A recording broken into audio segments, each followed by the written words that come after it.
be sharing 3 poems with you today. I'll be sharing an original work and 2 poems, one by Emily Dickinson and one by Langston Hughes, 2 of my favorite poets. The title of my first poem is called A Work in Progress. What am I? A work in progress. Unfinished, undone, a work in progress. A masterpiece? Not yet, a work in progress. An idea, a plan, a work in progress. A painting, almost, a work in progress. Still have so much to shape, to mold, so much left to show, unfold. What am I? A work in progress. Sin to impress, a bit of a mess, a work in progress. Miscellaneous now, but wait and see. Paint my picture, me as me. No one else, nothing less. We'll meet years later. I'll be a painting. You'll never believe I was a work in progress. Thank you.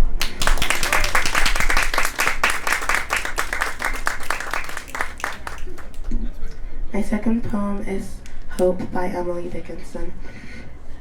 Hope is a thing with feathers that perches in the soul and sings the tune without the words and never stops at all. And sweetest in the gale is heard, and sore must be the storm that could abash the little bird that kept so many warm. I've heard it in the chillest land and on the strangest sea, and yet never in extremity did it ask a crumb of me.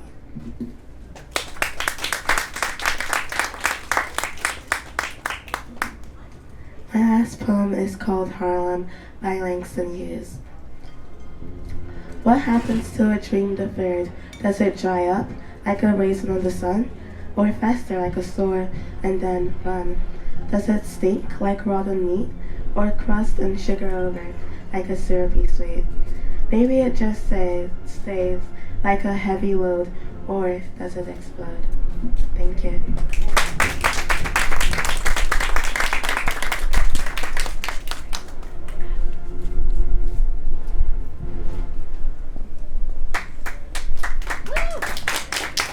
I'm Tessa Eskridge, and I'll be reading 3 original poems today. The first poem I have for you today is called Where the Heavens Used to Be. I called, you answered. I begged, you denied. I cried, you sympathized. I talked, you listened. That was before the throne was left empty and the heavens were destroyed. I called, you ignored. I begged, you overlooked. I cried, you neglected. But here I stand, after it all, because I have gone unnoticed. I stand on the stairs, the heavenly gates, when I know at the top there's nothing there. Heaven's closed, hell is canceled, and so I'll stand. I'll call, I'll beg, I'll cry, I'll talk to where the heavens used to be. Alright, and my second is called When You Called.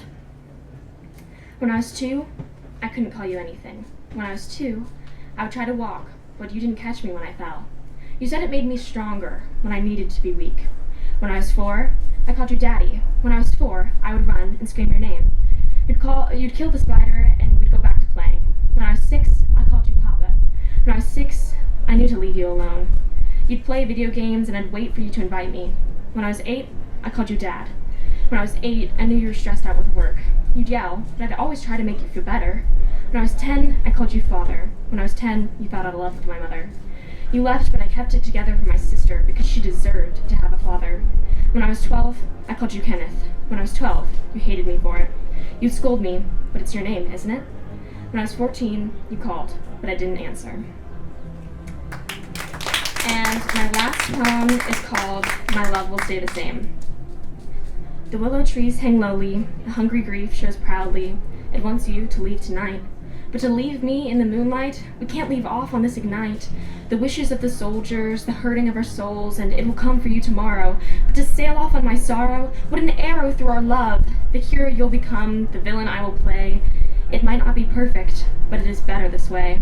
And if my wishes came true, it would have been you. But as the one that was to stay, my lost whose love was ever may. And either way, my love will stay the same. My love will stay in the willow shade. Through your touch, I'll fly quite away, but you know it mustn't ever stay the same. The braid to wrap around our hands has been lost to mist and wind and sand. The knot that kept us forever bound now lies shredded on the ground. Once where our love was ever found, now it's nothing but profound. So take me back once more, under the shade of the sycamore. The lantern may light up the night, but never will they shine so bright as our love that was once delight. Our love is now, but never more, cold and shattered on the floor. So even if we can't seem to pray, my love will ever stay the same. Under the willow tree, when it was once just you and me, but now the summer setting sun has set, you won't be trotting home again. So as our love is in the sky, I will say forever goodbye. Our love is now lost at sea, because you'll never come back home to me. And if my ring slips off my finger, then may come the early bird singer. As the lantern light goes out, I'll shed a tear or two, no doubt. So as the willow tree hangs lowly, and the dirt beneath has swallowed you wholly, may our love return to earth, but in turn take me too. For our home is nothing more than fire and ruin. Thank you.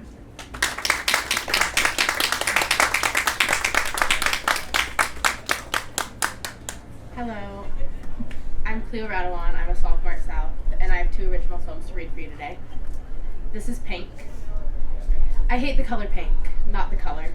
Hex number F94287 is nice to look at, but it's all about perception. 4 years old, shopping for my flower girl dress, they told me that I needed to impress. I thought my black dress was pretty, but I didn't want to cause them stress. 5 years old, my grandma asked my brother, green or blue. He chose blue. I did too. My grandma told me I got pink for you.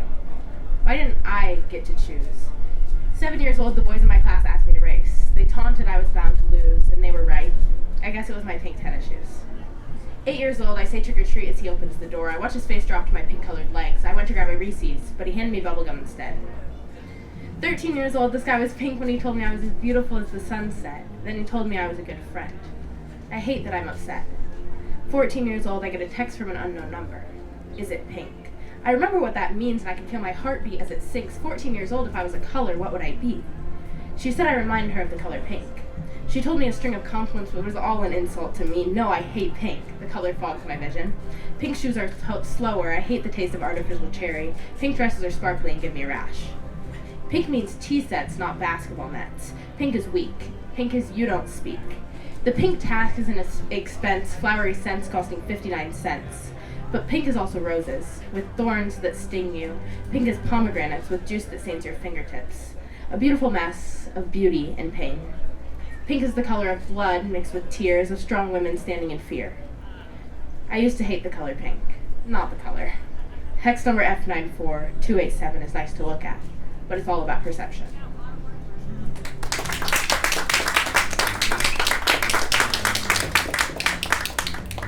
And then the second poem I have to write, I'm reading for you today, is a poem I wrote my mother for Mother's Day. The woman I came from. I'll watch your light flicker out. I wanted to say I love you out loud. I know we argue, we do scream and shout, but that's not the matter that this poem's all about. A strong, confident woman with needs that she hides, puts her pain aside to hold me while I cry. Not all things are certain, plans will fall through, but one thing for sure is I'm grateful for you.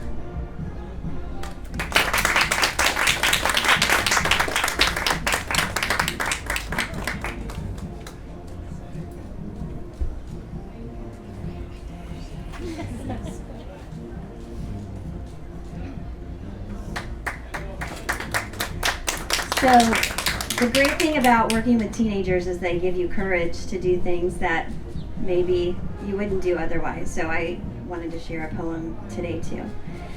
So this was a poem that I tried to give voice to visiting Auschwitz-Birkenau over the summer. Visiting Auschwitz. There's a small camisole with embroidery around the neck, an act of deliberate love, a task of art and hope for the future. A piece of clothing to tenderly wrap the body of innocence, of one who knows only play, hide and seek, goodness, the warmth of her mother's skin against her body, smell of lavender and newly bathed skin. If I allow myself to open up entirely to this horror, I will lose myself, so I claw my way back to the top. I must remember that these children were loved and cared for. They were the treasures that their parents were forced to surrender under the cruel, unpredictable violence of the Nazis. To the left, to the right, walk to the rhythm of the orchestra, walk and be counted. Show the number you have been branded with. Your hair has been shaved, You have given up your combs, your dark-rimmed eyeglasses, your shoes, your worn luggage. You have had to loosen the grip of the hand of your beloved, loosen your grip on the small fingers that are the gravity of your existence. And we are here, under dark umbrellas, walking on the slippery, uneven cobblestone, heads bowed, trying to show you, all of the dead we cannot count, that we do care, that we are horrified by what we are capable of, that we promise to do better. We peer through glass and mounds of shoes, leather black and brown, missing laces, the unhooked straps of the sandals you just stepped out of, your blistered hot feet aching from the long train ride, begging for release. You're barefoot on the wet, cold concrete. You have slipped your skirt to the floor and helped lift the soft camisole over the almond-eyed, blonde-feathered head of the soul that has anchored you to the world for only 4 short years that you know you cannot live without. All I can do is imagine, because I did not know you, and yet I am grateful for this imagination, through which I can find some solace only for myself. It's strange to seek solace for someone else's suffering. I want to tell you that I heard your name. I listened. I was quiet. But I will not be quiet if I hear the language of hate. I saw that you had used hard rock to carve your name in the brick. I saw it. I know that you were there. I know that you slept against the pointed bones of strangers, wanting only sleep to escape the daily horrors and relentless work. I imagine that you wondered why no one was coming to help you. How is it that you could be surrounded by other humans and so utterly alone, wishing only to survive or for the suffering to end quickly? And I saw the rough gray cardigan with long sleeves and 3 small buttons. And I know this kept a red-haired, mud-caked feral boy warm while playing in the thick woods. I see you stitching the ivory patterns so delicate and lively around the scoop of the neck.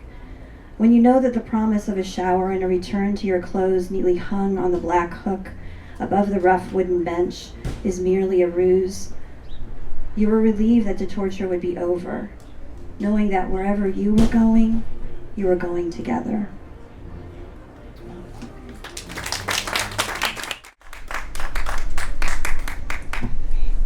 Okay. Night flight. Over Indiana in early September, millions of birds, large, small, medium, are passing over, flying south. Millions. Swanson's thrush, American redstart, magnolia warbler, Tennessee warbler, eastern kingbird, warbling vireo, Baltimore oriole, black-throated green warbler, bay-breasted warbler, so many more, brightly feathered in the daylight, now dark shadows high above dark fields, sleeping homes and quiet cities. Dark window entreaties go out from those who would support the birds in flying free, not colliding with lit windows and buildings. But the urban landscape is bright with electrified lighting and human concern for what is not seen, while thousands of feet above, a river of dark wings, feathers ruffled by the airstream, keening together, sensing the flock, feeling the night, flow steadily, relentlessly south.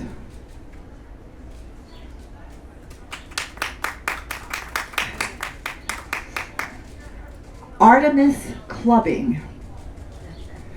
Artemis walks to the head of the line. Heads whip around as she passes. The bouncer, door guard, lowers his head slightly, a nod of acknowledgement and respect, and unhooks the golden braid blocking the way. She strides in, her small entourage looking side to side. Sleek greyhounds amble beside her, one to each side, one behind. The DJ stops, looking up, and then lowers her eyes. The crowd parts lightly as Artemis enters the circle of light and sways to the beats drumming through the loudspeakers. The light draws around her and shines off her, golden. She emanates the light, touching all the dancers on the floor and beyond, unapologetically, sincerely, completely, herself, and everyone breathes easier, recognizing themselves.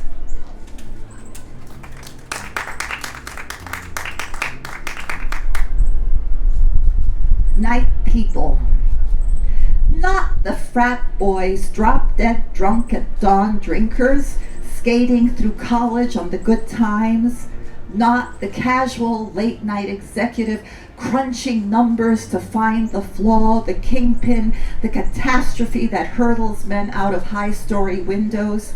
Nor the last shift custodian making the rounds of the marble-topped floors of the executive suite or the hospital entryway, but the lone walkers without an address who leave their park bench or tree anchor to wander the daylight streets at night, or the restless young mother who feels the gnaw at her throat and belly that she has a story to tell, a poem to write, a different world and life to live, who pushes past the second and third wave of beckoning and enticing urge to sleep, to scratch out or type in a word, a line, a thought, a dream of who else she could be. And the child who knows the early school bus has less to offer than the deep quiet of the night when all are asleep who tend and guard him, and he can wander the field or garden or lamplit streets to discover a world unborn.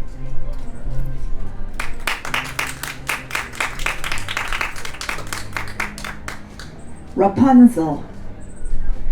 When her supernatural patroness locked her in the high tower, Rapunzel, innocent child of 12, knew nothing, so her powerful stepmother believed, of the world and desire, of longing beyond understanding. But she, Rapunzel, was bred of her birth mother's insatiable hunger for both child and the salacious greens in the Wiccans' garden for which she was named. Rapunzel's hair and beauty, body and soul sprang from her mother's hope and hunger, her father's fear and acquiescence to both wife and witch, and the yearning of the wise one for the graces of the child, the longing for the erased branch at the split in her path which lay under her drive to knowledge and power, apart from society's pretty ways and social constraints, where beauty was trapped in propriety, demanding the forsaking of ability and command for the security of the well-worn road. Rapunzel, Rapunzel, let down your hair to me. Let down the golden strands of power and beauty, longing and possibility, of earth and magic, of what cannot be but is brought forth with intent, precision and purpose. The longing locked in the tower, waiting to release the golden strands to freedom and command.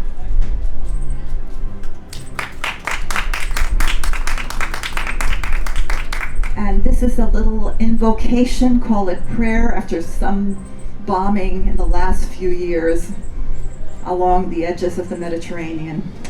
Lebanon by the sea. The towers rise by the pristine Mediterranean, where children run and laugh on unspoiled and safe beaches. Neighbors reach out to neighbors, house to house and across invisible borders. Calls ring out from mosque minarets, synagogues and churches, and from the sheep on the sandy hill, weaving in the warm air a tapestry of welcome and homecoming. Poets, ancient, long gone, and recently born, old and new, throw words of beauty, wine, wisdom, succulent pomegranates, bursting with ruby color and sweet juice. Tasty olives drip from fingers to hand, sharing the bounty of the shining strip of land along the swaying sea.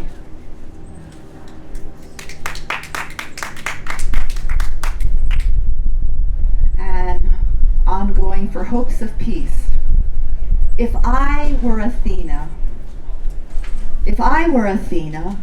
I would sing into the minds of generals and armies, fighters and insurgents, that the way of peace and reconciliation is greater than the way of battle and victory, that no one wins when we clash, that glory can be won in ways of kindness, that valor is not bloody but far-seeing and all-encompassing. If I were Athena, I would call the millions to lay down their arms and learn the vigorous discipline of peace.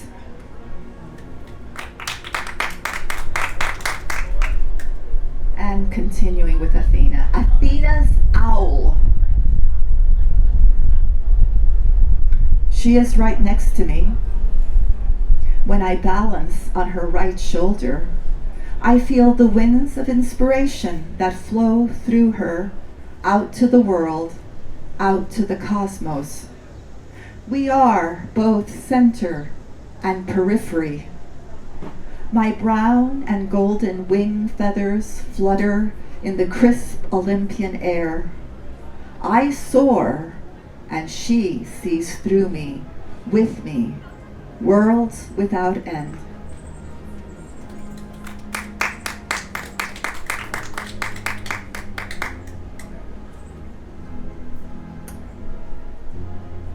Black beans and white rice. My mother, Vera, from time to time would cook a pot of white rice with a sparse sprinkling of black beans in our narrow galley kitchen in the studio apartment in Elmhurst, Queens, New York City, in those strange and lonesome years after the divorce, after leaving her second, my first, Paradise Lost, Mykonos, Greece.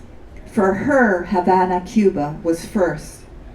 She would rinse dried black beans, swishing them in the steel pot, drain the water, then fill it again, an inch and a half or two above the level of the dried black beans.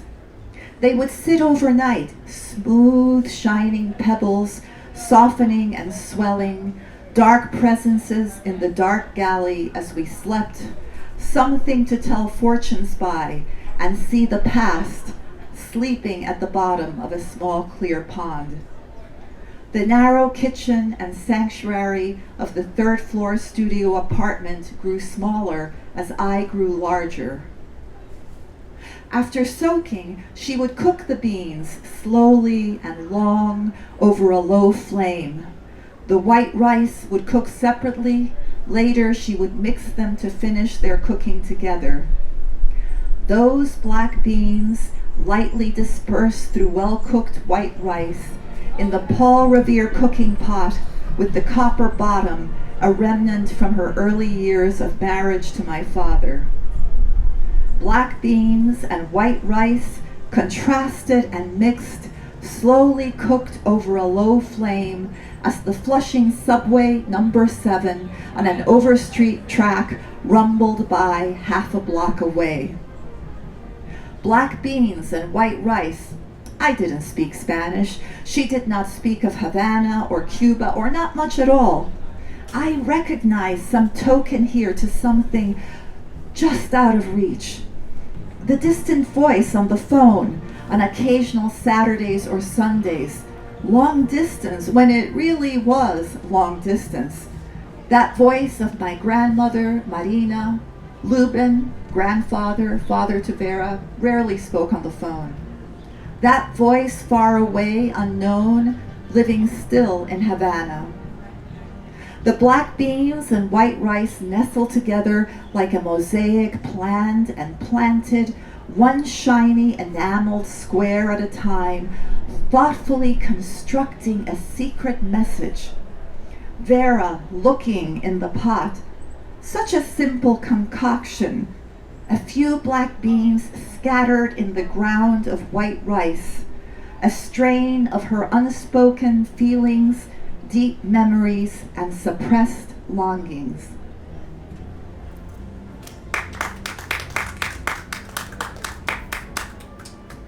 Cassandra. At the board meeting, Cassandra felt invisible.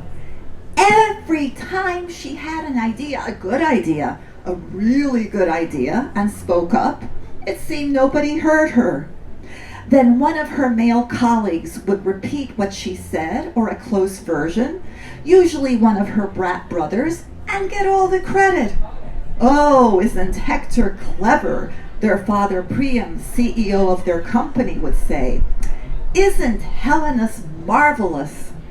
That last attempted takeover, Cassandra predicted, who couldn't see it coming if you paid close attention to the charts coming out of marketing research. She, except Hector got the credit, saved the company from a hostile buyout. But this was, insufferable was too careful a word. "Can't you see what Sparta is doing?" She wanted to throw herself on the broad, polished oak conference table, wailing. She wanted to slap hard her father and mother, she the CFO, and shake her insufferable, there was that word, brothers who were all spoiling to take on the Spartans.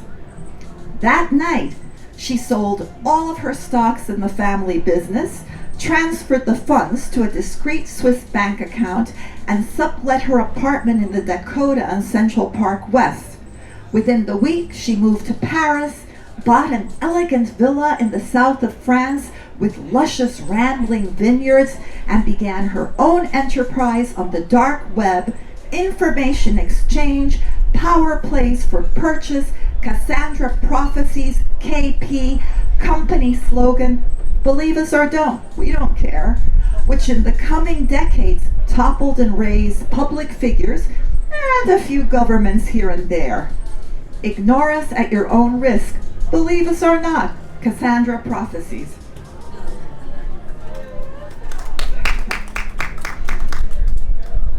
Host.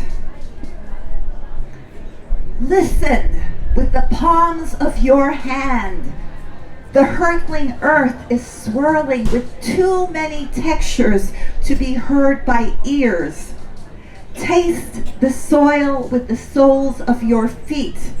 Earthworms steadily tunneling, earnest in labor, are sending observations and commentary, chemical traces of their journey up through the crevices between dirt and stones, leaf mold, and scrabbling blind moles whizzing by with their soft-furred intention. The stars are singing messages your body receives, rippling along the contours of your skin. Everything in you, spleen, kidneys, lungs, small intestine, teeming with the colony of microbes and biome to which you are host and product, a collaboration of the earth singing back to the stars.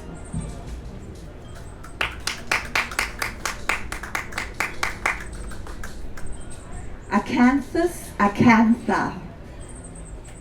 He thought he was punishing me. Apollo, so beautiful, so shiny, so, he thought, irresistible. But I would not have him.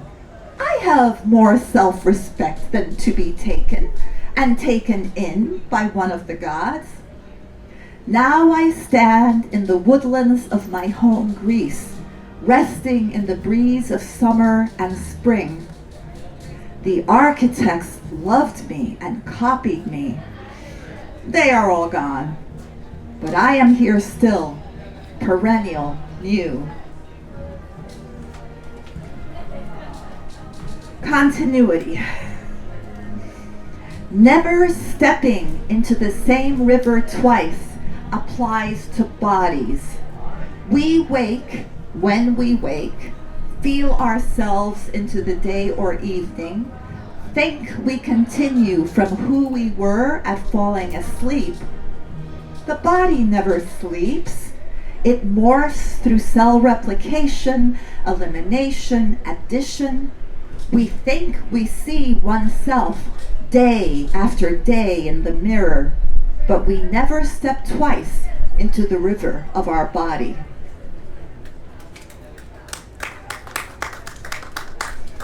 Tidy haiku, 2022, something happened.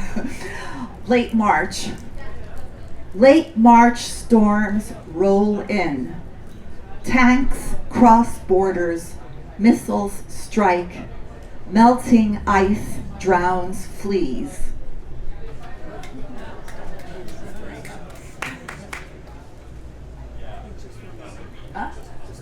Just one more? Okay.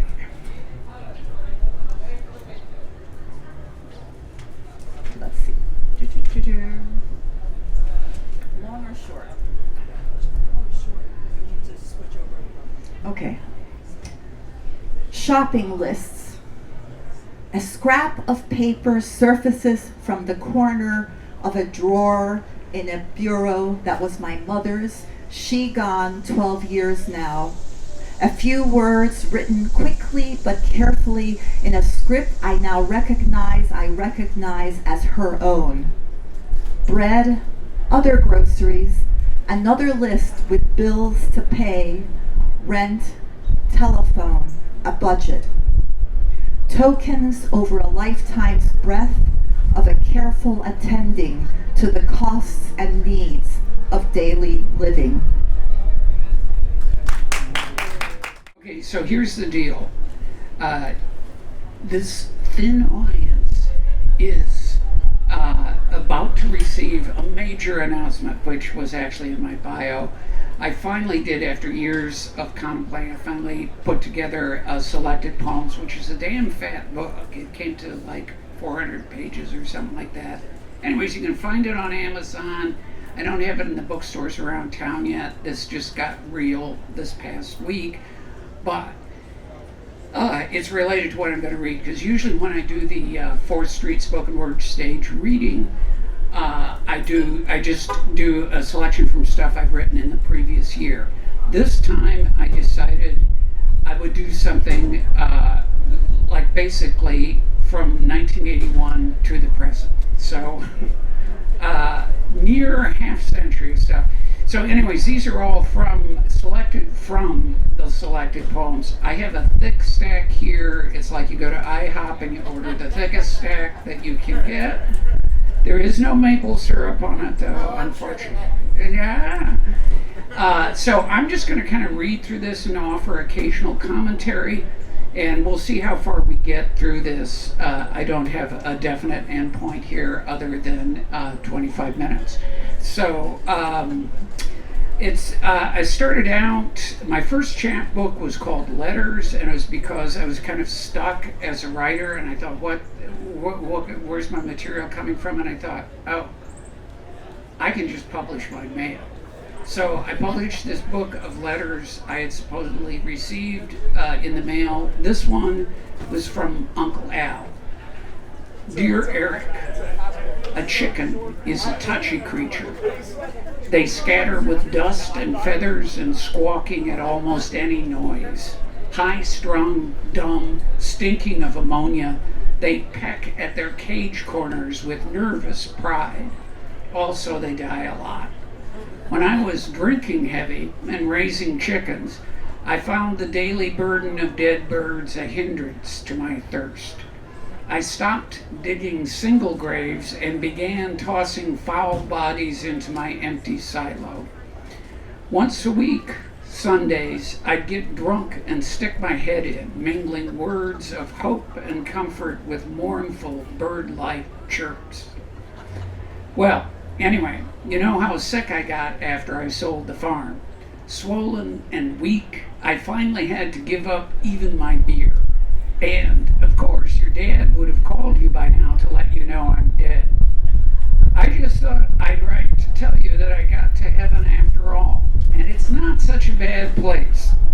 The walls and streets are lined with gold golden bottles of Miller's, and the angels come flying by with silver trays of whiskey, singing hosannas.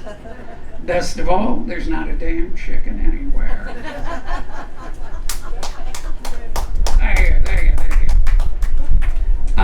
This is another thing. I have this habit of stealing stuff to make poems with, so this next one is what I call a manipulated found poem, which means I take a text and I kind of like chunk out sections of it and reorganize and insert words and things like this. This is from Mrs. Greaves' Modern Herbal, which was published about a century ago, maybe something, probably more, around the turn of the 20th century. And basically it's an herbal thing. It gives the common names, it gives the functions and what they do and some cautions and all that. So I just pulled out words and phrases and rearranged them. This is herbal.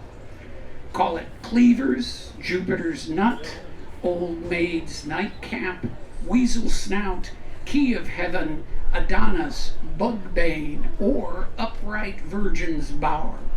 Say that it's striated, herbaceous, pyramidal, has pendulous panicles.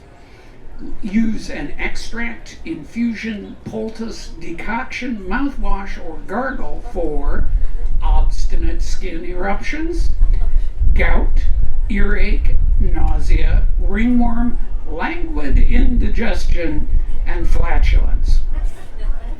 A caution. Though it is a fine, cleansing, jovial plant, very fragrant when bruised, it converts the Rhenish wine to insanely exhilarating muscatel, stupefies fish, and, if eaten by birds, will tinge their bones red. Thank you. This is from a chapbook. I think it's from Blank of Blanks. I'm not sure. I can't remember which one. Anyways, against silence. In every direction out of yourself, the page is scrambled. While you work, blue shadows trace across the pasture huge outlines of trees. Your arm is weakened by labor, your fingers darken, giving everything. And it is necessary, when words fail and syllables buzz around your brain with the arrogant persistence of flies, to be swift and savage, catching them.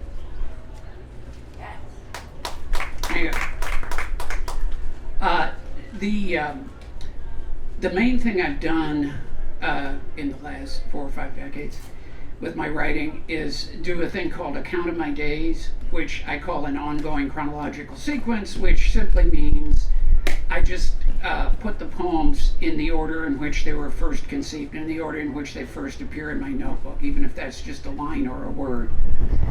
And that's the chronological part, and the ongoing part is once you start doing that, there's no particular way of stopping except for, well, human mortality. So, or possibly dementia.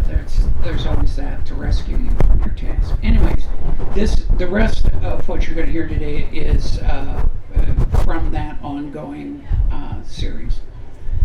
Men, the sale barn, sweat, cigars, sawdust, 4 or 5 kinds of manure. In the tight amphitheater of rising benches, I stand next to my father, not knowing any other place to be, and not wanting to be young enough to be seen holding his hand. This is where the men are, with the animals. They march them through the ring, sheep, pigs, cows, and the auctioneer's down, better down sings dispassionately from behind a counter set high so he can see everything. His microphone is condensed lightning. His messengers and bid takers run about the room, and at his right hand sits a man with glasses, keeping accounts. Above, the big blades of the ceiling fan split the air into 4 parts. There are men with long beards, men with smoking mouths, men with wrists thick as my leg. I take it all in, through my eyes, my nose. I think I even take it in through my skin.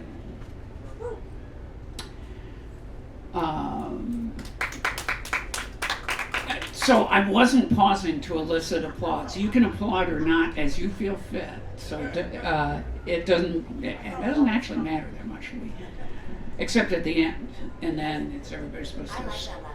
There we go. Yeah, lament is now the time to praise things that need praising, or to put right what has been misused.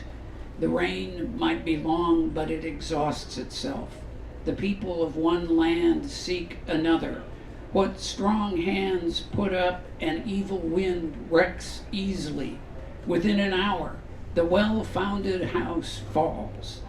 Emptiness swallows the beautiful faces, rings drop from shrunken joints, the bronze bells no longer sound, and we are left to praise things that need praising. Thank you. Night work. The secret government of the United States, meeting in a donut shop at 2 a.m., disguises killers as counter girls and busboys to guard the door and see that they are alone. Which done, they begin singing and passing money around the room. The more they sing, the faster the money is handed around. The quicker the money goes, the louder the song. Soon they are dancing and flinging bundles of bills at each other. The blinds are closed. They sweat. Their arms ache. Their throats are sore. But the song and dance go on till just before the first customers are expected, stopping on their way to their shitty early morning jobs no one could like or really want to keep. The blinds open, dark figures shuffle away. The killers are replaced by the real help, and one sleepy guy coming in stumbles, what luck, on a pile of money. Thanks. This is a kind of seasonal poem, just in terms of the atmospherics of it. About to sit down, stepping out the back door and watching snow settle bright, gleaming on the wood pile. The backwards and forwards looking guy smells smoke, and the color of the leaf-covered ground comes up into his eyes. Daylight is going to bed in the dirt, and snowflakes follow it as far down as they can. The backwards and forwards looking guy is about to sit down and remember all the snows he can and imagine the ones to come. He leans back in the rocker and releases, his weight impelling its own motion the other way. If my youth were a summer pasture, I'd be in a migration now toward the lower slopes, just ahead of winter. He sniffs his own smoke and thinks, I'm burning too, but slowly enough to be good for me. Thank you. I'm going to use your clamp here to keep things in order, Joan. Examples. Slipped on the carpet at the turn of the stairs, down, fast surprise. Reached out a hand and did break myself, though the weight of my body stretched upper arm, shoulder, and right side of my chest painfully. But I was safe. Just like a few days later, waking too early in the dark, started a fire, made coffee, read book, waited for early morning news, stretched out on sofa, but no luck. Nothing made me either fully awake or tired enough to sleep again. The dawn was delayed. Stars stayed bright. Seemed the sky just got blacker. News passed. Coffee drunk. Books still in front of me. Then, surprise, I fell asleep. 10 a.m. First nap of the day. So sweet to be unconscious and rest while everyone else was showing energy, scuttling about at their jobs and making choices and all. Or The last couple of days, somehow twice it was appropriate to tell the story about the only thing about his fatal diagnosis that made my father mad. He just bought a new pair of dress shoes, and surprise, you've got liver cancer. Makes me so mad. I paid $90 for those shoes and only wore them twice. I will just say, he said that on the occasion of, you know, he knew what was about to happen to him, and I went up there to visit, and he, you know, told me that, and he said, do you think you could wear them? So he had my stepmother pull them out of the closet, and lo and behold, they fit my feet exactly. And so I just want to tell you, I still have those shoes at home in my closet. So a little local poetry here. Here we are. The nuthatches land on my porch. Weather comes down. The fall. It is autumn. Autumn is a season of constant veering. The sea lions are barking. Wait, that is somewhere else. No sea here, no lions, but there is a barking I hear at night. The house dark, stars send their clear messages through the trees. A neighbor's faint light, yellow, answers without speaking. A barking, I said, that is, I know, neighbor dogs, but before that, a wild crying, could be coyotes who return because the farms no longer serve to make a living, and the outskirts of town are full of offal and a tangle of brush in which to hide. Or it could be how the sea lions sound once they've traveled this far inland, lost their way, dried out, the water's saltless, companions buried along the way, one last cry in the moonlight, poetic but obscure, since their bodies won't be found and would be described as something else, since no sea lions here, remember? This we know and hold fast to. This is another theft admission here. This is called Notes in His Own Hand after Munzer. Thomas Munzer was a Protestant reformer preacher in Europe, Central Europe, in the like 1500s. And he happened to be picked up by the participants in what was called the Peasants' Revolt, which was this massive revolt of the peasants all across the German-speaking lands, and was their spokesman and their preferred preacher for a while until the whole thing fell apart. The armies came down, crushed everybody, grabbed Munzer, and did bad things to him. Anyways, so I was reading this book about this, and at the back they had this appendix that included a translation of a handwritten page from his, what he left behind, and it was just like notes to himself about a sermon or something he was going to write. And so I took that, rearranged stuff, put some things in and out. It's another manipulated found poem. Notes in His Own Hand after Munzer.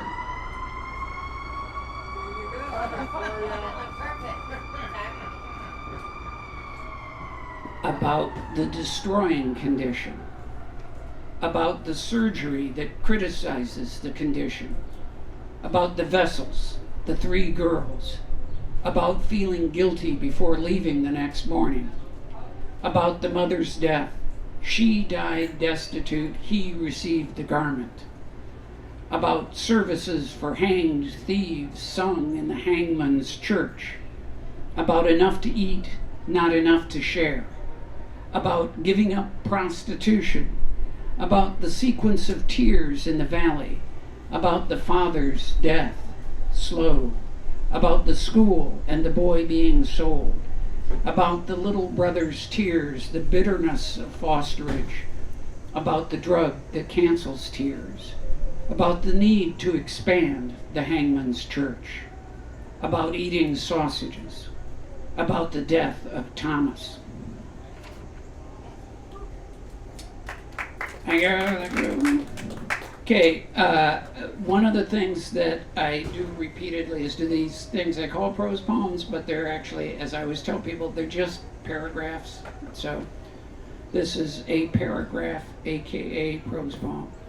The argument. A burning house invites the comet in for a meal.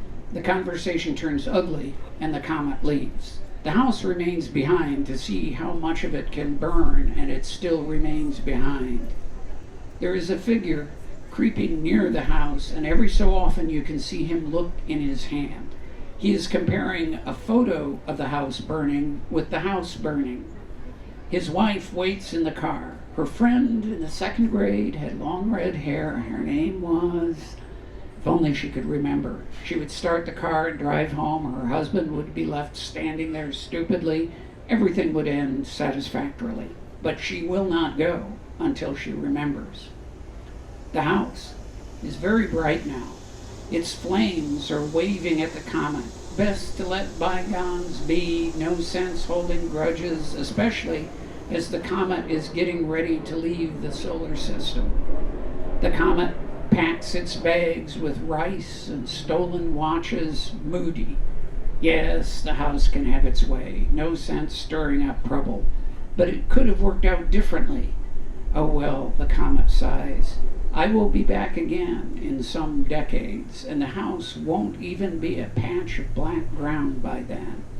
Its soot will be forgotten. Ice, the smoke-made water, will have long been dust. But I'll still have my ice and my long hair and my legend.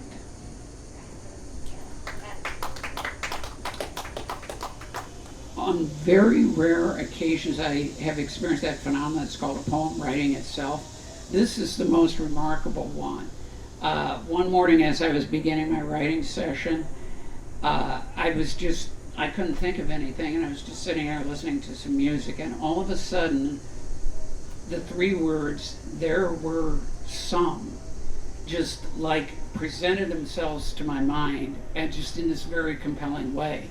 And so I wrote that down, and then I sort of almost heard in my head the next words. And I did that over and over. The next words would come, and then I would wait, and then another set of words would come, and I would write them down. And then when I got it done, I thought, what have I just written? And I looked at it and I thought, oh, I've written an elegy for all life on earth, meant for that moment after all life on earth has been extinguished. Therefore, a poem for the smallest conceivable audience. There were some the wind dried, some that sheltered in the curve a tree root made, hanging onto a creek bank. Some lasted until it warmed up again, some dropped dead 1 minute into the new year. A path in the brush, a wide concrete highway, ocean streams and channels of air cut through air, carried some to their night rest or day rest. Some never moved at all unless something else moved them. Some were walking, some swam. Some flashed through the air, some were tired. They lay on their backs if they had backs. Some had no eyes to close. Some lamed themselves leaping on the rocks. There where the ground suddenly sinks into a cup or funnel, some held out all through the storm and bitter cold, a weather so hard it could break bones if you had them. Thank you, thank you. This one's called, okay, this will probably be my last one. Sadly, I only got so many through, but I just want to remind you, Notes to Self, Eric Rensberger selected poems, available on Amazon. Costs a bunch of money, but hey, it'll be well worth it. You'll save the book forever. And also, I may give some readings around town later and give discounts and shit. Don't tell people that. I said a bad word. Family friendly. We've had one of those wet summers. So this is one that actually is kind of in my continuous sort of Eric Rensberger poem playlist kind of thing, because it keeps being relevant. Summer Praises. The ground-filling rain, the rain like spray, the rain driven to violence by the sharp angles of the wind, the strange rain coming briefly while the sun shines, the soft rain yesterday washing into today's brightness, the rain at night that shelters your sleep, the rumbles, shouts, and split flashes that are rain's accompaniment, the rain that digs the dirt and softens it till the sunflowers keel over, the rain talking over stones, the gloomy rain that conditions your thoughts, the loving rain, the harsh one, the one that will not leave, the rain that hides in the cellar or jumps off the roof, the satisfying rain and the one that only teases, the rain in your hand, the rain on your shoulders, the rain with a rhythm of blood drowsing you, the rain walking home beside you, the rain apart from you, the rain that never stops singing, the weary rain that wishes to stop, the rain that kills the memory of drought with its own green hands, the rain marks in the dust, the rust that remembers rain, the results of rain in tall crops, thick air, and mosquitoes, the rain holding your thoughts in its pocket like a letter, the rain going into your mind through your ears, the delight of rain, the boredom of rain, the sleepiness of rain, the rendering of rain as Crayola lines, the rain you've grown up with and the new rain about to fall, the things touched by rain that are gone when the rain comes again. The rain, when it was in the clouds, was not rain, but clouds. The clouds, when they visit, are not clouds, but rain. The rain changes itself and others. The rain dries off. The sun is strong. You sit under a tree, sheltering as you did from the rain, only now from the sun, and the shadows rain down on you. Thank you very much. All right, this is called interpolation. Make the distraction your focus. Your sleepless night, your subject.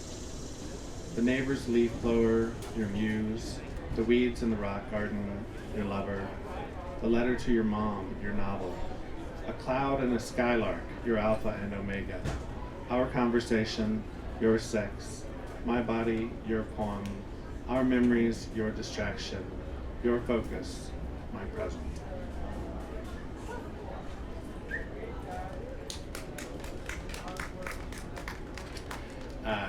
So, as you just learned in the introduction, I teach creative writing at Purdue University, and I always do icebreakers at the beginning of the semester.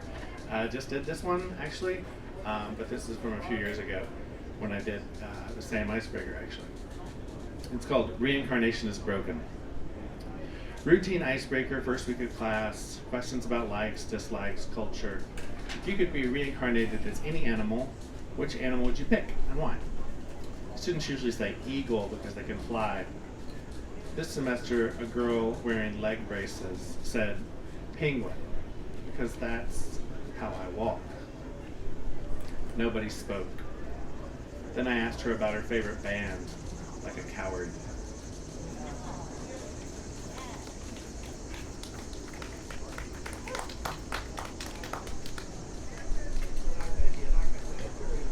This is a little bit of family history from World War II, set in Warsaw. It's called the Bakeries of Warsaw.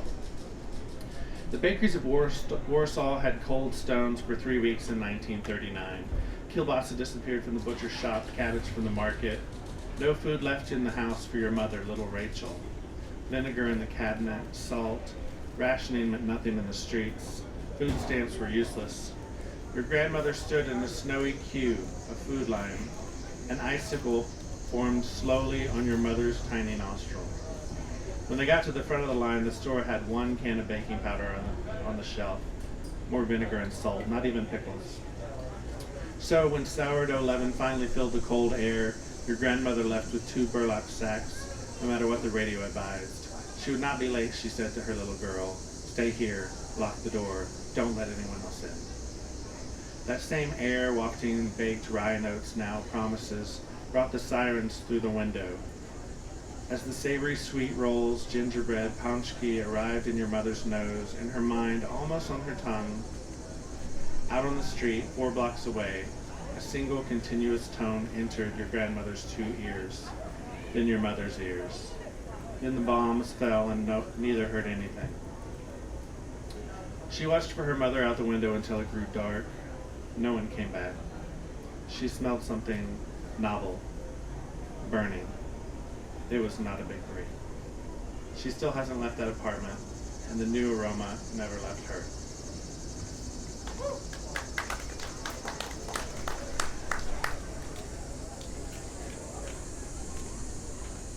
All right, this one's called Roll Jordan. Jordan was in the back seat with me out on the night of her majority.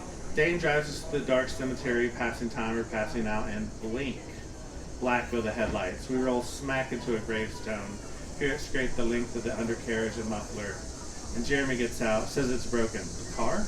No. All good. We roll again when the blue lights start. See, Jordan sat behind me in the 2nd grade. She sharpened up these orange pencils and poked me like some version of throwing rocks on the playground as a bouquet. We see the police officer's spotlight in the rear view mirrors. Dane wets his finger and kills the roach in the ashtray, whispering, "Everybody likes cigarettes, all the windows down." It must have looked like we were taking photos in there. 6 cigarette lighters for miscreants. His flashlight hits Jordan, her cig lit on the wrong end. She says, "Didn't we go to Sunday school together?" Step out of the car. Just her. They walk towards the mausoleum, but we hear him. "How you been?" She returned alone and insisted on driving out into the country to the upside-down man tree which silhouetted itself against illuminated clouds.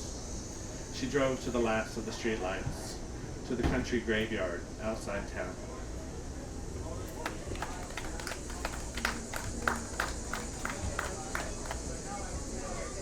So this one's set exactly on the 29th of June 2012. It was a big day for the peace movement in Northern Ireland. The Queen of England was coming to town. We happened to be in Belfast. We were a little worried because she was going to meet with a former IRA leader, Martin McGuinness, and they were going to shake hands. And, like that pop there just reminded me. Belfast tends to blow up when these things happen, like literally blow up. So those are the only people you need to know about. Martin McGuinness is the former IRA commander who was deputy first minister at the time. Queen of England is Elizabeth II. This took place at a charity event in Belfast, and they decided that they would look at art together. And I experienced this event totally through print media, which was very meticulously factual and not at all elaborating or interpreting anything, so that probably influenced the tone here. Luckily, no serious violence or deaths occurred. This is called This Week in Northern Ireland. Streets flooded. A queen shook hands with a Republican. They looked at art. Iru is our queen. How am I supposed to tell you? Iru is the personification of Ireland. She's a goddess or queen of Ireland. Iru is our queen. Was written on a hillside. One of the people was beaten and escaped by rolling down the hill. In town, some kids threw petrol bombs at policemen. Our toddler son, Polish and American, said, "Q is for queen. She will come to Belfast and shake my hand and follow me." He looked at the coastal cliffs from a bus and saw gorse, heather, knobby trees, and lynxland.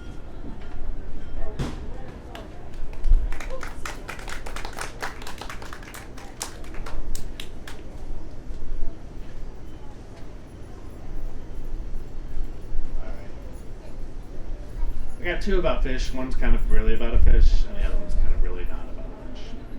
See if you can tell. This is called Suspended Bluegill, because once I pulled a canoe onto a sandbar of the Buffalo National River and walked up a cold, spring-fed rivulet until I came to a clear pool with suspended bluegill, stippled by intermittent sunbeams, which are slanting, parallel, and moat-filled down through the sycamore canopy overhead. That's why.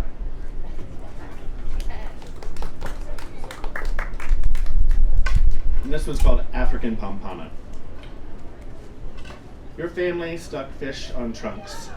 No bumper stickers, only signs. Your mom's chrome Volvo Jesus emblem on her black Volvo. Your silverfish had legs and nothing inside. Darkness behind your vintage red Fiat in the night, missing a taillight. You worried you would wreck, rear-ended, hollow swim bladder on fire on the river road. Make mine an African pompano, languorous fin tips on my juvenile pelagic swimmer that will slough in time, adapting to the current.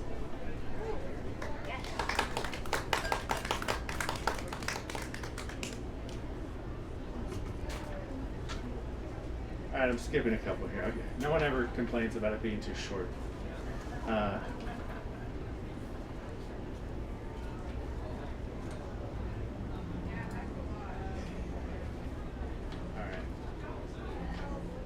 This is called Elegy, written after listening to Tom Waits singing about plugging 16 30-06 shells. His Babta had died, so his mama left suddenly for Europe. He was so full of the truth.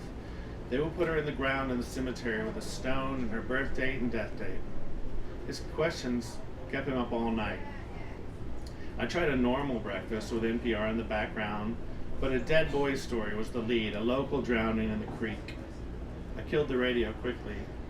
Cuba needed sleep, so I put on Beethoven softly, though even that didn't work. Driving through the country is an old trick to use on a baby who cannot sleep. Bouncier roads, bad for shocks, are best for boys' brains. So the next morning, I put him in the car and took the chip and seals and those slagged and oiled rural roads to the Rails to Trails bridge over Sugar Creek. Sure enough, bumps and humidity helped Cuba fall asleep near the country club. I just parked in the wet heat beneath an oak, rolled down all the windows, read poetry while glancing at him in the rearview mirror to make sure the mosquitoes weren't nipping on his neck. Eventually, I saw sweat beading on his brow, woke him, watered him, but he went right back to sleep. Then I carried him, too heavy for this now, down to the bridge, over the swollen creek. He slept the whole way, head on my shoulder. The creek had risen above flood stage, so I woke him up and said, "See, son, that's where the sandbar should be, where we usually skip rocks. But it has disappeared." Still groggy, he asked, "What if I find that little boy's bones?" He did listen to NPR at the breakfast table after all. I told him that the boy had died in Coal Creek, not Sugar Creek. He went swimming without an adult, as the waters were rising and unsafe. What did they do with his body? They took it to his parents, so that he could sleep in the graveyard? Yes, son. You can go back to sleep as well. But of course he couldn't. He fought it. So we explored a bit until we found 16 spent shells. I used this phrase, from a 22 rimfire long rifle near the bridge's base. Their bright copper caught the noon sun. "Daddy, are these monies for the store?" "But they're spent." "No, son, this is probably where children shot soft-shell turtles for fun." "Fun?" "Those were bad people, bad children. And then they drowned because they didn't listen, and they died like my babcia, Maria, in Poland. She smoked for 50 years, Dad." "People make bad decisions," I said, as we walked back to the car, silently. After a long pause, he said, "People should stop smoking spent turtles." All right. I just realized this is kind of elegy heavy. Sorry. I would read I don't really have funny ones, too many. Maybe a couple in the book that are funny. I'll just read this last one about, and you'll have plenty of time to do whatever it is you'd like to do. This is about a praying mantis that died on my porch. But it's really about my mom. It's called Dying Mantis. This has nothing to do with a mantis, praying nor dying, except she was kneeling, doing a little sidestep, eyes round, reflecting, raising your abdomen with a bent thorax and shaking your curled left legs. Look, she became you. Transmigrated, I suppose. I moved the blue bucket to block the sun, watched you writhe, turn brown as the porch, leafy green wings, still. Later I watered you as if you were a plant.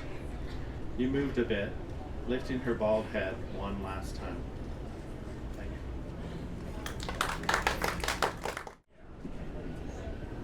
you. I'm done for writing prose, but I'm going to start with a poem, and maybe if I have time, finish with a poem.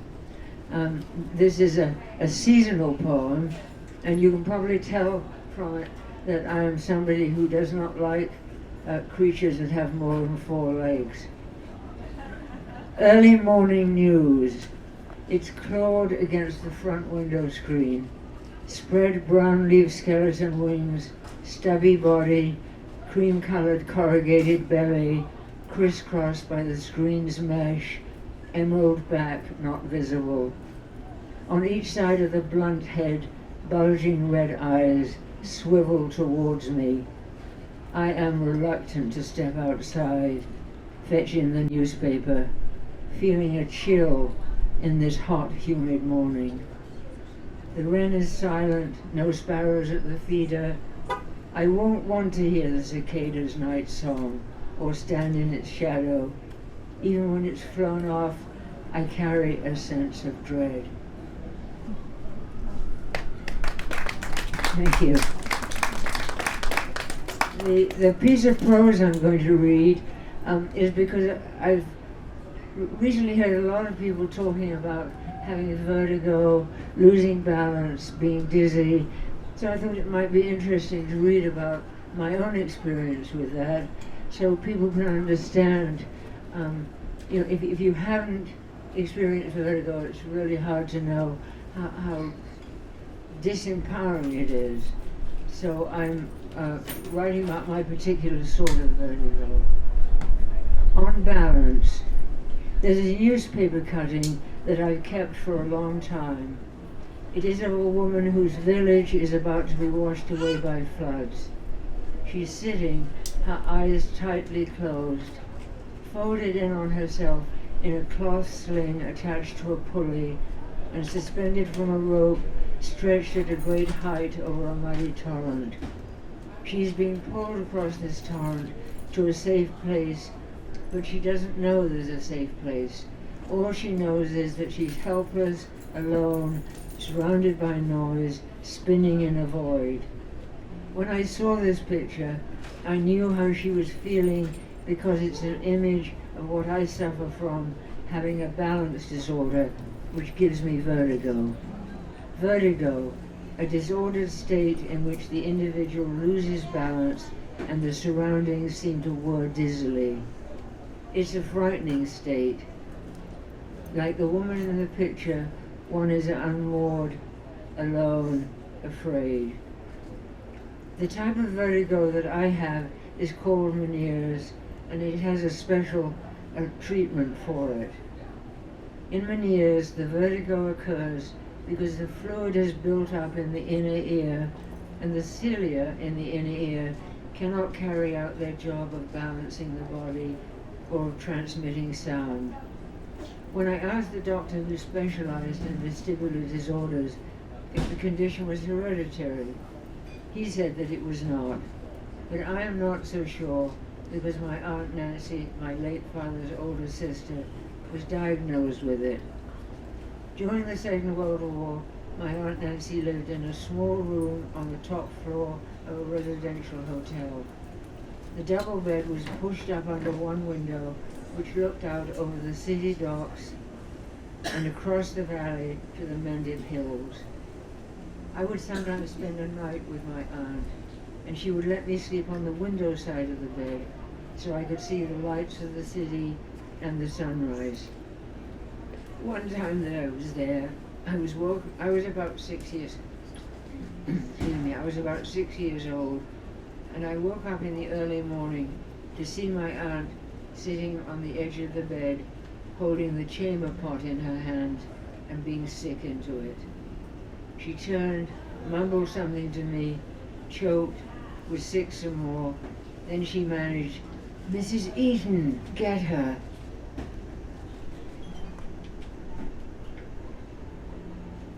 Sorry, I've lost my page stuck together.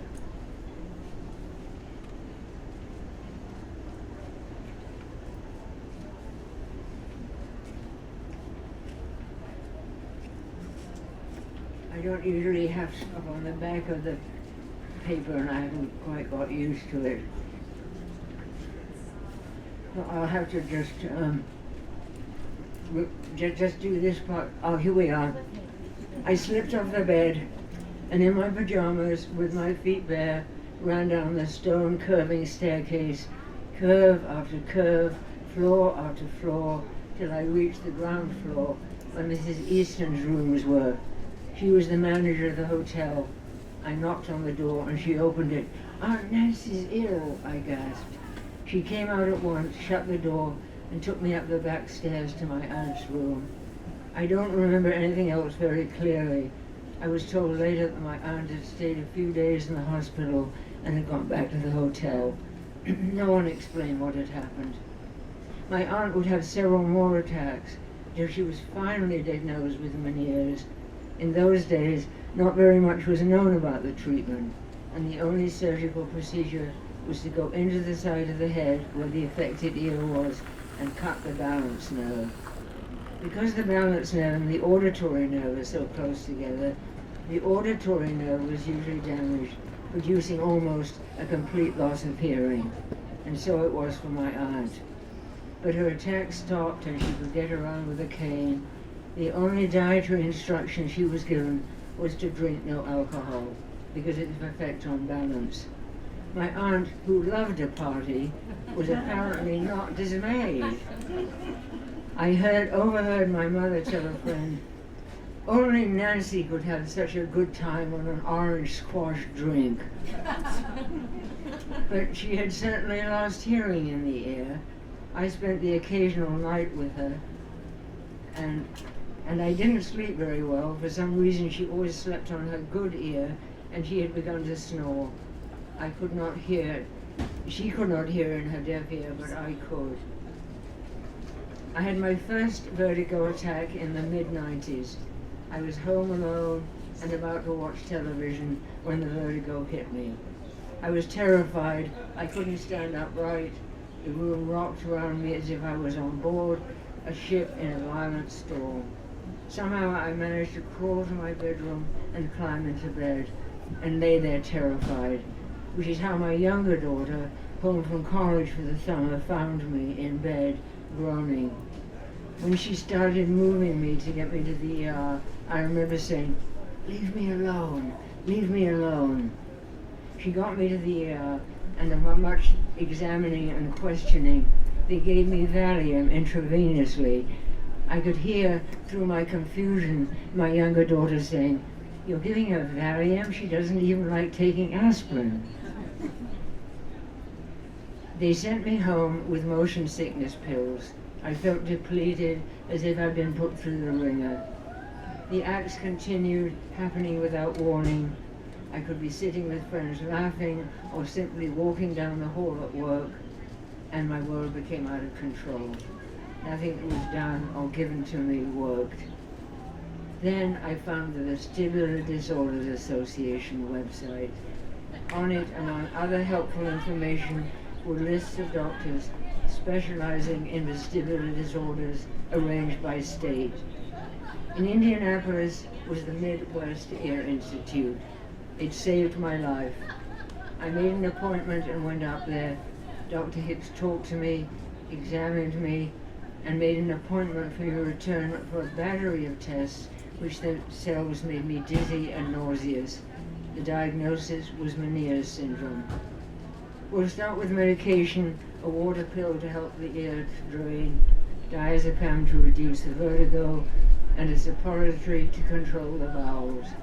And diet: no alcohol, low salt, no caffeine, and that includes chocolate, said Dr. Hicks.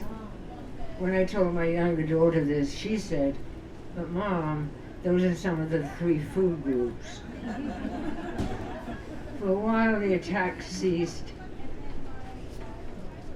and I learned to take a diazepam when a thunderstorm moved in, or when being driven, especially at night with car lights moving by. Here I should stop and tell you about generic Valium, diazepam, because it amazes me.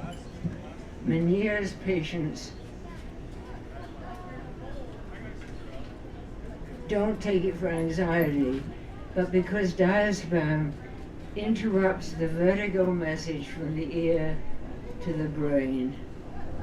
The brain doesn't get the message, so there is no reaction.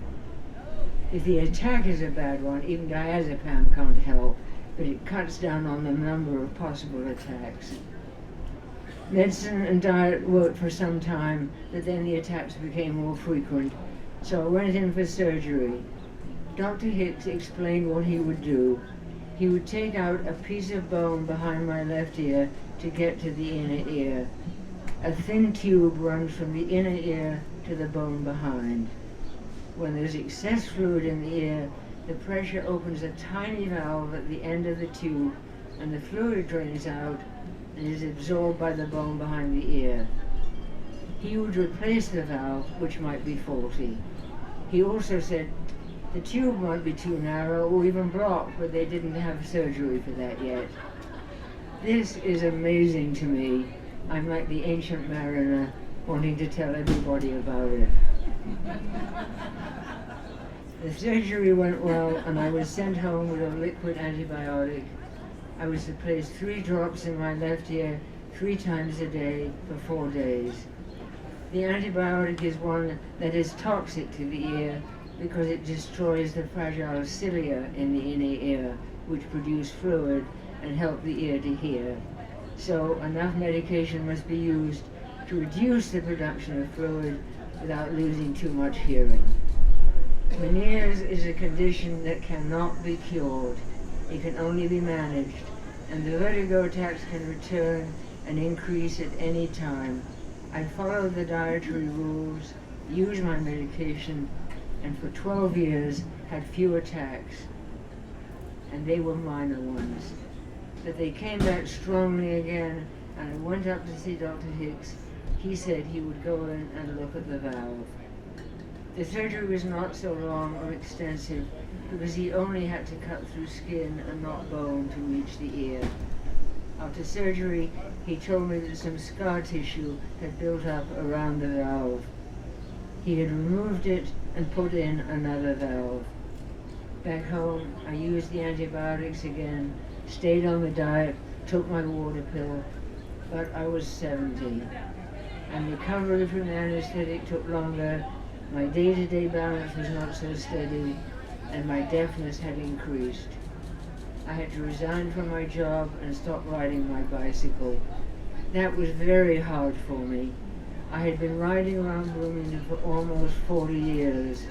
I rode it to work, to the library, to evening events, and sometimes to the grocery store. I felt diminished. Once I dreamed that I went to the garden shed, got out my bicycle, and rode it downtown. I awoke with a sense of lightness and joy, and then I remembered and felt the loss all over again. It's now 2025, and so far I don't hold my breath.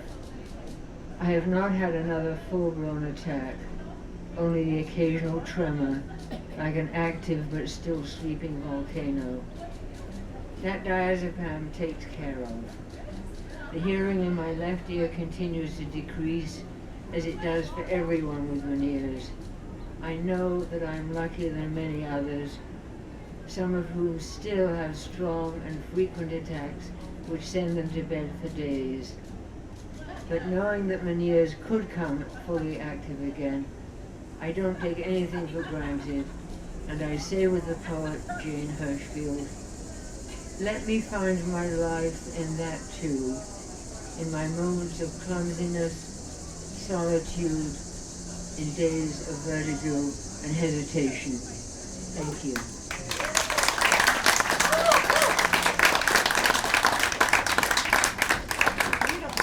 I have time to end on a slightly more cheerful note. Two things. Just to greet those cicadas again. I've got some cicada haiku. My neighbors keep their cars running all day. No, it's the cicadas song. They're back, the 17-year buzz bombs, red-eyed, frantic cicadas. At an outside dance class, cicadas fly in, joining us without paying. Holiday lights blink in small tree. Look again, see cicadas' red eyes. And I want to greet another summer bug, which is much more pleasant.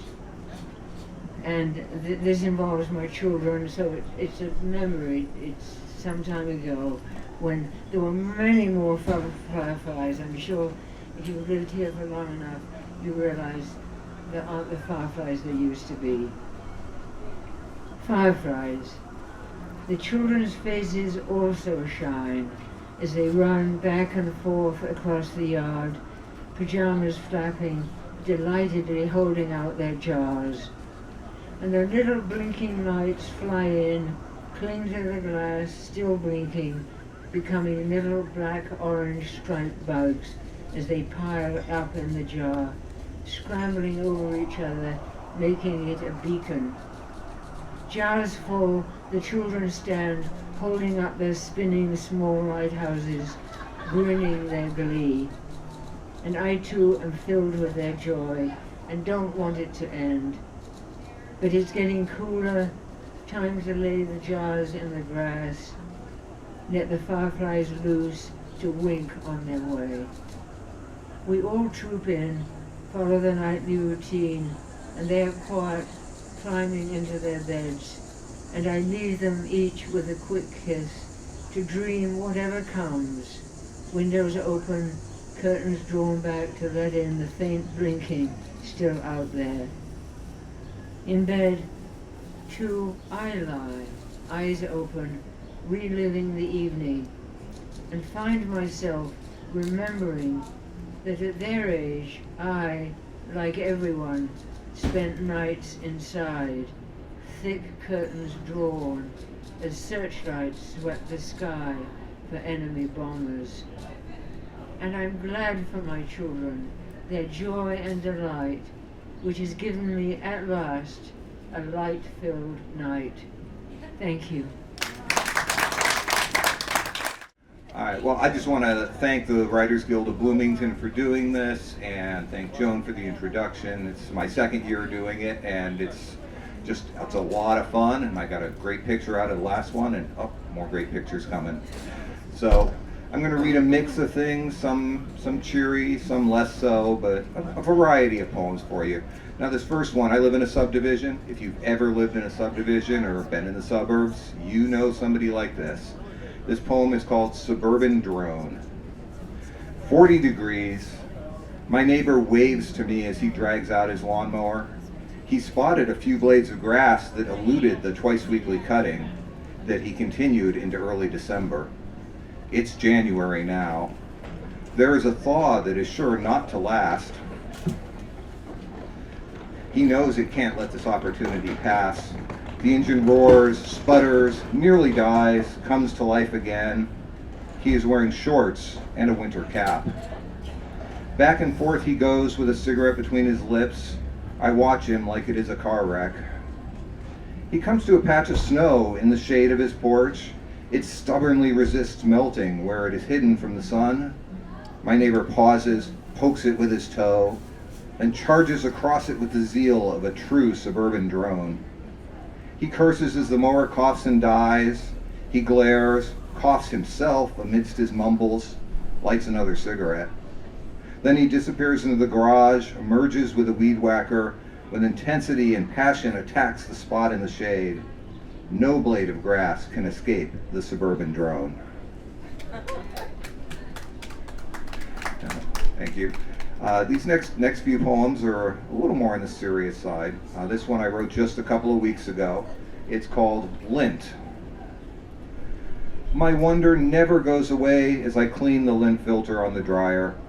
How do my genes have so much to give, yet remain whole?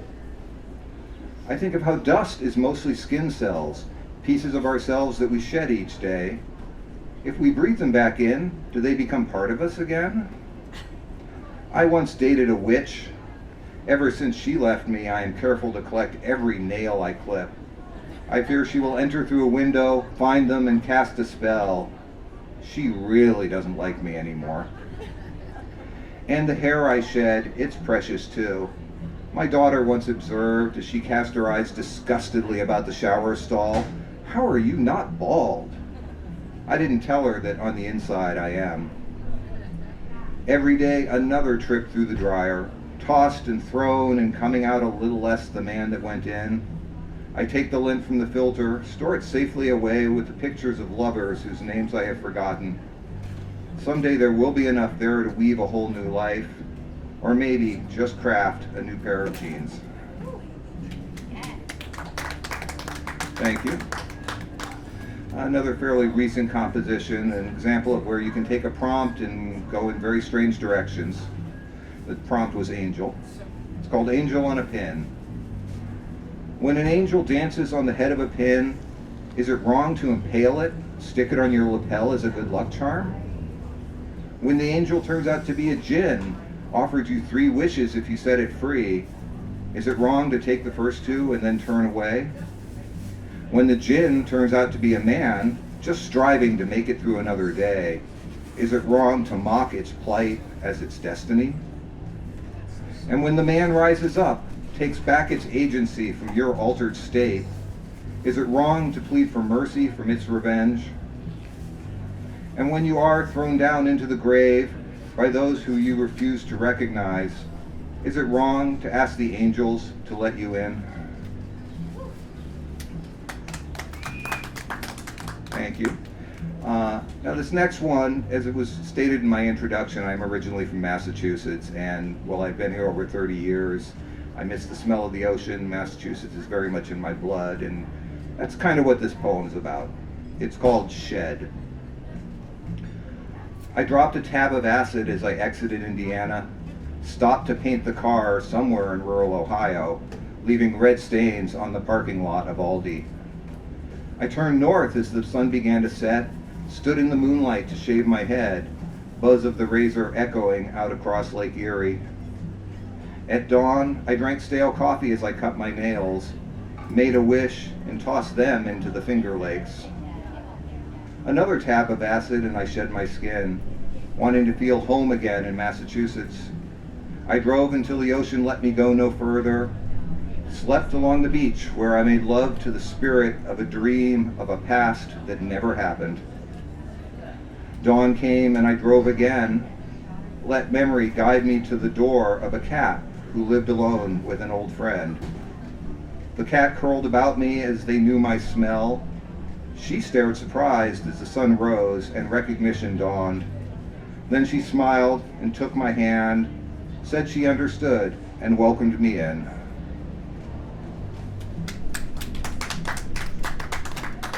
Thank you. These next 2 poems have both amazingly managed to get published, and I think the lesson from that is that no matter what you write and how strange it may be, there is a home for it. This first one, I'm going to save the title because it's kind of a spoiler. So, she was so pretty in a flower print dress. I didn't really notice the rusty stains. I could imagine her pride the day her mother pulled it over her head. She'd loved it so much she vowed she would never take it off. And here she sat in the park, a soda can by her side, a greasy chicken bone in her hand, slight smile and a twinkle in her eyes. I saw no parent or guardian, so I approached just to ask if she was okay. I moved slowly, not wanting to frighten, knew not what traumas her little head might hold. Shock filled me as she looked up, widened her smile, and leapt. I felt pain as she pinned me to the ground, started chewing through my ankle, shared my tendons with her doll, made tea out of my bodily fluids. Yet I thought, feast away, precious girl. I can't be upset if you are the last thing I see. How can one be angry at the cutest little zombie? And this one in a somewhat similar vein is called Suitcase. I keep my love in a suitcase. I mean, not literally. What kind of sicko do you think I am? Rather, I stuff it full of my emotions, all the feelings I might want to take out and share, at a party or on the street with a stranger. It is better than having them buried. Such repression only brings madness and pain. Burial is what I reserve for my physical love. Though I did place in the suitcase a few of her teeth, I can't get enough of the rattling sound they make when there are new people I want to meet.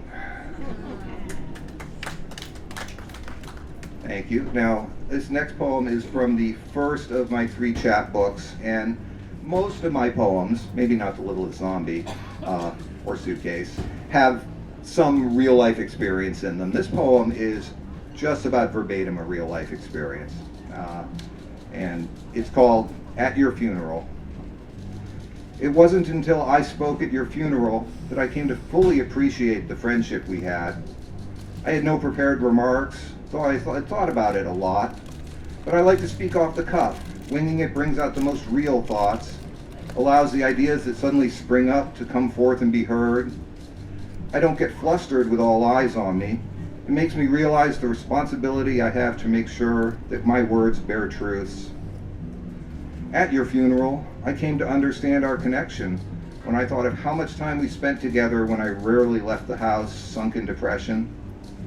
How we drove together to New Hampshire to meet your father, and not just because he could teach us how to roll a joint with just one hand, but to learn something of his life and the forces, both kind and cruel, that had shaped him and you. At your funeral, I recalled helping to move your grandmother's treasures from her apartment in Cleveland Circle. I was surprised to see a photo from that day, part of the slideshow of memories. It gave some context to the stories I shared with those who had only known you later. I recalled also knowing your mother, how she said once, "Your friends sure do cough a lot." But she still allowed us to sit in the basement, smoke all the pot we could lay our hands on. And with her too, perhaps things were not so different, as she sat upstairs with her vodka and tonic. We lived life our way, and she in hers. And perhaps most important, Shireen and I recalled that we were the first 2 you chose to come out to, driving along in the Fresh Pond Parkway in your vintage, unheated Volkswagen Beetle. At the time, it didn't seem a big deal. Only later did I understand how hard it must have been for you to trust in us and bare your soul. At your funeral, I realized how grateful I was that we had reconnected in the last few years. Social media, for all its flaws, can rekindle relationships long lost. Sure, you unfriended me once, but we talked and made up as friends really should. Still, it was only when you died, when I spoke at your funeral, that I realized that we had always been closer than either of us ever knew. Thank you, except for my first chapbook, Distant Yet Always Heard. These next few poems are from my second chapbook, The Scars Across My Thigh. I actually have 3 poems from this one to read, which I find kind of interesting since this is the one that nobody bought. So you get a big chunk of it. This first one, on a similar theme to the last one, is called Box or an Urn. Box or an urn, I should not have to make this choice. I'd like to ask which you prefer. I might have once, but as always, I have forgotten what you said. Just like the anniversaries that snuck up on me, sitting behind my ankle as the cat always did, ready to trip me up again when I took a sudden turn on what should have been a slow curve. Though somehow I would always bounce up, try to laugh it off, your stare burning into me till you cracked a smile and said, "It's okay," though I know it never was. We should have written it down, a box or an urn, all the things we planned and then forgot, all the things I always knew I would last longer. It was sure to unfold that way as God intended. I may not believe in a deity, but it matters not. They believe in me, they can control my destiny, the voice always telling me, don't bother. I should have remembered. My memories are now scattered as the ashes will be.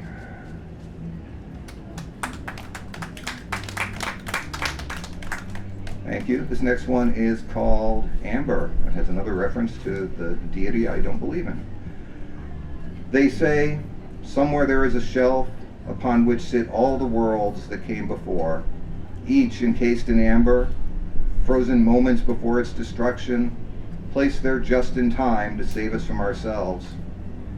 They say God looks upon them all, shakes their head and sighs, wishes to be able to let it go, move on from experiments in humanity. But God can't help themselves. It's the mission given them by their Creator, so God always takes up the easel and tries again. They say God obsesses over failures, is never content with successes, treats growth and change as an imperative, builds, then destroys, then builds again. God, I hear, can't leave well enough alone. They sit up late into the night, staring into the amber till the sun rises and it all begins again. They say God is not so different from us, no we from God or God from their Creator, that perhaps we all just stare through each other, all trapped together in amber.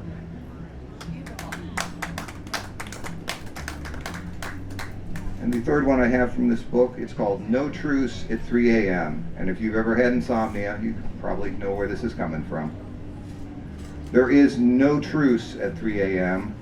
When the cigarettes run low, the whiskey turns sour. You must make your peace as truth swirls in the smoke just out of reach. There is no truce at 3 a.m. when I see a face dancing upon the wall, your eyes like Dali, smile dripping. I recall I once could melt with you, but now I am too badly burned. There is no truce at 3 a.m., the war carried on by our words, in tones of mystery and mystique, a beautiful retelling of what was, promising wisdom, but offering only a false critique. There is no truce at 3 a.m., dragging through the last cigarette, shock and awe until the alarm rings, calling me onward toward what I do with what I am left behind at 3 a.m. Thank you for my book, The Stars Across My Thigh. Now, this next one, something I like to do, and I did this with family several years ago, was visited several old properties around Monroe County that were, falling apart and abandoned. And this poem came out of one of those properties and everything that was there. It's called Spiritual Traces.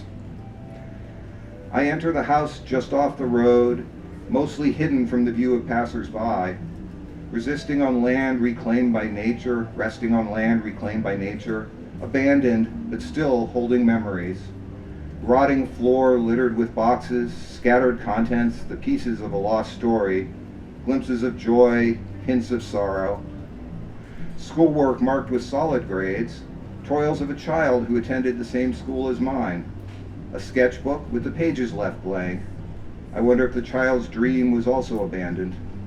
Photographs and scribbled notes, a calendar filled with plans long forgotten, reminders of cherished times, and documents telling of fears and trials. I would say they left in a hurry. Maybe there had been plans to return. Perhaps they had nowhere else to go.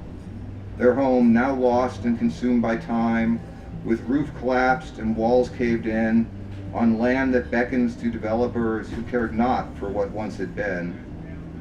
I stood silently, reverently, amongst lingering impressions of the living.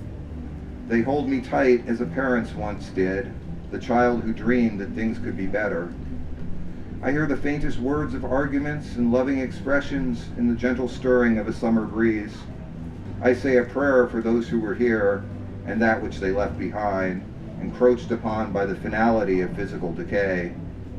Like those who lived here before, I will never return, though their spiritual traces will always remain.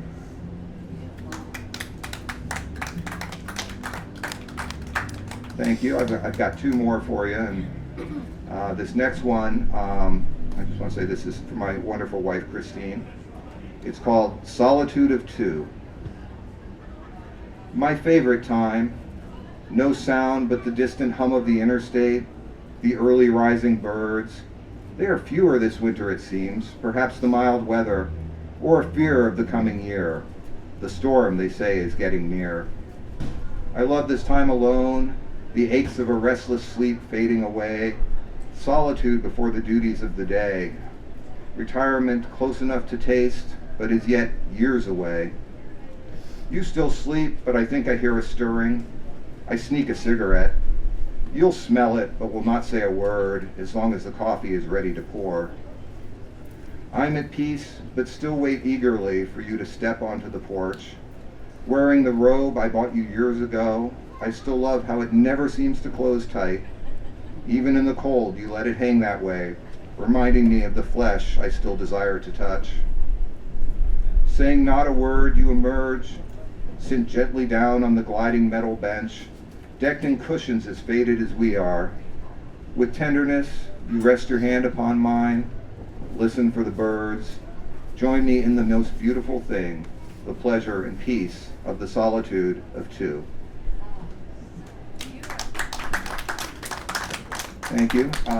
Now I've got one more. My most recent chapbook is called Could Have Gotten a Cat, and all of these poems have cats in them.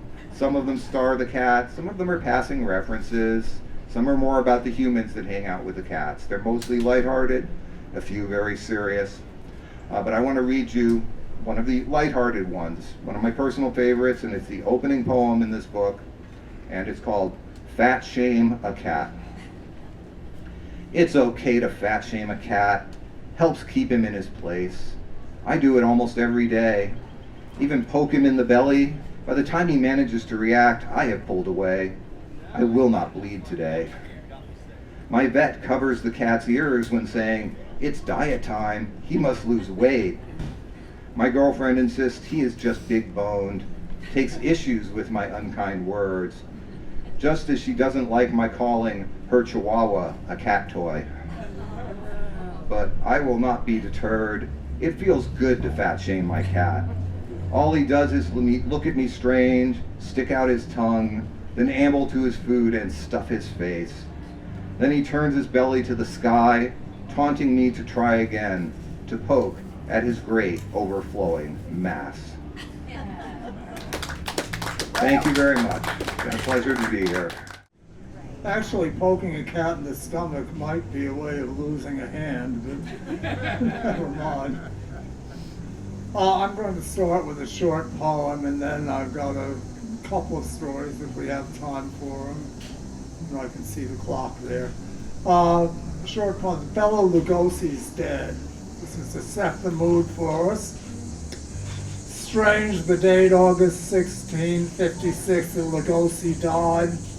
The same day, only 19 years later, that I and the woman who was to become my ex-wife married.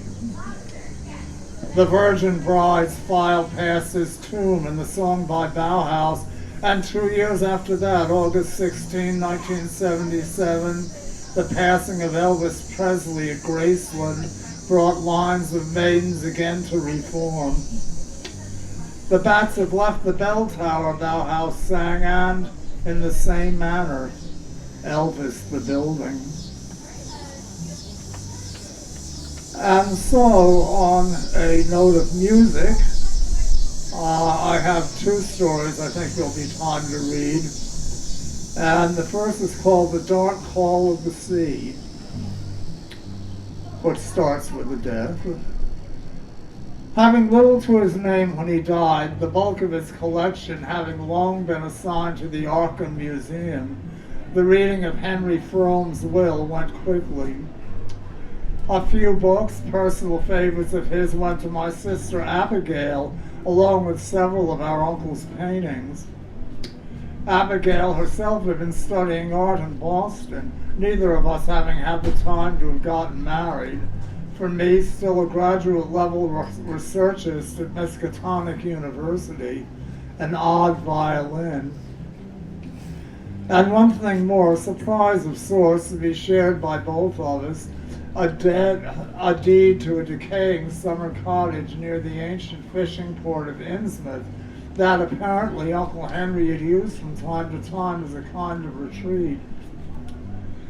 It was Abigail who broached the subject over tea at the Student Commons, where we had retreated when the reading was over. Gilbert, she said, it is clear that Uncle's paintings were inspired by the ocean.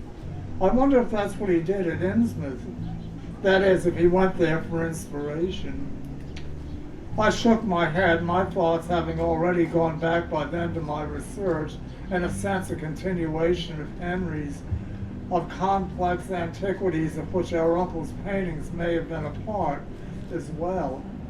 I mumbled something, I don't know what. Gilbert, Abigail persisted, look at yourself so lost in your studies. Yet it's nearly July, the height of summer. You have no classes, no reason to stay here. Even Uncle apparently went to the seaside to escape Arkham's sweltering heat. So what do you say? It will do us both good. I must confess now that Abigail and I were close, perhaps closer than normal even for a brother and sister such as we were.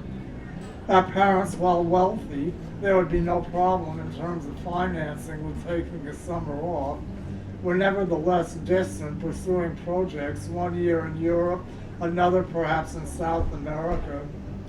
Projects successful in business terms always, stunningly so sometimes. But starving, leaving Abby and me to our own devices, often perhaps for our own, too often perhaps for our own good. And so I could not help myself from yielding to Abigail's wheedling in the end.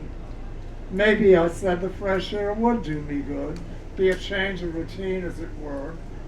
And of course you could bring your painting things with you. Of course, she agreed. So it was a week later we met again at the Arkham station, she having brought her supplies from Boston, I with my trunks packed and ready. We spent the night in my rooms just off campus, then purchased the first thing the next morning 2 round-trip tickets, and so by late afternoon arrived in Innsmouth. Then, hiring a taxi, we proceeded, our impedimenta heaped about us the few miles from that sullen, gloom-laden town along rocky, twisted roads to Henry's cottage. It was, as expected, encrusted with salt from the ocean less than a stone's throw away and in need of some repairs. Nothing, however, that could not be put off.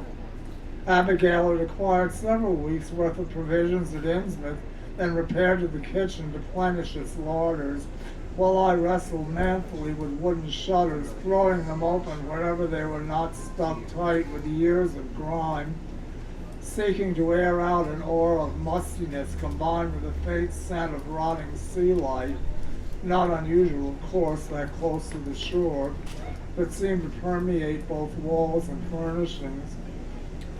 Then, finding the main bedroom, we unpacked, I taking out first my special bequeathment from Uncle Henry, the ancient violin, or should I say viol. I had in the week Abigail had returned to the Boston Museum of Fine Arts School to get her things in order, made inquiries into the instrument's unusual features. It was, I learned, not a violin at all, although about the same size and still played with a bow. I had, as it happened, 1 year in my youth, when both their parents had been overseas, been given lessons in the violin arranged by our governess, a fact almost forgotten except by apparently Uncle Henry. And so I resolved to pursue them anew while Abs practiced her painting. It would, as she said, take my mind off my work, a rejuvenation perhaps for the fall when the plotting of academe reserved in earnest. I unwrapped it carefully from the bunning and I had it protected in, cataloging its distinctions as I did. First off, the back of the instrument was flat, unlike a violin's decided convexity. Second, its shoulders sloped, one having curiously the initials EZ, a maker's mark perhaps of a former owner's, engraved just below the neck. Third, the wood of the body was thinner, but in compensation for strength, more deeply ribbed. Fourth, the sound holes were C-shaped, not F-shaped. The fingerboard, moreover, was fretted like a guitar's, and the instrument had 6 strings rather than 4, both lighter and longer than a violin's, and with its flatter bridge, strung under less tension. A challenge, therefore, to tune, but with instructions I had gleaned in Arkham, one which I was confident I would master. The bow then curved somewhat outward from the hair, as even violins themselves had once in ancient times. This another factor unearthed in Arkham, allowing a tuning of sorts by pressure from the player's fingers, held, unlike a violinist, under the bow, while the violin itself was placed upright on one's knees, much as if it were a miniature cello.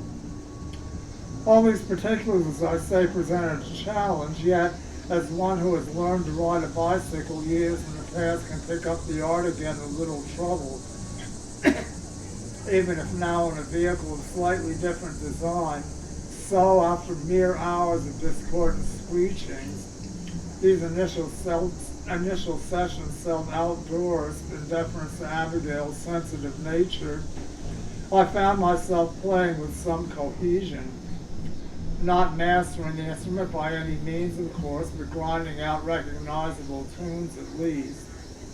Then, not long after, essaying even some of the less challenging of the classics, again in a purely amateur way, but daily, even hourly, improving until in just weeks I was concocting new compositions on my own.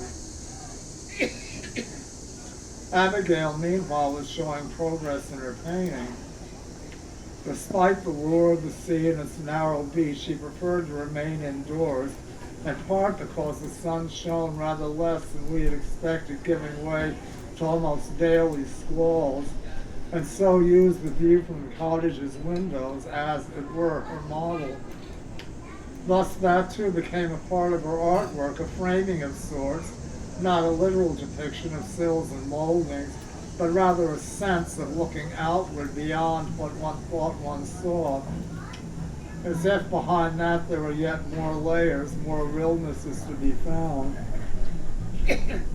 So we spent our days, I still playing outside from time to time, inspired by the power of ocean and wind, but with more and more retreating inside as well. Oh, thank you.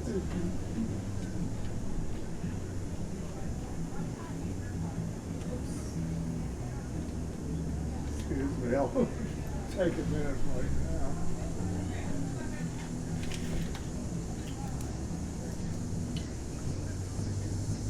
So, we spent our days, I still playing outside from time to time, inspired by the power of ocean and wind, but more and more often retreating inside as well, as the general tenor of the weather worsened. She, of course, inside too, portraying that same sea as different transparencies, a series of glimpses, each leading to some mystery lurking behind. The sea darkening, for instance, yet yielding up treasures, a shadow as it were, a shadow as if a ship, hidden beneath the waves.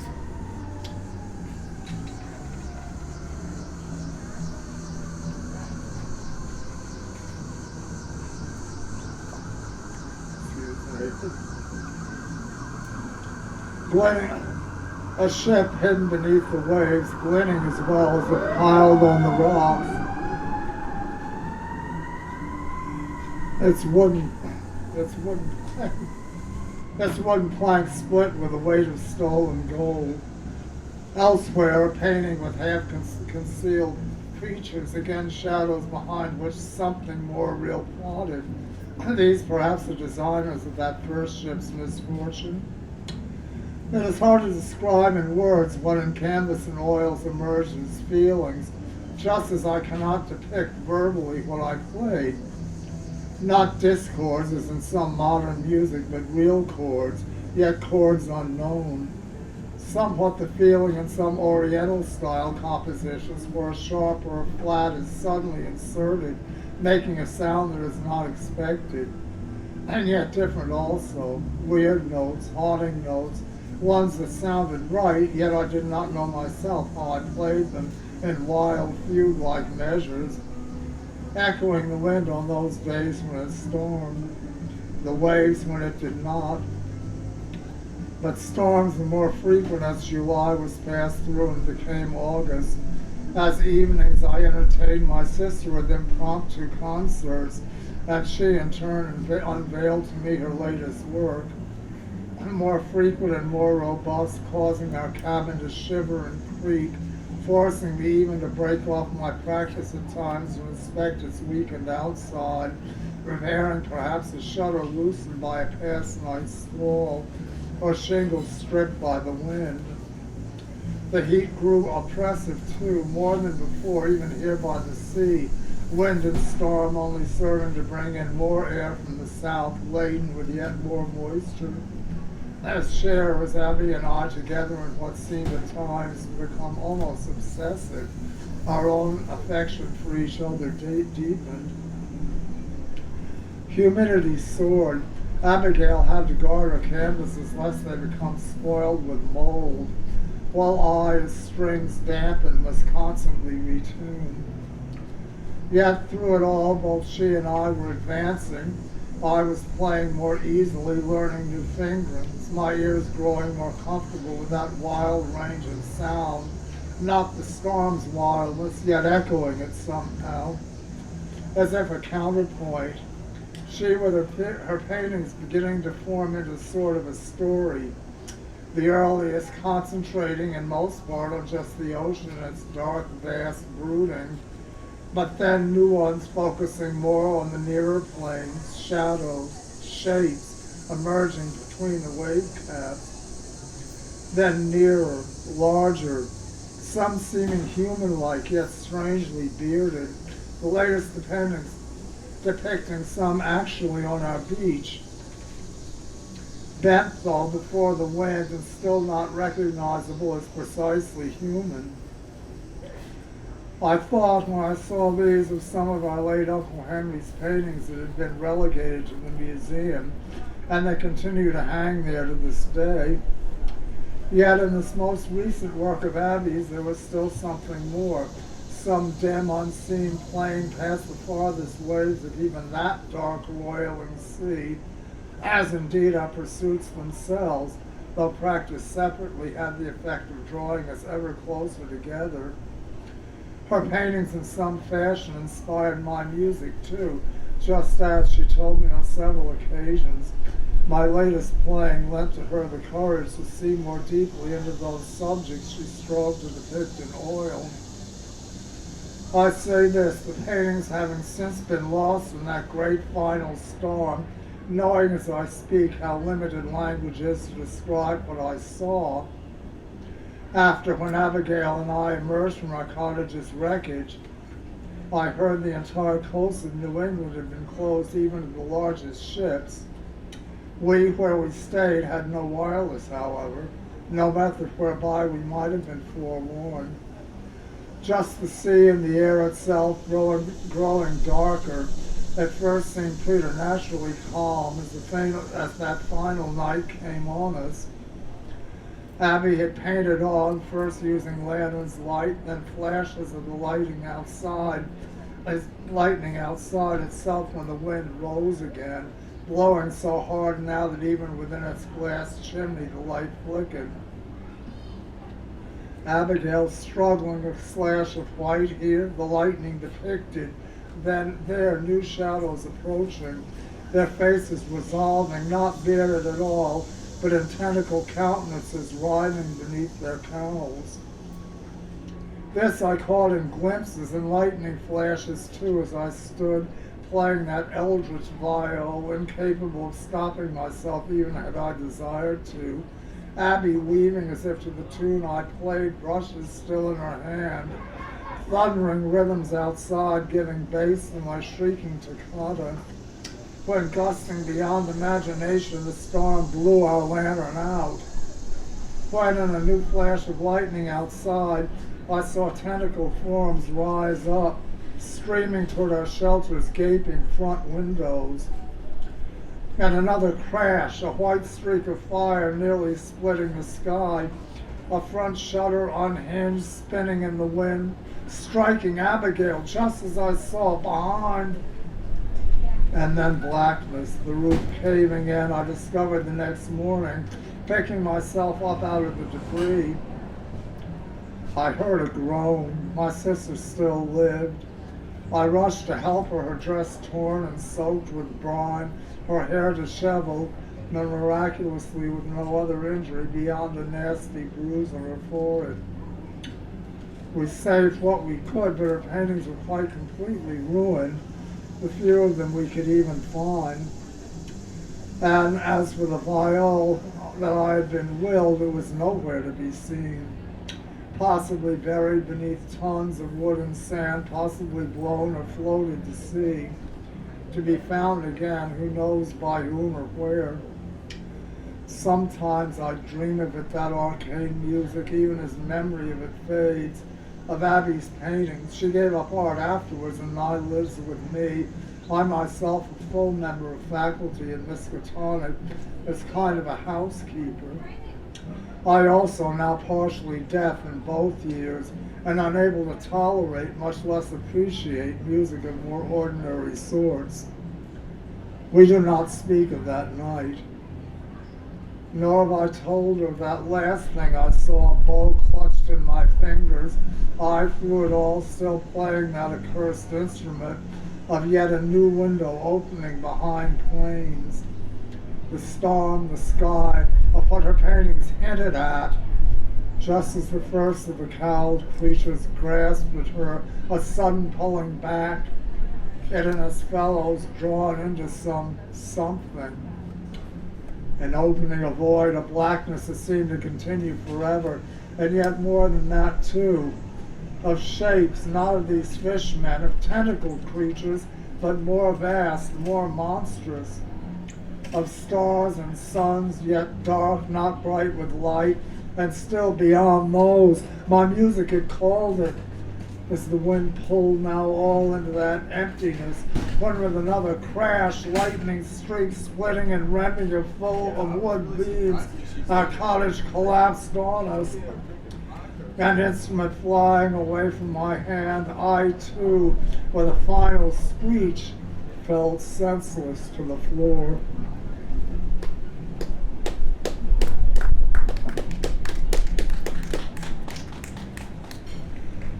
Now we've got about 5 minutes left, so I'll read something a bit shorter, or perhaps a bit more surreal.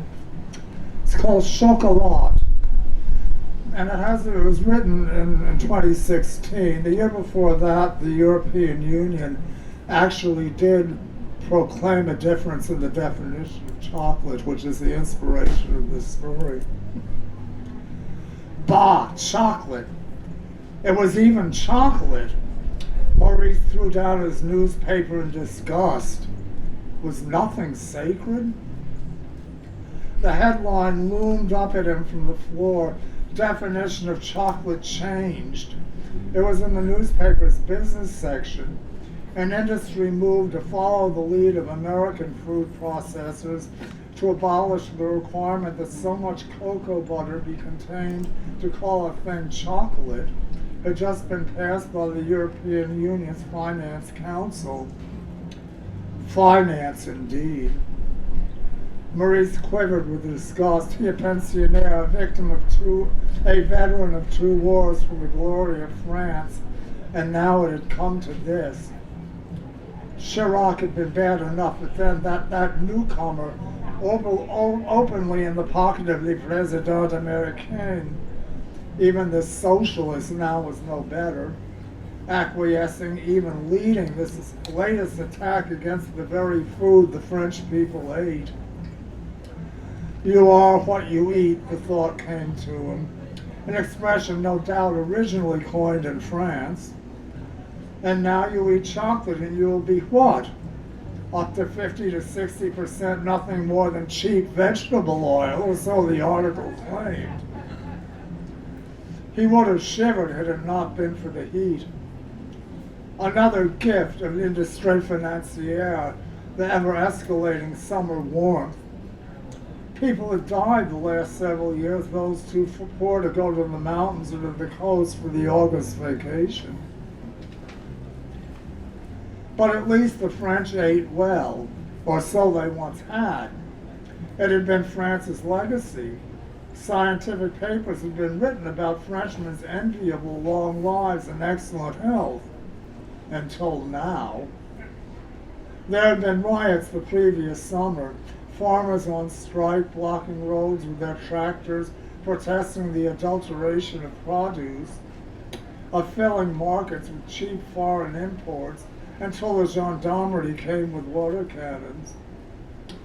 You bought strawberries now, huge, plump, deep red, and tasting like paper.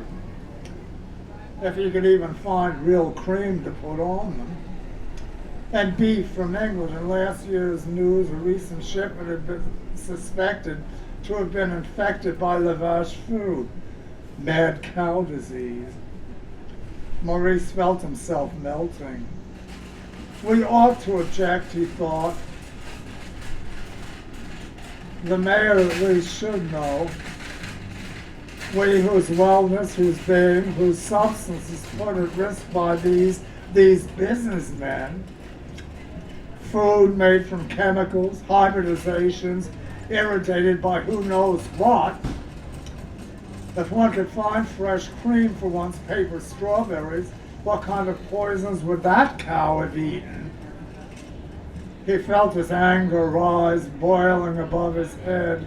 He pushed his front door open and oozed down the steps into the street to join his fellow townspeople, chanting with them, la maire, oh si, la mairesse. Where were France's guillotines now when they were needed? Up to 50 to 60% cheap vegetable oil indeed. Maurice flowed with the crowd.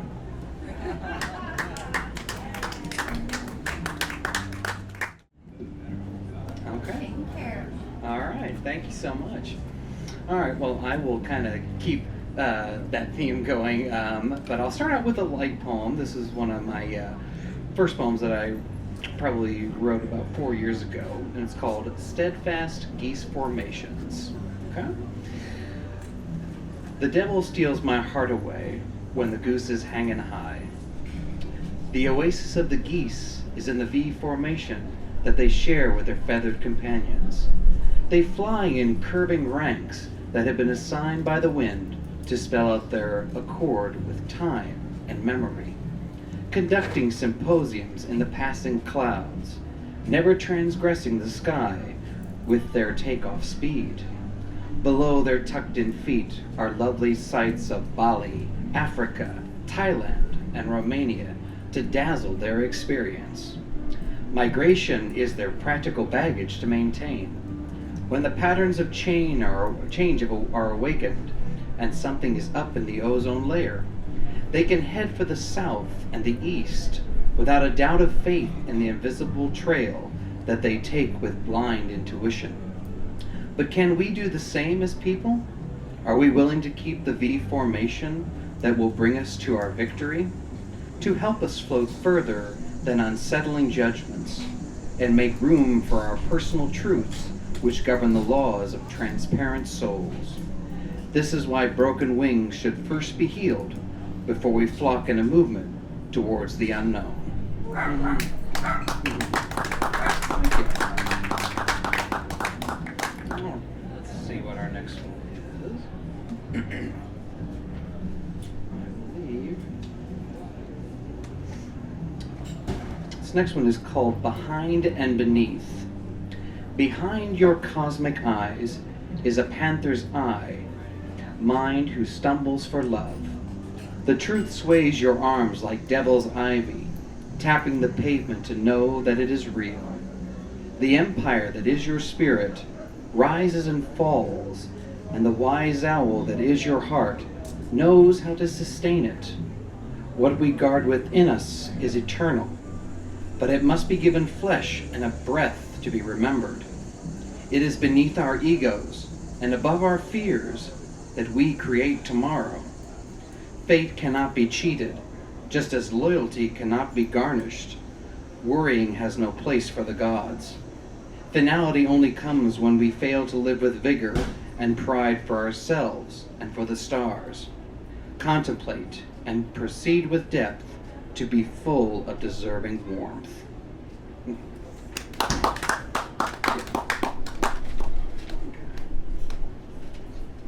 This is probably one of my shortest poems, and especially in funeral service, it kind of makes you think about life a lot. So, it's called Smile. Smile, the world is dying. Don't be troubled by anxiety. We won't live long enough to see it buried.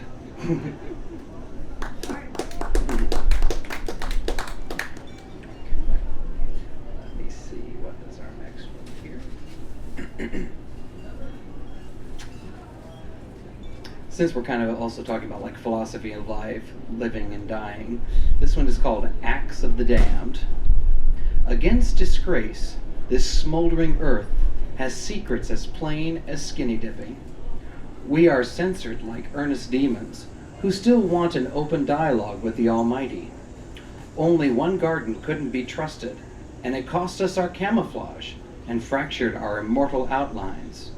There is always grave potential to desert ourselves. Perhaps we already have. But how beautiful it is to be damned and to be reborn as a legend. Okay.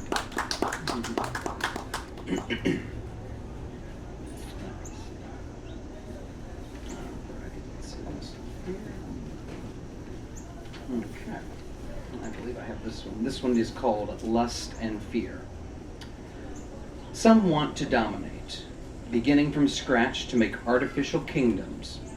Then there are those who take dominion to enhance the ones that already exist, not thinking they can make apples from dust. Our thoughts endure so much, like snakes that crawl through our skulls, pressing them tightly together as ancient bricks of Rome. To be embraced by the sloping caps of mountains, when does the entrance become the exit? Is this a distinction between embarrassment and blushing? Stains that enhance the color? Gray follicles aren't gained from being still. It comes from diligent movement and seeking. Having an advantageous mind will provide skill and versatility, like a mechanic who has rows upon rows of wrenches. Curiosity swoops down hard, like a hungry pelican's trough, to scoop up heaps of herring to be swallowed swiftly whole. We build internal beams that are as heavy as weights in a grandfather clock. And then, let me switch to, oh yes, this one is called The Snail. Near the base of her dreams she rests, like waiting for a trolley to pick her up. She munches to forget her stress and troubles, wearing her shell like a shimmering shield. Does she still notice me like she once did? We'd sit together and her brown eyes looked deep in mine. Death never scared us, only the fear of living without purpose does. Still we keep each other safe and persevere in restless patience while we crawl together on a footless path.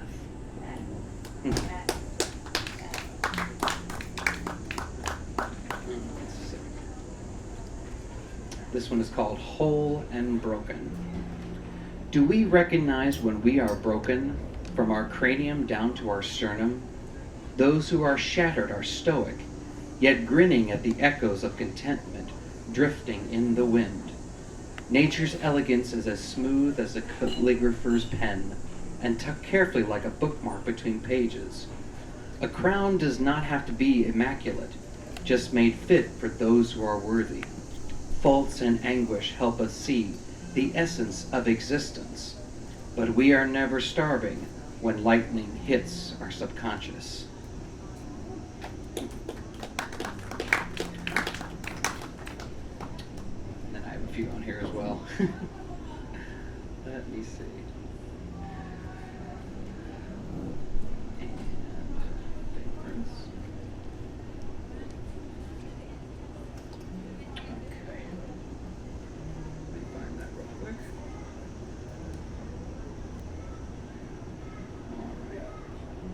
This one is called The Witness. Lies give us wrinkles, and honesty is a facelift.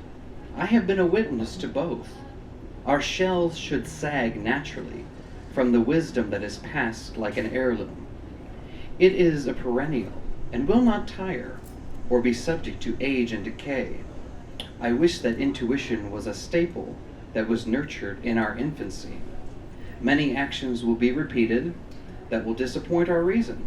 That's why it's crucial to be the witness that looks ahead, with anticipation for the things that will surprise you and give potency to our decisions.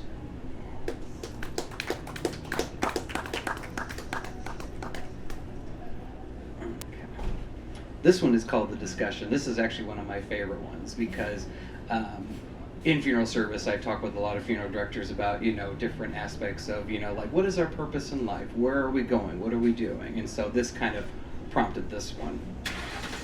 So The Discussion. Two gods were walking amongst the dead, and one said to the other, "Who's in charge, us or them?" "What do you mean?" his companion said. "There's an issue," he continued. "They go full circle and end up as decaying tissue. We know and have seen the persistent process of how human beings deal with losses. We have nothing to choose and nothing to lose by anything that we do. The graves repeat and spell their fate. They are recycled at their final dates." The god carried on as he sobbed, and then screamed out, "We are endless skeins of yarn." The other god remarked as she grabbed his shoulder, "Stop, we mustn't weep because we can't grow older." The first god stuttered in response, "Surely it isn't right to be immortal. Those who live and die are truly noble. For where is joy when all is as slick as butter?" You're right, she agreed, "but it's not our place to solve the deed. Unless we can fix it, there are repercussions, and we've solved nothing by our discussion." And continue with that theme, called The Effects of Death. Death brings out the stars in day and makes the mediocre look like saints. We blindfold ourselves to retain memories and avoid the pain of piercing arrows. Hate and bitterness keep us damp, but passion fundamentally rests delicately on our feet. Irony is a mentor to understand fate, hopping like rabbits to escape defeat. What do we reach in living out our actions? To be composed of worthwhile satisfaction. What hues will feel like velvet and dance warmly on our palates? Urgency, that's what stridently dances when the effects of death set in for us.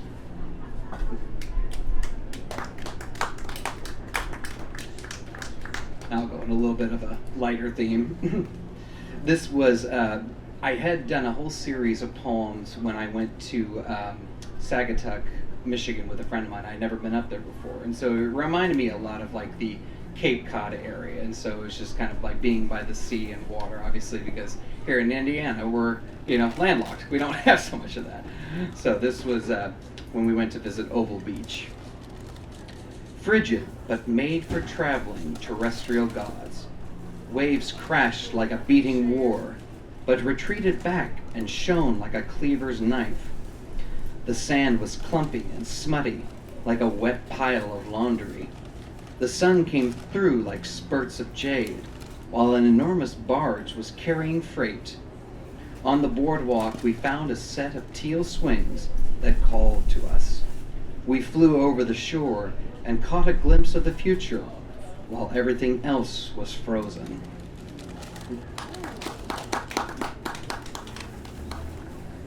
This one's called Do Not Be Afraid. Do not be afraid to do what you can to be human, or you will split like a fountain pen's nib. Be as absurd as the nocturnals who carry out their chores whilst everyone else is sleeping. Pristine philanthropy doesn't fold in on itself, but has the same kindness as a piglet. Have pomp like a magician's rabbit in a hat, and be certain of what feelings need to be encased by barbed wire.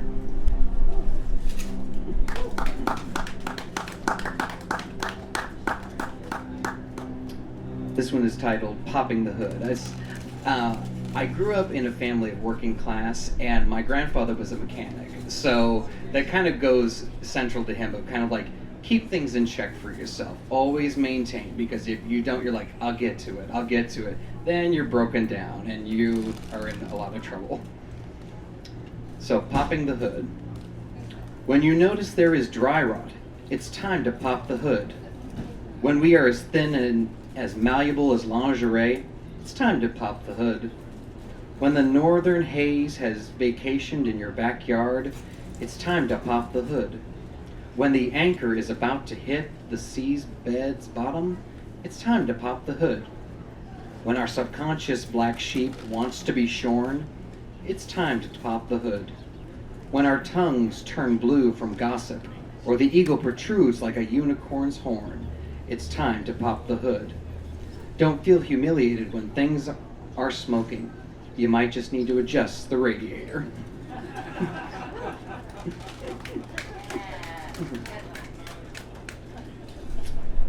Now this one I wrote is actually the night of my grandmother's passing. And so I had always, she had experienced dementia for about 5 years. And so it was, that inevitable coming and waiting and when it was actually going to happen. And so I knew something would come out of it, but this was the result. It's called the Exodus Solemnity. Just as much as the mother of Moses felt when she released him from the reeds, gliding on the Nile, it is that same kind of melancholy. The exodus of your soul has taken 87 years, but as I left from my visit, the sunset was as bright as a solemnity. You were always stern and stoic, but as you aged, you softened like the finale of this indigo day. There is no fading, only ascending. Phrases, stories, anecdotes, and photos will ensue at your departure, making the waves of my Red Sea heart unroll. But a staff will raise to unify the sorrow, eventually calming the tide of grief to a content ripple. All I can do at the present is wait, kiss your cheek, and hope for a sparing passage into eternity.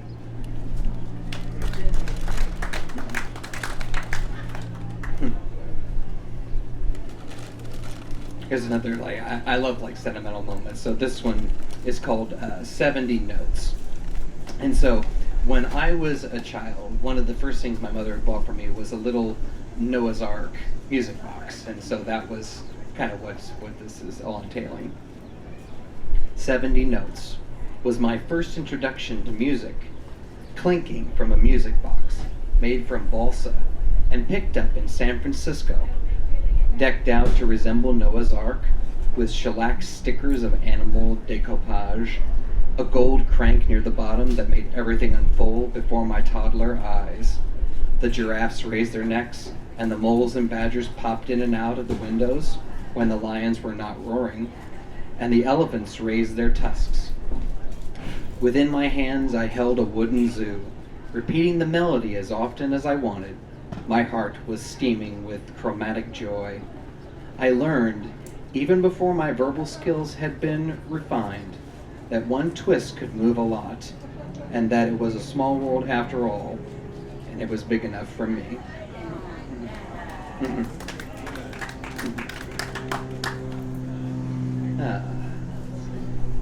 Now this one was when I made a trip down to Newport, Kentucky. My mother had always told me about the Newport Aquarium, and so she was like, Nikki, you've got to go down this, you've got to see it. It's just fantastic, you're going to love it. And so it was 4th of July weekend, it was just perfect. So Newport, port of entry. To enter vintage Kentucky, I passed under the banana-shaped and colored bridge, emerging in the south. I was going to visit the aquatic life, but first was welcomed by a sign in Caesar gold, port of entry. To my left, a home was being renovated that looked like it was owned by Edgar Allan Poe. It was actually owned by the inventor of the Tommy gun. Further up near the courthouse was St. Paul's, with those infamous Episcopal doors, painted in forgiveness red. And on both sides of the Ohio River were downtown buildings as shiny as rolls of pennies and nickels. Neighborhood apartments as thin as bread had the locals sitting on balconies, half naked in 90-degree weather. In bubbling tunnels, I watched the Arapaiminas and lunar jellyfish, while the country above me was preparing fireworks for the July independence. Let's see. That one. This one is called All Right. Nothing is more debilitating than our combined love and pity for each other. We have to earn our sleep and cannot be starved just to obey. Can any of us reach God's level of satisfaction? Anything less is just a thing. Lies are laced with gaps in the twist. Can we escape the underground?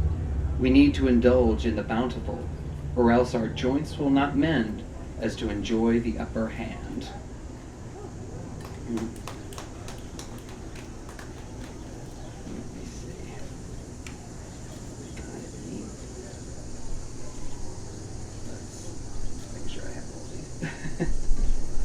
Some are a little out of order.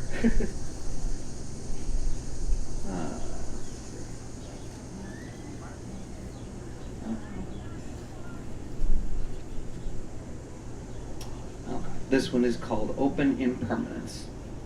Today I looked up and wept at the openness of the sky and the impermanence of everything. It's not in anguish, quite the reverse.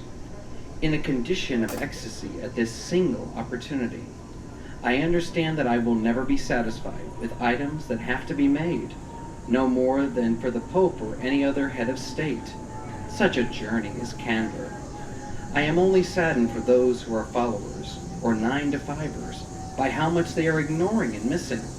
Stop beating against the windows like insects. Open it and be tangible.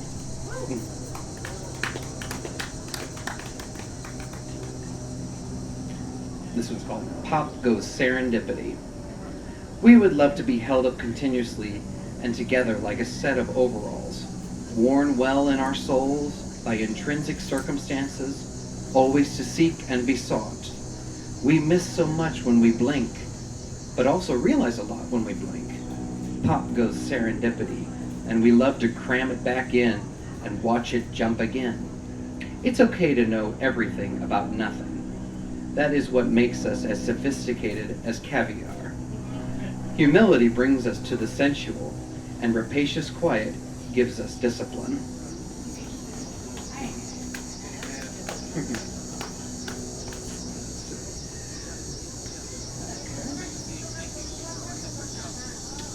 This one's called The Solicitation of So. So tries to bang our knockers and solicitate its carelessness for others. I lost my job. So. Villages are disappearing. So. I'm having a mental crisis. So.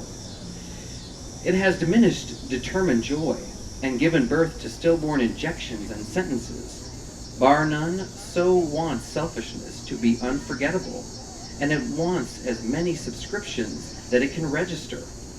We have to raise our collars and its downpour of entitlement and leave it soaking like an orphan.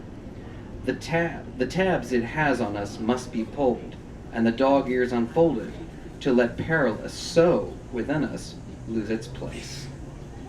And let me see if I have. Should have a couple more. Let's see. Okay. This one. Oh yes. This one's called Terminal Happiness. Live as though you were terminal. But, in a sense, we already are. We are waiting for the signs and symptoms to make themselves more apparent and obvious. Pleasure cannot be rushed like a line in a drive-through window. It has to be healthy. Accept the taste of happiness as it joins us temporarily. Nothing sheds all at once. It does it inch by inch. Be conscious that fame is for idle people, but integrity is reserved for icons. Let's see. And I think we have one more. This one is called Skinning Humility. Eternity is our oasis, and the sun is clever, like a silver fox that knows where it needs to go with a glimmer. Humility must be skinned and dried to be worn properly by warriors. We must be free to flow like transparent sheer in an uproar. Caves must be enticing as gold to venture through and see what kind of majesty is written on the walls.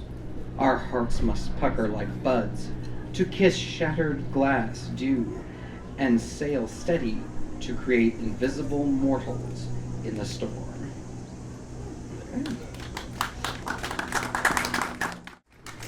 All right, thank you so much, Eric.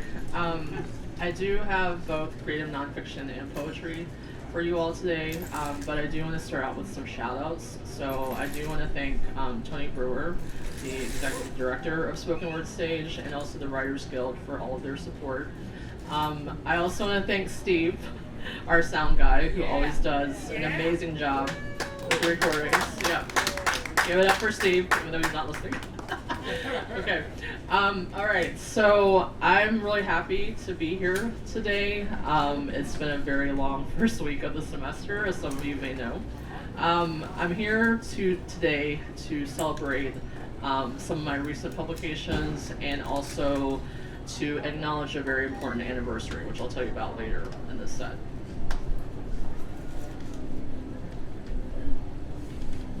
All right, so it has been really exciting to publish in my second genre of creative nonfiction, and this is Untelling Magazine, which is the magazine associated with Hyman Settlement School, a very prominent school in Kentucky, and they have the Appalachian Writers Workshop every year. So I'm really honored to be, to have my prose in this magazine.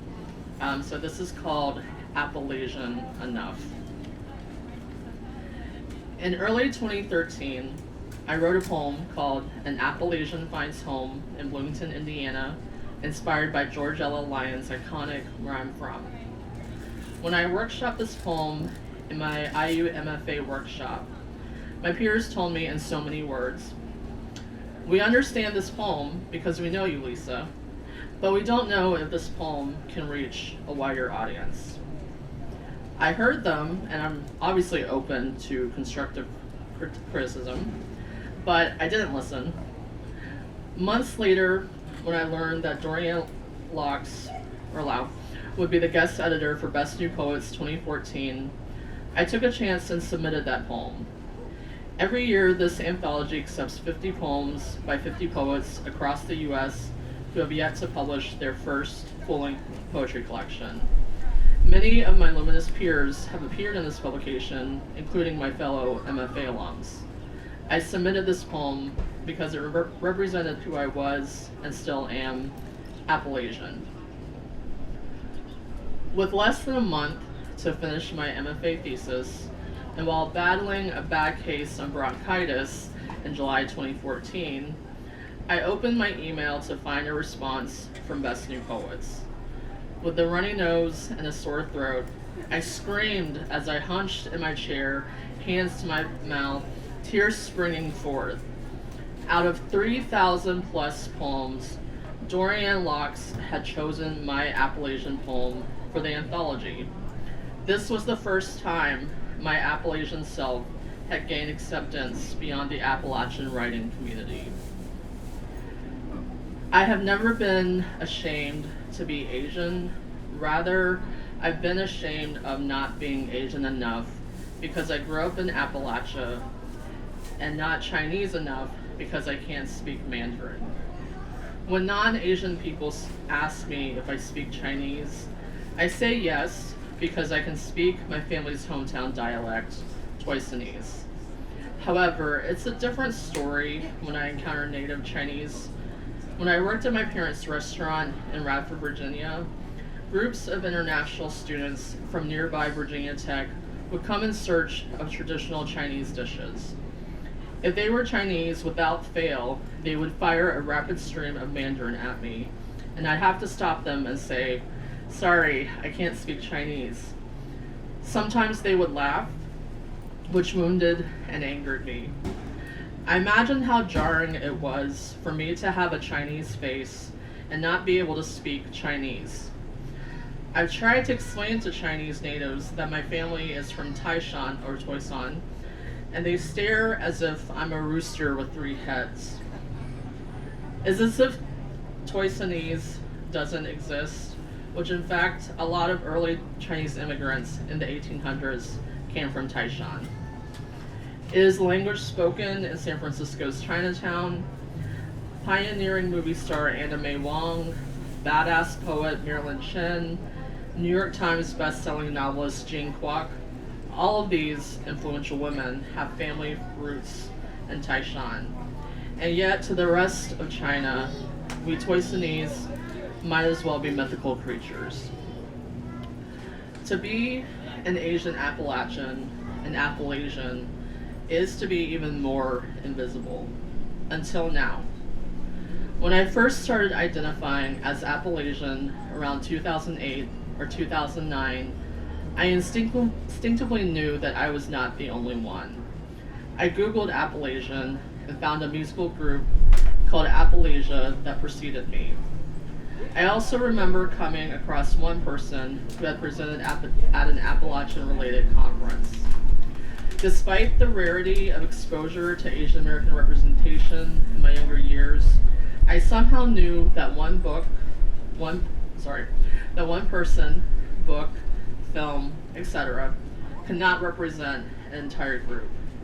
I know I am not speaking for every single Asian Appalachian out there. I am speaking for myself, with the hopes that more of us Asian Appalachians will step into the light and share our unique and complex experiences of growing up or living in a region that doesn't recognize us yet. Part of that reality has come true with recent books by Michael Crowley, Nima Abashia, Danny Quintos, also an IU MFA alum, and others gaining regional and national recognition. In Bloomington, Indiana, I learned to become more at home with my identity as Asian American, as Appalachian.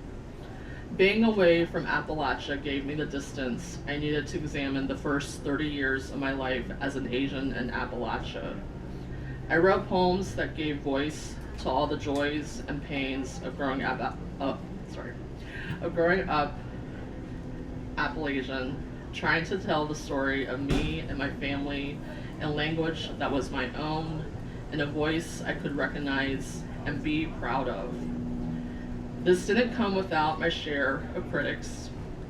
Different people told me to write about my experiences from a different perspective, as if my own voice telling my own story wasn't good enough.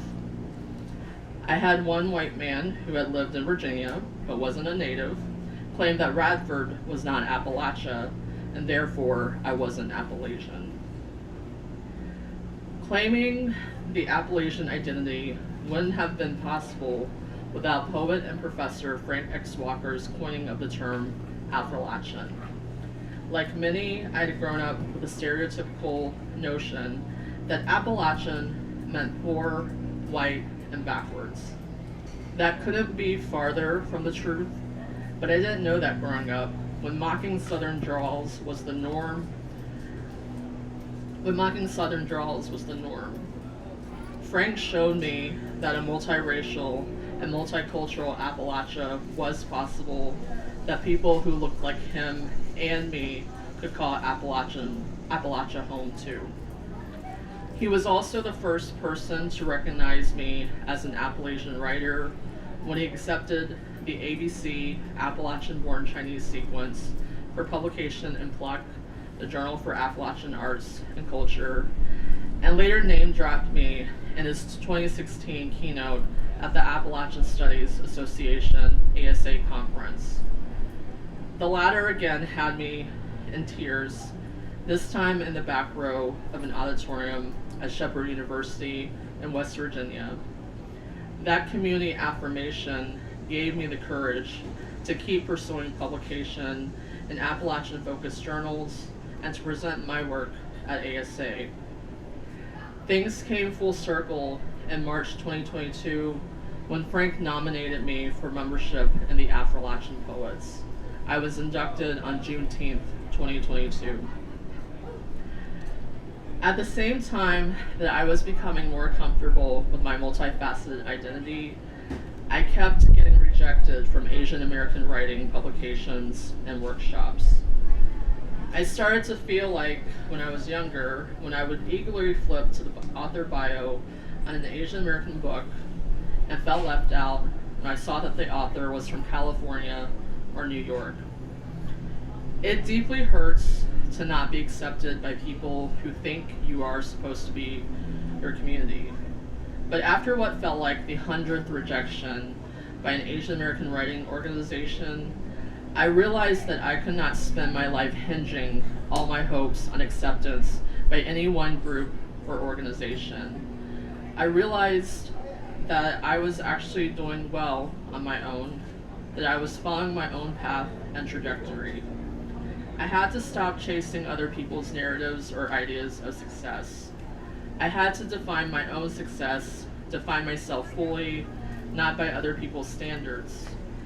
I also learned that sometimes the community chooses us. I did have the pleasure of first meeting Marilyn Shin in 2017 when she read at IU. We went to lunch the day after and talked about being Toisanese, and I also expressed my frustration at being rejected by Asian American communities. She told me to not worry so much about their acceptance. Perhaps the Appalachian community were my people, and perhaps someone had to speak up for Asians in Appalachia.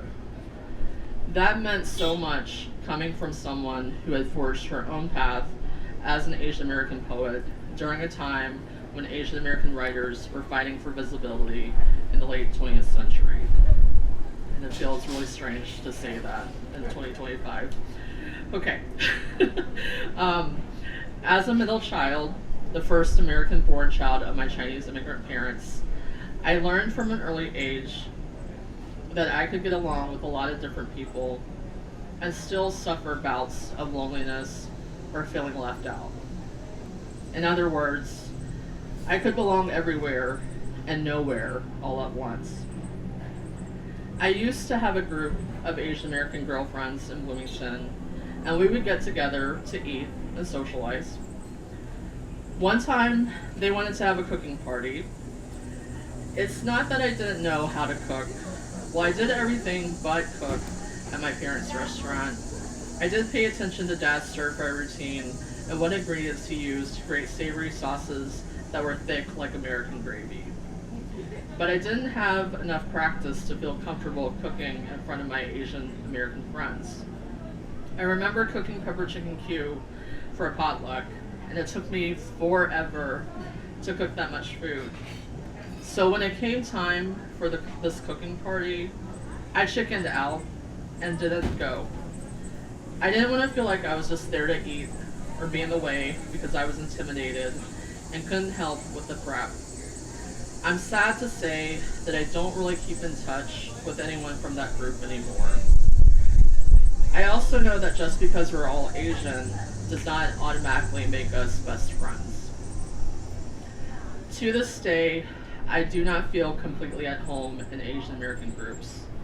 Still, I did find Asian American community with the IU Asian Culture Center, MFA and local writers, and the IU Asian American Studies program. I've connected with my favorite Asian American writers through social media, and they have now become my friends and colleagues. Asian American community, while I am grateful for the ones I've found locally and nationally, may never come easy to me. There seems to be always something that separates me from fully integrating, whether it's being an artist in a group of academics, almost plus size in a group of more petite women, or carb conscious in a group who eats rice and noodles in hearty portions. The Nigerian novelist Chimamanda Ngozi Adichie warns her audience during a 2009 TED Talk of the dangers of a single story. Asian Americans and Appalachian Americans have been subject to having their rich and varied experiences reduced to single stories. I absorbed the single stories growing up and have spent the last 10 plus years unlearning and crushing them with my own identity. I've had to learn that I am enough as I am, that my differences from other Asians and Appalachians may set me apart, but don't diminish my worth in either identity. In fact, that is why I have again bucked convention and capitalized that middle A in Appalachian. I am both Asian and Appalachian enough because I say so, not because of what others think I should do or be to meet the criteria. Sure, I still have so much to learn about Asian American, and Appalachian histories and cultures, but I have the right to determine my identity.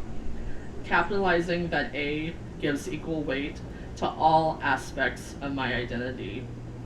I am enough. I won't be told otherwise. I am Appalachian enough. Thank you.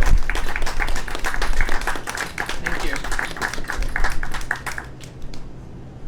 Oh, okay, let's see. That was definitely a very hard essay for me to write, and I don't know, it might make some people upset, but I'm just speaking from experience, as the saying goes. Okay, so I do have a decent amount of time. I do want to do some poems for you all. Okay. So if you've been following me for a while, or you've known me for a while, you know that anniversaries are very important to me. So, last year at this same event, I read an essay called The Importance of Anniversaries. And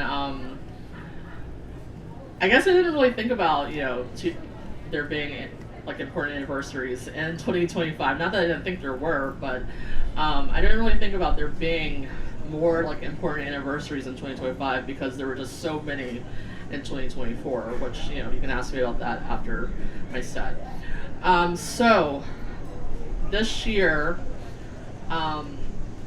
marks the decade anniversary of this poem I'm about to read to you.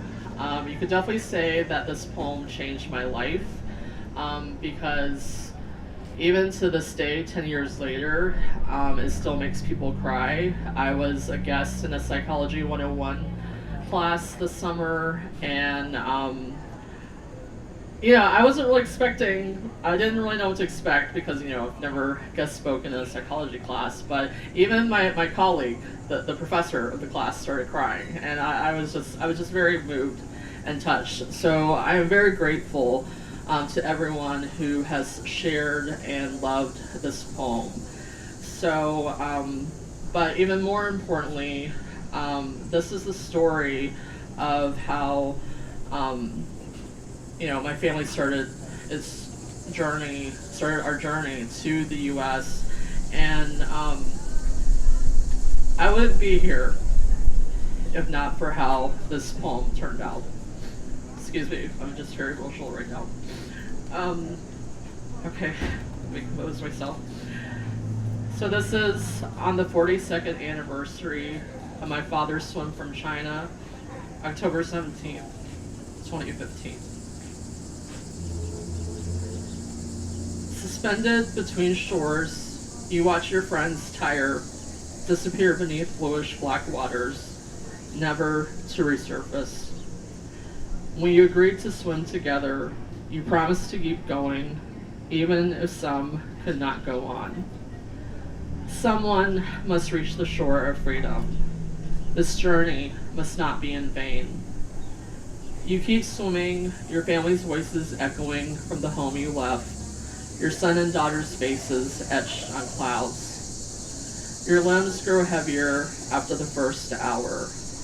You keep time by the shifting sky, one arm, one leg moving after the other, strong strokes slicing cold Taiping Bay. Salt slides from your eyelashes, the sun is a blinking siren. Spotting a shark fin in the distance, you quiet your strokes, your eyes still on Hong Kong. Even the fear of being eaten alive can't stop you. You want to live to see your babies grow up, to grow old with your wife. You must succeed as a man, as the head of your family. You keep swimming, believe your blood father is watching, the father you never knew. You must keep swimming to rewrite history. His early death won't be yours. You will live even though your legs feel like sacks of rice. You believe there is something stronger than exhaustion. This is why you continue to kick towards freedom. This is why you won't stop until your feet touch shallow ground again. This is love, spanning generations of blood, red legacies that will survive shark bites, the ghosts of family secrets. You must keep swimming to reach the shore where you will be reborn, a tiger emerging.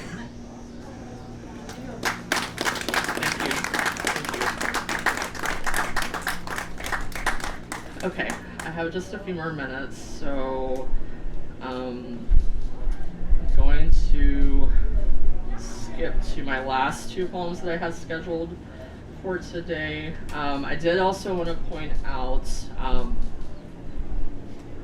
that my other publication that came out this summer is I had 3 poems selected from Becoming Appalachian for this anthology. It's the 2nd edition of the Southern Poetry Anthology, Volume 3, Contemporary Appalachia, and it is such an honor to be among all of these writers. I definitely consider this like the Appalachian Poetry Hall of Fame. Like in 2010, when I picked up this book just as an unknown, I really had no idea that 15 years later I would be in the 2nd edition. So I just wanted to share the great news with everyone.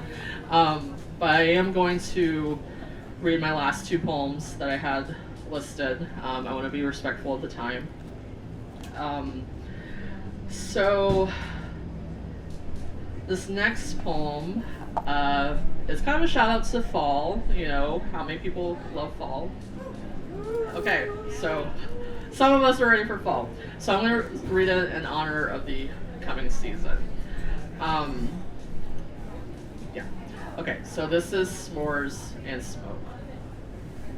In the pumpkin patch air, a fire snaps as speared marshmallows glide in and out. Flames catch these delicious clouds, smoke kissing them until they melt. Perfect between the snug hug of graham crackers and milk chocolate. The man with hazelnut hair and a sunshine heart kneels and roasts the perfect marshmallow. A toasted blush, it plummets. Wearing a boyish frown, he rubs away phantom tears with his right knuckle as the perfect marshmallow sinks into its dry grass and dirt demise. Gone quick as a leaf twirl, its loss lingers like smoke smell on our jackets, like daily heartbreaks we carry on a roasting stick. Thank you. Okay, and my last poem is new, so not published yet. So this is only the 2nd time I've read it in public. I first read it at there was a slam open mic at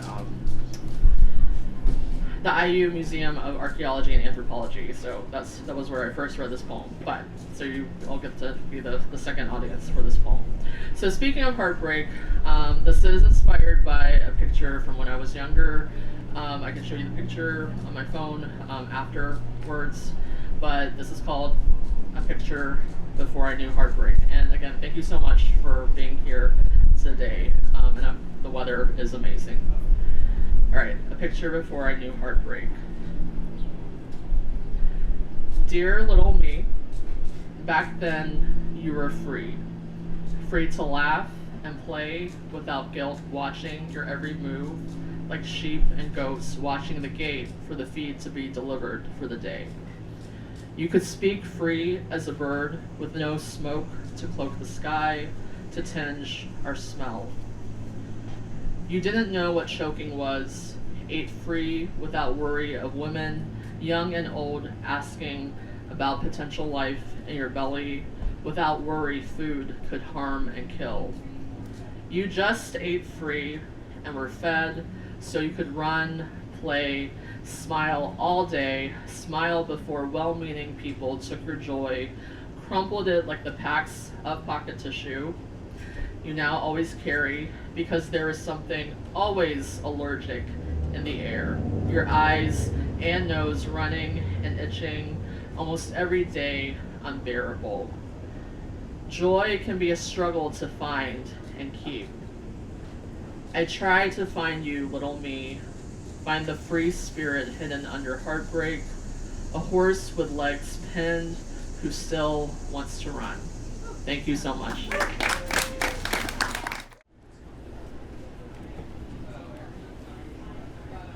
Let's start off with this one. A lot of these poems don't have titles for some reason. So, after skipping past riverbanks and saying goodbye to the traveling busy little fish and yapping songbirds, they hopped from branch to branch to show me the way and ask, what's going on? I climb up the steep hill saying what's up to the stoic rocks up top. Finally, the whole valley comes steadily into view. I take off and clean my glasses with my dirty bright shirt. To an observer down below, I look like a lighthouse, forced to cover their eyes from the reflection of the sun's laser-like rays. I rub my eyes while I'm at it, and even use my pinky to clean the ears. I just wonder if I'm seeing things clearly. But as I fear less of new dreams, I know clearly how clear I see. The world I thought I was in just keeps getting bigger.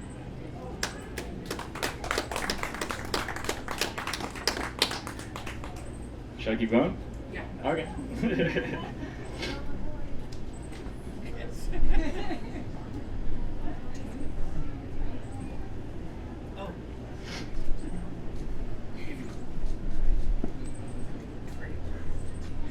This one is called Doin Quan, which means town village in my language.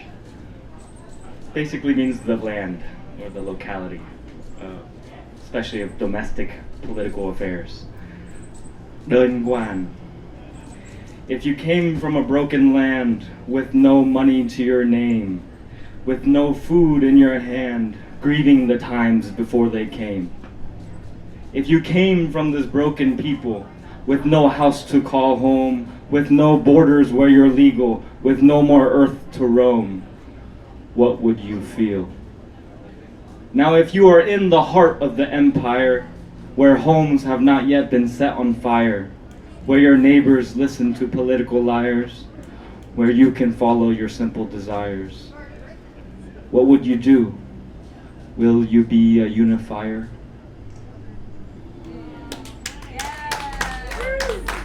Thank you. Wow, this is lovely. I've never shared my poetry. Really? One more. One more? Yeah. All right.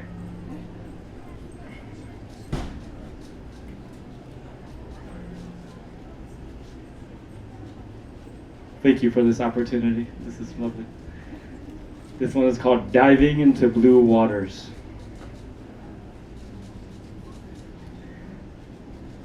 You struggle to sleep, daring dangerous dreams. You cuddle with the mean, carrying careless things. In wrong thoughts it's anguish, unable to realize the cold mind, long lost with the language to lyricize your own lies. A guide says you ought to walk into the old night. The whispering white light of the moon's glow, signaling it's night, my body will soon slow. The passing pawn ponders patiently, with an impressive peaceful presence, an asking wanderer what's waiting within, a simple essence, an unseen message. Yet folded eyes widened, jumping in lots of ripples again, rolling behind a hunting frog hopping in. A reflection hides behind surfing water striders. On the lake are your lazy eyes, lit with luminous love, So introspection guides the mind to unearth those dark dangers, a mistake of your hazy mind, fit with ominous stuff. You ask, are those my eyes in this deep blue, with that motherly gaze and fatherly smile? The pond responds, you realize the unique truth. This all sits underneath your own face, where you wander for an eternal while.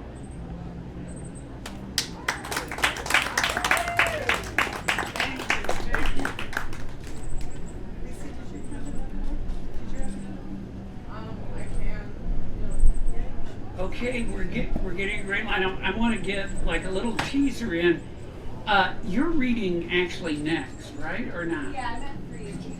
Okay, so why don't you just like read one to give us a little teaser and help me out to fill the space, and then Lisa, if you read again, that would be great.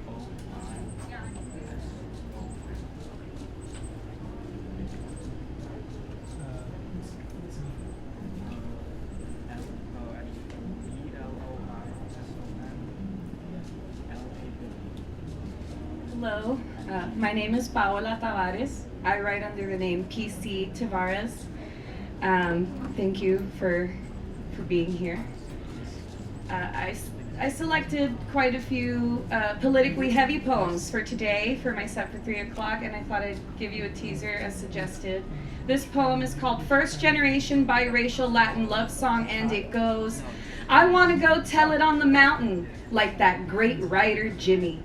Write poems in Harlem and smoke jazz like a chimney. But my father's voice booms again, his ghost haunts to remind me I'll never be black enough to hang with Nikki, Audrey, or Tony.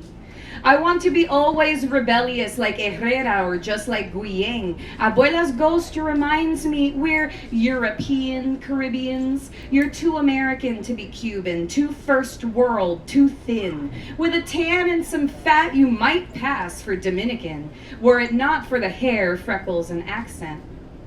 I want so badly now to count each and every grape of wrath, scale the big rock candy mountain pass, and shout from its peak, at last, at last. Steinbeck and Stegner shout from their grave, you're too brown to be white. Part Latin, part slave. Find your own path. Ferment your own wine. I disagree with the greats, but I take it in stride.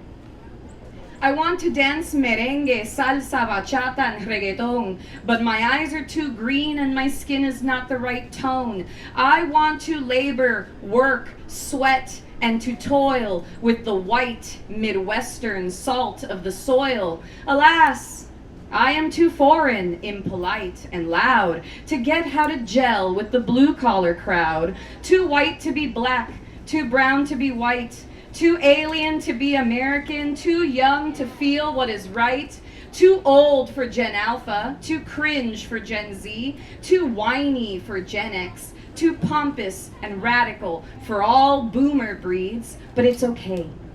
It's okay, I'll find my own path in poems and love songs, in Sexton and Plath. Being a woman, a mother, that is enough for me. I may be caged by my works, but my works can set my daughter free. Thank you.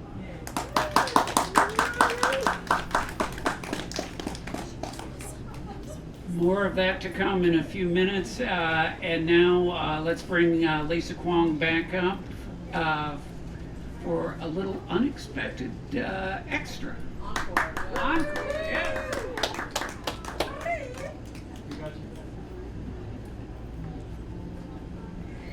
Well, I didn't get to read from this anthology, so. Alright, so if you weren't here for my set earlier, that's totally cool. So this is one of two summer publications I had this year. So this is like the Appalachian Poetry Hall of Fame, and it's a great honor for me to appear in the second edition of the Southern Poetry Anthology, Volume 3, Contemporary Appalachia. And they chose 3 poems from my first chapbook, Becoming Appalachian. There was a little issue with it being delivered in time before this event, so if you are local and you would like a copy, just get in touch with me, just talk to me after or whenever during the festival. Okay, so since we are in a college town, I'm going to read one of my funny poems. So I can do funny too. So people don't think, I mean, even my parents were like, or even my dad's like, sometimes you just look so serious. Like, so I've been accused of RBF by my own father, but that's another story. Okay, so this is Portrait of Appalachian Chinese Girls in Their Grandmother's Garden. Navigating Yingyi's maze of winter melon and zucchini, my little sister and I simmered under the late summer sun, where men zoomed by in pickup trucks, hollering Chinese girls like they were hurling butter knives at our heads. Yingyi's neighbors, college boys, liked to bake themselves on their roof. We hated college boys. A swarm of them worked at Dad's restaurant, always reeking of sock sweat and bourbon and coke. They'd loll around while we ate Chinese sausage rice, pointing at us, their laughter a chorus of snot trumpets. Inside the metal crisscross fence, we meandered as two boys eyed us from their shingled perch. Standing up, they yanked down their trunks, butts facing us, yelled, "Nah!" and out came their tongues. The gourds I was lugging dropped from my arms onto concrete. "Hell, I'm Mohai!" "Sis, don't look." Only four, my little sister stared. She remembers now. I wondered what was hanging between their legs. I remember the butts. Thank you. Thank you so much for this opportunity, and to all my friends who came out and everyone for being here. I know I read a poem earlier. I'm going to keep that vibe going if you were here. I wrote this poem for my daughter, who's here today. I'm working on my 4th collection of poetry, which will be titled Songs of a Hairless Tongue, which is a Cuban phrase, sin pelo en la lengua, which means somebody who does not filter themselves. This poem is called Caribbean Diaspora in Hoosier Country. Can I pop this out? Yes, I can. Caribbean Diaspora in Hoosier Country. We're Cuban and Dominican, I tell my little daughter. What's Cuban and Dominican? My little daughter wonders. My heart breaks un poquito. At her age, I didn't have to ask. So we begin, clapping the clave in the kitchen. 1, 2, 3, 1, 2. Peeling plantains for dinner in Monroe County's finest tap water. I tell her, the water in Miami is different than this. The water in Puerto Plata, in DR, would soften my hair in the summers. I tell her, the cashew and the almond grow inside a fruit, cajuil, almendra. There are trees near Abuelo's house in Costambar. El coco es verde and filled with water. You can carve your initials in the agave leaves. The sugarcane grows tall. We call it caña. The juice is so sweet. You would love limoncillos. They call them mamoncillos in Cuba y quenepas in Puerto Rico. Is Dominican Republic far away? Yes, baby. When can I go there? I don't know. My daughter sticks her hand in the bag of rice, sifting little fingers through the grain. I like the way this feels, she says. I tell her, you have to wash the rice. 1 cup rice, 2 cups water. Here's half an onion. Place it inside. That's how Abuelo likes it. Salt. Last, se echa un tilín of oil. I want to infuse her with the flavors of our people. The bay laurel, el pimentón, the aroma of sancocho, used oil kept in the pan, el mangú, la milanesa, el queso blanco frito, los pastelitos, el olor de cafecito en buchito. The sounds of the ocean at night through the window, the crackling oil like the falling rain, the sound of the storms. I speak to her in Spanish and she asks me, what are you saying? My heart breaks a little. No matter, we push on. Buenos dias means good morning. Buenas noches means good night. Te amo means I love you. Vaina can mean lots of things. Carajita, that's you, little kid. Orgullo means pride. Patria is where we come from. Compay is your friend. Your backpack is un bulto, and una java is a bag. La guagua means the bus. Oh, and music. This is Juan Luis Villalona. That's Celia Cruz. Can this be enough? In our home, I flood my little daughter with stories of our culture. I fill the house with the sound of our music. Pambiche, bachata, típico, son, bolero, mambo. La vaca lechera, la señora Santana, los pollitos. I cook her our food. Can this be enough? In these times when my people are being rounded up like cattle, carted off back home to Dade County, to Chrome Avenue, sent away to a country they didn't come from, stoned with stereotypes and villainizations, violence, injustice, xenophobia, and greed, stripped of a dream they held and fought for, fascists elected by their very own kin. The better-than-thou whitewashed second and third generation pendejos with amnesia or apathy towards the lore of their abuelos and bisabuelos that was handed down to them and trashed. The continued trauma of a Caribbean collective, pelted year after year by hurricanes, politicians, corporations, militaries, riddled with failed democracies, colorism, misogyny, and tyrants. We are in the diaspora now. This scattering is a magic. I teach my daughter anyway. These are habichuelas negras. These are my favorite beans. I add a little tomato sauce like the Boricuas do. Her hands add the bay laurel and sazon completa. She says, I like this music, Mom. She moves her little hips.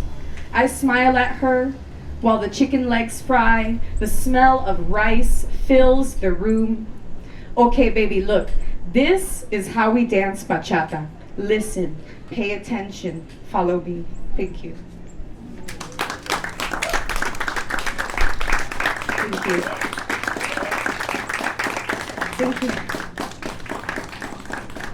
Thank you so much. This poem is, I always feel I must be brave to read in public, especially here in the Midwest. I probably wouldn't need so much bravery back home in Miami, Florida. But this poem is called Divesting from White.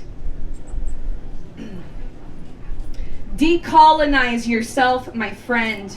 You are not the color of stolen ivory, white. My friend, you are not snow. Remember who you were before. Summon it back to yourself. Reclaim your heritage. My ally, you are not cream. You are not eggshell. You are not peach. Remember, Druid, Celt, Angle, Saxon, Selgaval, Epidi. Divest yourself. You are not white. You are not seashell. You are not old lace. You are not beige. Remember Welsh, Gaelic, Gaul, Belgi. Remember Franks, Jutes, Lombards, Visigoth, Teuton, Cimbri. I am not brown. I am Celt Iberian, Central African, mixed up in the Atlantic trips on ships to Western tropic seas. We are more than a class system of skin hues, of weaponized greed, of territory taking, of the erased, defamed, the displaced, renamed. I am more than product. You are more than merchant. You are not white. You were starved by mad kings as well as I, who made a great heist of your culture. It's a crime. Kings and queens that stole your music, your language, your food. You too come from some grand, unique, extraordinary group of people with a name that carries pride. I pray you see to push the white aside. Comrades, I urge you, remember your tribes. No more with this life of color labels. Remember who you are, and when you do, come join us at last. We stand brilliantly united against the ruling class.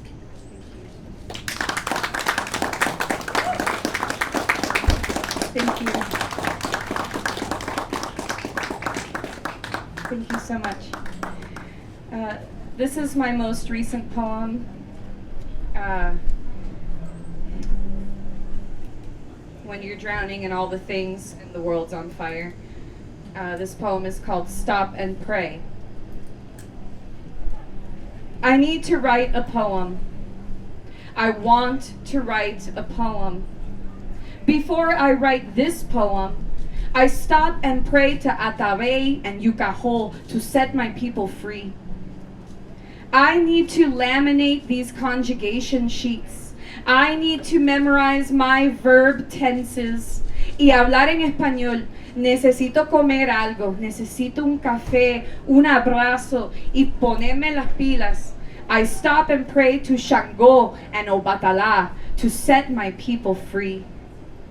I need to redo my book cover. I need to resize these documents. I need to memorize these poems. I need to call my friends. I stop and pray to Hecate to set my people free. Mi mamá me está llamando. All the girls are gaming online. I need to pick up my room and light this candle. I need to move my body through my fear. I need to write some poetry. I stop and pray to Nostra Domina Charitatis to set my people free. I need to catch up on rent. I need to keep my daughter safe. I need to call my congressperson. I need to see all people free. Thank you.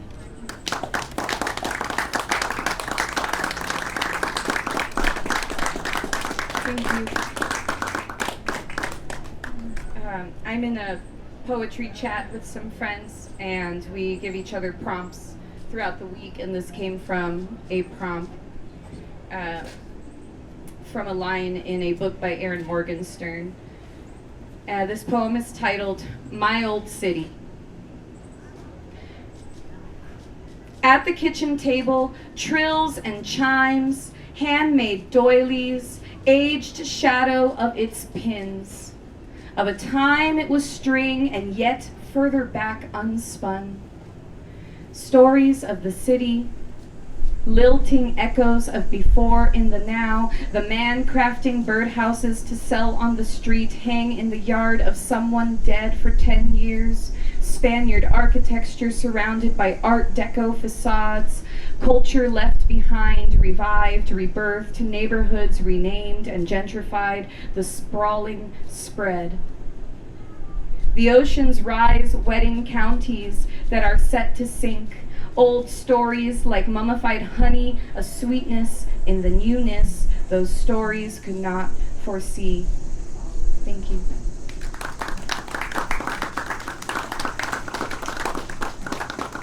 I meant to set a timer when I got up here, but I didn't. So, yes! Yes! Oh. That's awesome. Okay. I was born and raised in Miami, Florida. I moved here 4 years ago, the Midwest. I feel very Dorothy every year. I learn more about Oz. I was also raised in Puerto Plata, which is a city on the northern coast of the Dominican Republic, and I have a lot of pride, mucho orgullo, for being from Puerto Plata. This poem is about Puerto Plata. We have a beautiful mountain there called La Isabela de Dorr, which you could see from almost every window of my abuela's house. This poem is called Tírame pa' allá, which means just throw me over there. When I die, chuck my ashes to the wind. Atop la Isabela del Torre, take the teleférico, hold that plastic bag full of ashes to the window. Hike down to a spot where you see a river flow. Look out at the valley. That's how you will know. Throw my ashes to the breeze so I can drift off through the trees where the cacata casts her webs, and beneath the stones where the cien pies sleeps. Leave me there. In all the spaces in between, I'll flit and roam to my maternal and paternal grandparents' homes, to the house on the beach and the house on the street. Scatter me over my father and his father and his father's graves. Let me fall on Abuela Luisa's roof, at the market on a pile of yucca root. I will sail about the sinking statue of Neptune. I'll glide the wind around the malecón. My remains vibrate to the guitar of some bachata playing in some casa, some calle, some colmadón. 'Cause when I'm dead, no man or woman's machismo can affect me, nor can my father's heavy hand catch me. No generational shame or curses, no grandmother's sorrow, no mother wound. Only the land and the music then, the ocean, the guanabana, the mamey. Throw my ashes off the mountain when I die, and where they land, may they lay. Thank you.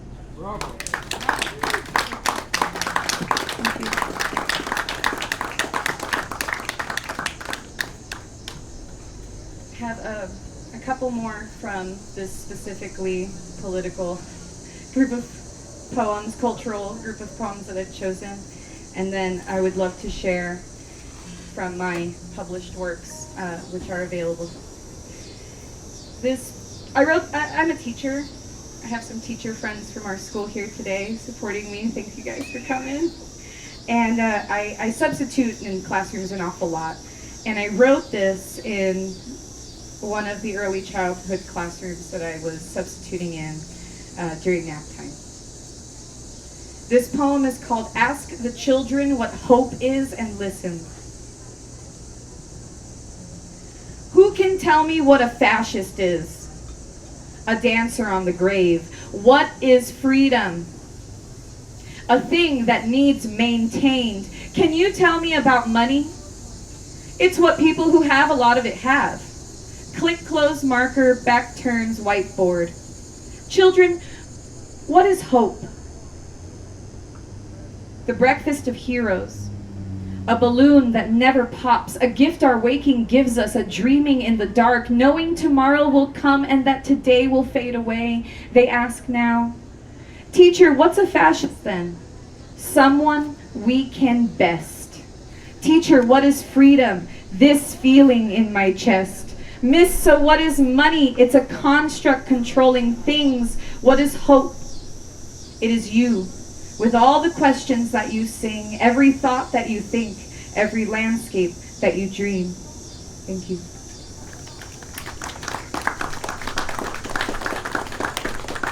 Thank you. Oh, that was it actually. This was the one I read earlier. Okay. It's a new audience. Oh yeah, it is a new audience. I'll read it again. All right. I opened this earlier. I guess someone was missing, and I would have opened the set with it. This is called First Generation Biracial Latin Love Song, and it's for all the literary nerds. Like it's for the literature nerds. I want to go tell it on the mountain like that great writer Jimmy. Write poems in Harlem and smoke jazz like a chimney. But my father's voice booms again. His ghost haunts to remind me I'll never be black enough to hang out with Nikki, Audrey, or Tony. I want to be always rebellious, like Herrera or just like Guillén. Abuela's ghost reminds me we're European Caribbeans. You're too American to be Cuban, too first world, too thin. With a tan, and some fat, you might pass for Dominican, were it not for the hair, the freckles, and accent. I want so badly now to count each and every grape of wrath, scale the big rock candy mountain pass and shout from its peak, at last, at last. Steinbeck and Stegner shout from their grave, you're too brown to be white, part Latin, part slave. Find your own path, ferment your own wine. I disagree with the greats, but I take it in stride.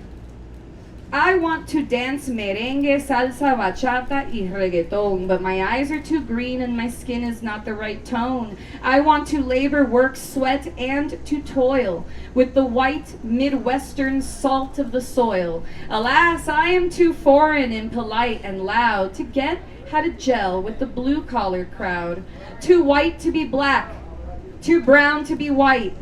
Too alien to be American, too young to feel what is right, too old for Gen Alpha, too cringe for Gen Z, too whiny for Gen X, too pompous and radical for all boomer breeds. But it's okay. It's okay. I'll find my own path in poems and love songs, in Sexton and Plath. Being a woman, a mother, that is enough for me. I may be caged, but my works can set my daughter free. Thank you.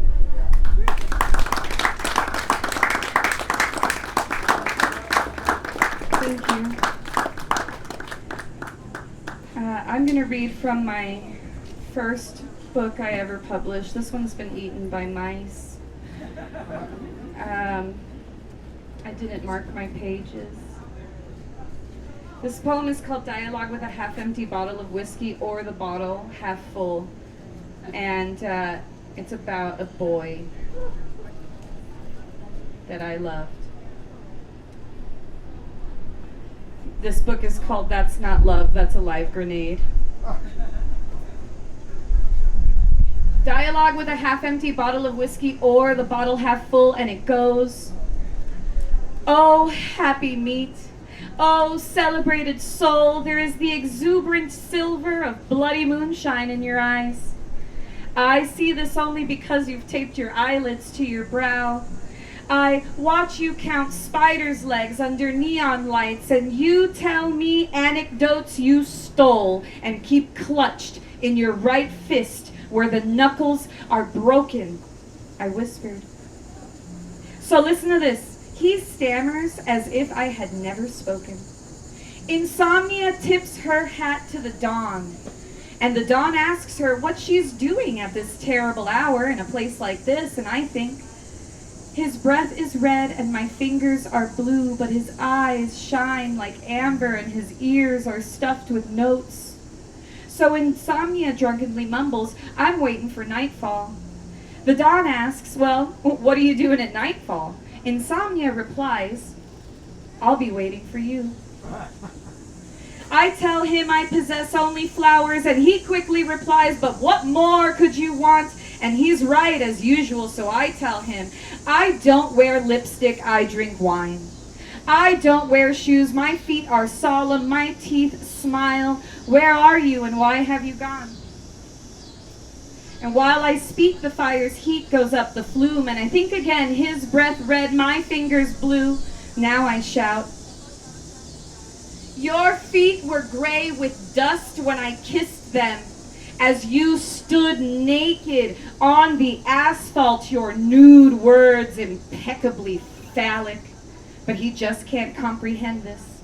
And so I sleep in the navel of his groans, his whispers, his songs, and wake at his knees, stumbling in the bright blue morning. I say, when we met, I was cafe au lait. And some months later, my skin turned cobalt blue. But now I am brown, budding green, proud, standing akimbo on the shoreline before your very eyes, waiting for the horizon to dance, waiting for the neon to burst. With your collection of spider legs in shambles, I could show you the art of the living. And all he could say was, in a dream, I died and burst into a 1,000-page letter that no one cared to read. His watch stopped. My fingers turned black and fell straight to the floor. Thank you.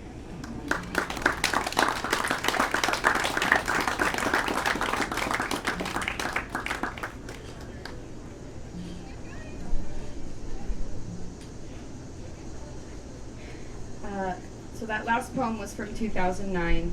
This poem is from 2013. And instead of being about a boy, it's about not having a boy or a girl. This was in a deeply depressing singles era. The act of proceeding with caution. I haven't read this poem probably since 2013. So. The act of proceeding with caution. I don't trust anyone. The same way I don't trust airplanes or pilots or the concept of human flight. I don't trust wildlife either. Roller coaster engineers or the news.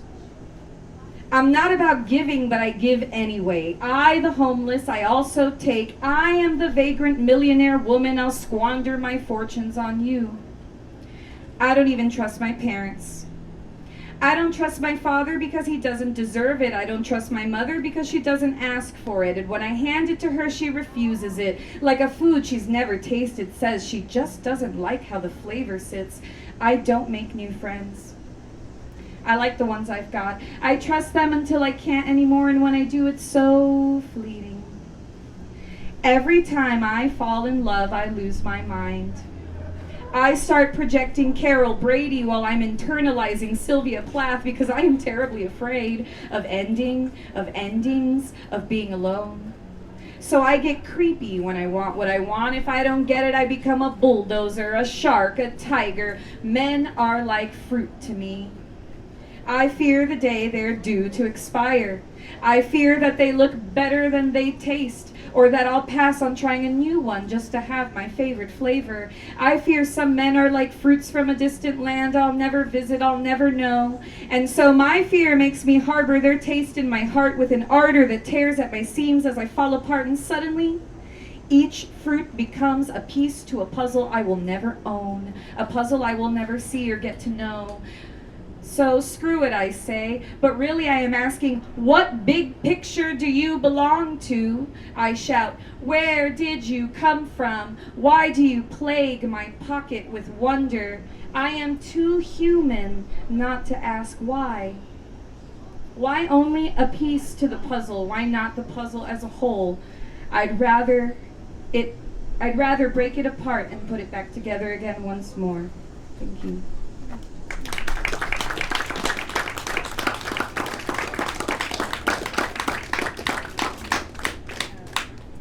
This is my third collection that I'm still working on. The manuscript is done, but I've been redesigning the book. It won't look like this. This is huge. But this book's theme is feminine rage and feminine performance, and I will read one from here. The book is called I'm Sorry, I'm Just a Girl and Other Lunacies. And I just have to find it. It's actually the last poem in the book. This poem is called Butterfly Elegy. I have been grieving scant chunks of absent spirit, either vanished or misplaced. What a lengthy funeral to endure, every self I paraded in before donning my armor and turning to goo. There was no faith involved, there were no lies, there was nothing. Not even an oozing from the chrysalis. There was no emergent becoming, no rebirth. Only movement, only airstreams, only wings, only spectral sensitivity and light everywhere. Thank you.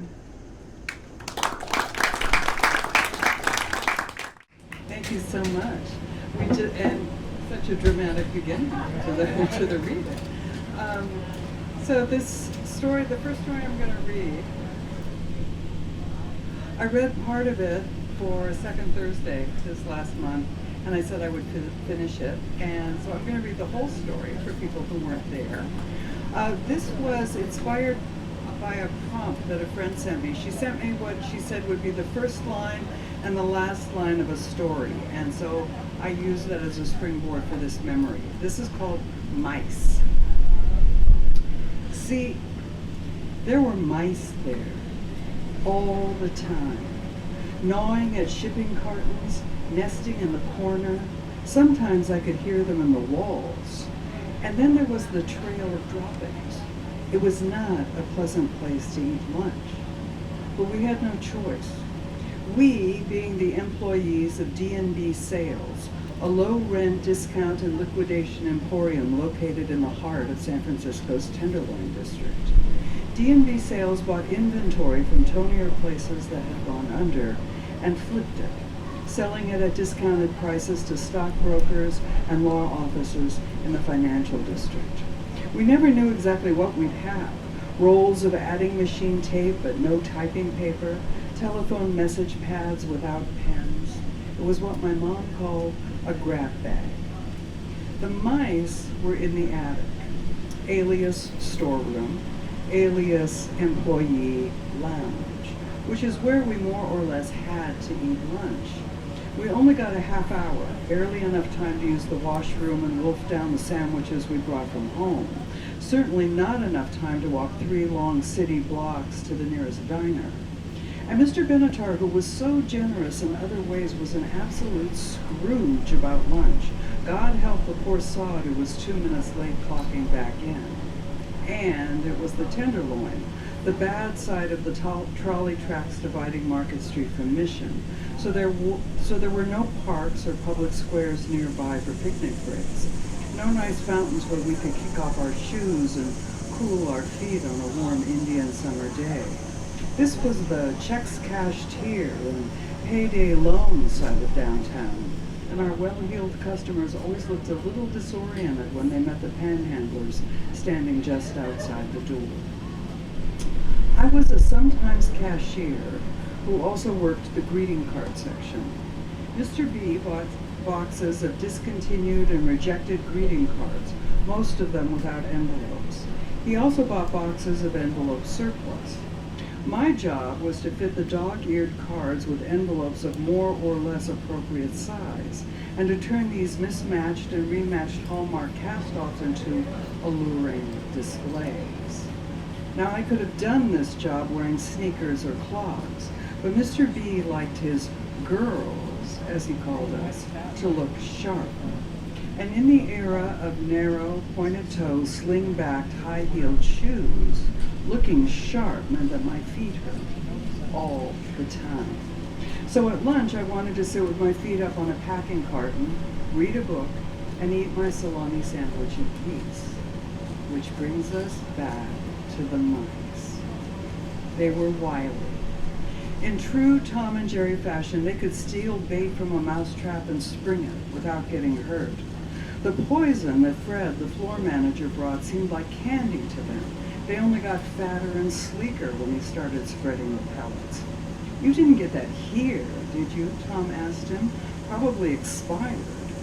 But even uptown poison didn't faze our mice. They just gobbled it down, sat back, and washed their little faces with their germy paws, preening. As much as we disliked them, we grew to have a grudging respect. Pugnacious little bastards they were. Survivors. Clearly, the only solution was to get a cat. Or at least, that's what the white girls said.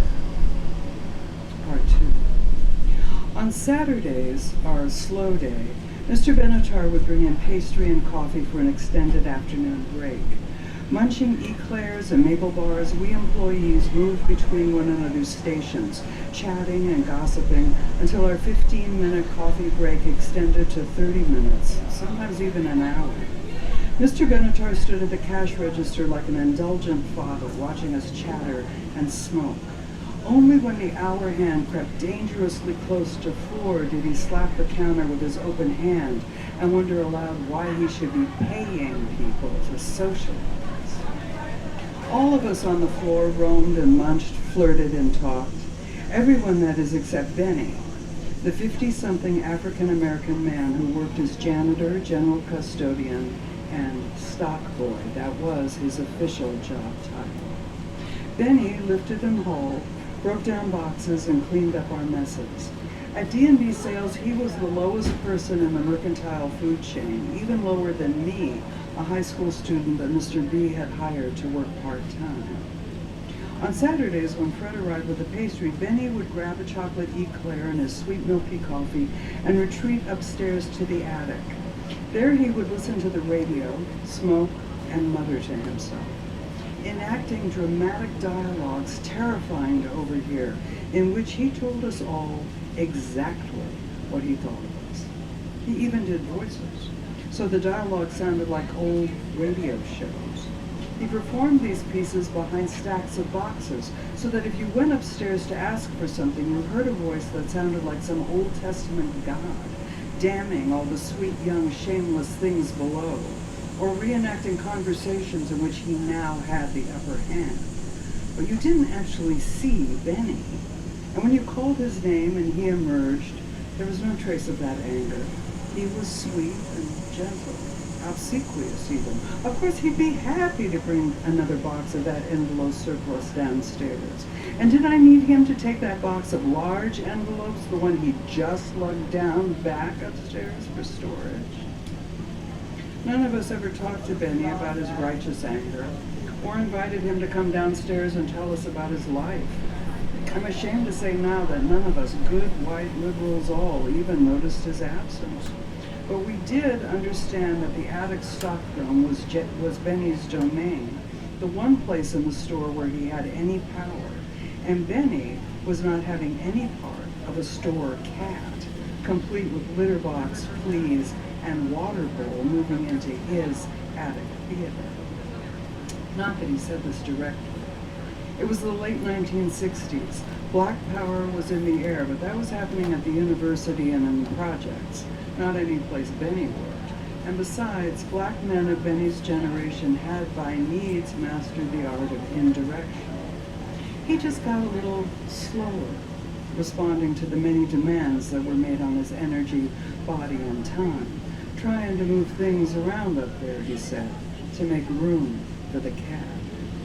Or he'd stand near the cash register talking to nobody in particular, but loud enough for Mr. Benatar to hear, ticking off all the reasons that having a store cat would be a problem. I just worry about the fleas, he'd muttered. With all these lawyers coming in here, just worry about fleas. And he went to work on me, saying that he was afraid he'd accidentally crush the cat moving boxes, or that he'd have to lock it up because he couldn't be tripping over no cat or no cat stuff when he was working. You know it's bad up there, he'd tell me. You almost tripped up there yourself the other morning. All the while, the mice kept multiplying, having little mouse families and setting up housekeeping in the cartons of trail mix and tobacco, tracked rodent housing in the boxes of Hershey bars. It was finally the cost of lost trail mix and tobacco, chips and candy that spurred Mr. B into action.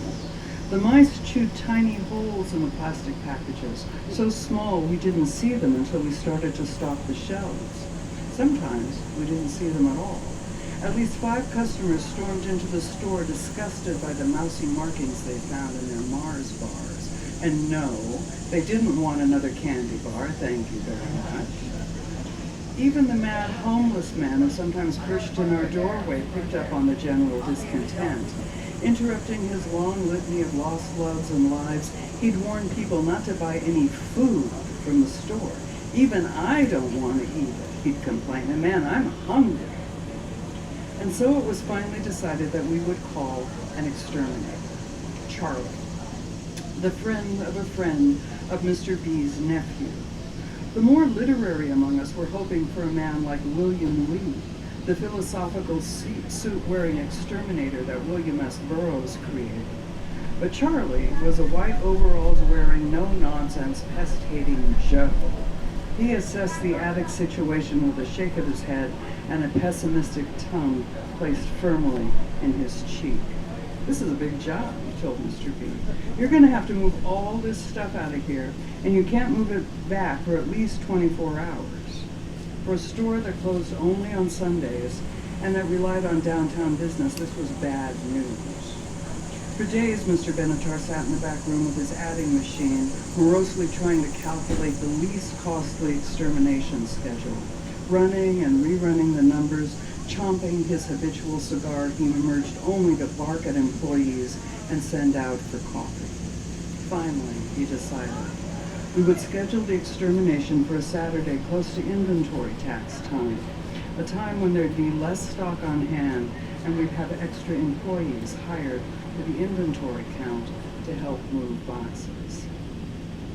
Now, back in the day, you counted taxable commercial inventory toward the end of January, right after the post-Christmas sales, winter, which in San Francisco meant cold, seeping fog and rain.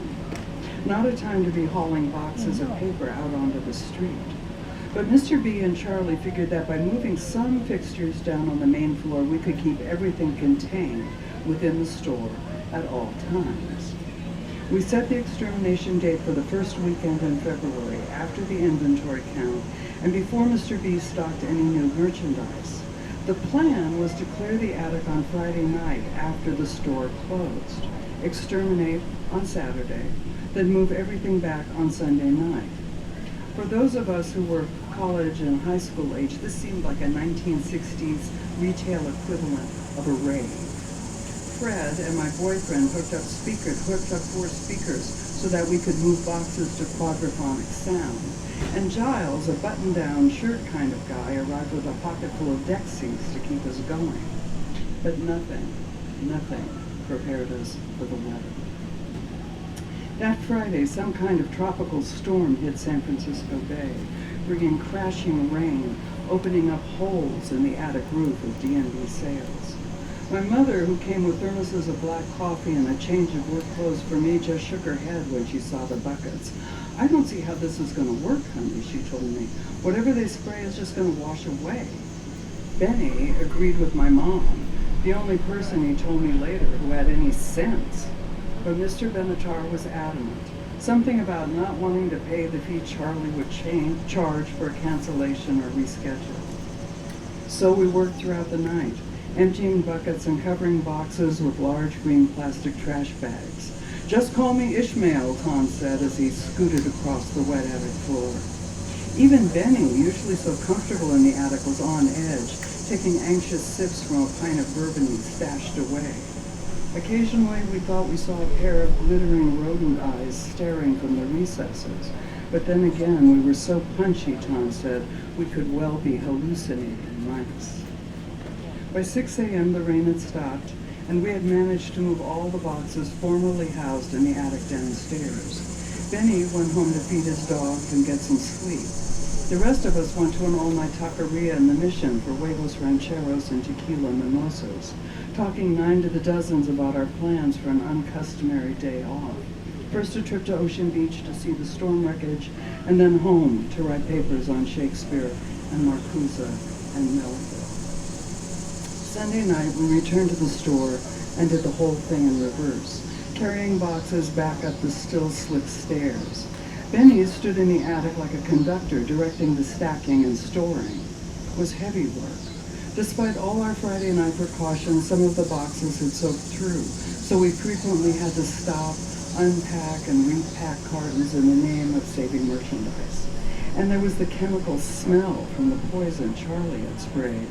Jane, Tom, and I got sick and spent the entire night running to the washroom to vomit in between treks to the attic. At one point, Jane fainted. Benny brought her round using his pint of bourbon as smelling salts and then gave each of us a swig. All night we were nervous, expecting to find little carcasses in every corner. But there was no sign of the mice, just the scuttling of an occasional cockroach. Part 4. It took weeks for the fumigation smell to go away. Everyone complained, and the street customers who came in to buy Lucy's, that's single cigarettes, started going to the barber shop down the street instead. Our cigarettes tasted like chemicals, they said. Jane and I were having a horrible time with nausea and headaches and took turns cashiering so that we could be closer to the open front door of the store. It was bitterly cold, and we both bought gloves to wear, but anything was better than inhaling those odors. Poor Benny tried to spend more time downstairs, but he was the stockroom impresario, so he couldn't really avoid the attic the way the rest of us could. As for lunch, despite the cold rain, all of us, Benny included, went out by the back alley loading dock, huddling in the store's doorway to eat our sandwiches. March brought spring, and slowly things returned to normal. I went back to creating greeting card displays in the back of the store, and when I finally returned to the attic to put my feet up and eat lunch, I noticed that Benny had jerry-rigged a little lamp in the corner. "So you and Tom and Jane don't hurt your eyes with all that reading," he said. Tom had injured his back lugging things up and down the stairs during the storm, and all three of us had pressured Mr. Benatar to fix the freight elevator. I figured the lamp was Benny's way of saying thank you. It was the 3rd of June when we first noticed that the mice were back. I remember the date because I remember singing Ode to Billy Joe as I walked up the attic stairs to eat my lunch. It was the 3rd of June, of the sleepy, dusty Delta Day. I was reading Wilkie Collins's Gothic thriller, The Woman in White, and was anxious to find out if the nefarious Sir Percival Blythe really would commit the sane but simpering Laura Fairley to the asylum. Benny was singing and humming too that day with a wicked little gleam in his eye that I initially put down to his impending vacation. But then I saw it. A fat, sleek mouse emerging from a corner, slowly approaching my chair. For a moment, I thought he intended to hop up on the packing carton I was using as a footrest. He had that much cheek.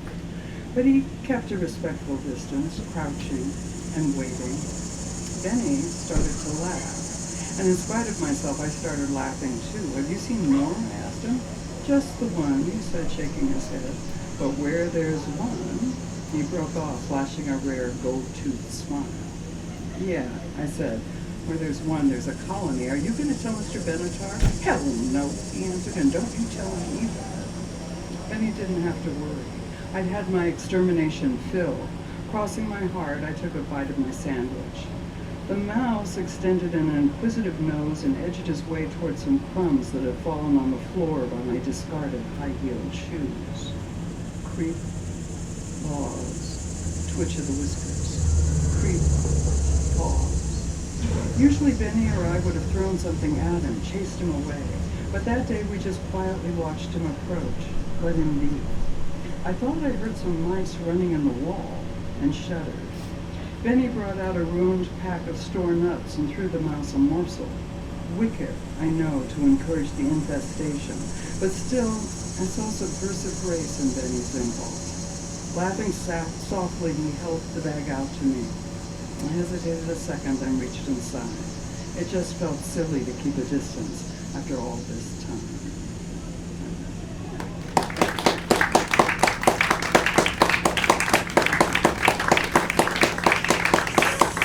Thank you. So I think I have time for one more. This is a short piece. It's called Jennifer and Bukowski. This is another true story.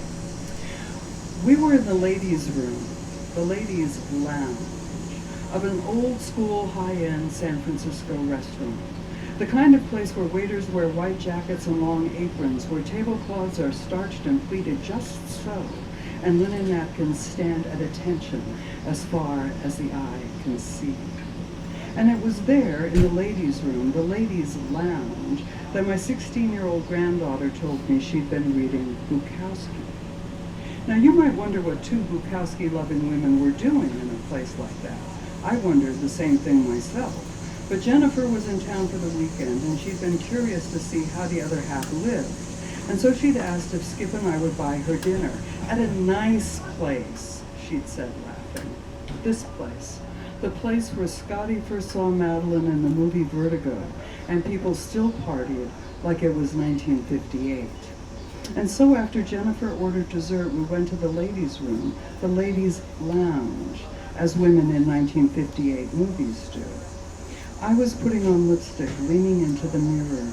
Jennifer stood beside me, neon light cueing in from a street across the alley, cutting her face into cubist planes and casting a red halo around her. Edith Piaf's songs wound their way up from the sound system downstairs. Some women draped in fur stoles, little animal heads and feet fastened at their necks, came in, complaining about the lobster. When they left, I cocked an eyebrow at Jennifer. "I guess the surf and turf is off tonight," I said. That's when she told me she'd been reading Bukowski. Now, Jennifer lived in a small town in Northern California, a prison economy town that had been dying on the vine until the state started locking people up for minor drug infractions. First the prison, then suddenly a whole service economy shook Janesville into the post-war era. A hotel, a coffee shop, a Thai restaurant that doubled as a jazz club on the weekends. Janesville was booming, but there was still no bookstore. And I couldn't imagine notes of a dirty old man in the local library. So I asked how she'd started reading Bukowski. She shrugged. Turns out Janesville had its own youth underground, curious kids in souped-up trucks and Land Rovers who drove north to Reno or once a year south to San Francisco for drugs, which they sold, and books, CDs, and DVDs that they passed around like Samizdat. Jennifer had gotten Bukowski's Ham and Rye during one of those trips and was anxious to read more. Come on, I told her. After you eat your dessert, we'll go to City Lights. I'll buy you a book. Do they have Bukowski? She asked. I thought of City Lights with its cantilevered side room full of Beaton Friends literature, its shelves full of Black Sparrow Press books, and the way even the cookbook section maintained a kind of boho charm. As little corners where you could sit and read and nobody bothered you or asked if you were planning to buy that book. And the photographs taken at readings up on the walls, Charles Bukowski's photo prominent among them. I thought of the way I discovered Bukowski at City Lights back in the day when I was not much older than Jennifer, book crawling my way along the shelves, moving toward Diane de Prima and getting distracted along the way. The difference between a bad writer and a good writer is luck, he'd written, cutting through all the romantic ideas I had about tortured genius with a meat cleaver. For some people, discovering Bukowski is a rite of passage, and he has to be discovered. You have to find the lonely volume on the shelf, lean up against the rack, open the book at random, and let that growling voice inhabit you, colonize you like a vampire. It's not the same if your grandmother seems to know all about him, gives you carefully chosen, expurgated, cloth-bound volumes to read, marks her favorite passages, too much like Nana giving you drugs, kind of a come-down from the necessary cool. And Jennifer is my favorite granddaughter, because Jennifer is a lot like me. So I dissembled. Bukowski would say, I lied. But it was in the service of the greater good, connecting her with the Bukowski I knew they sold. I don't know, I told her, checking my mirror reflection one last time. Let's go see.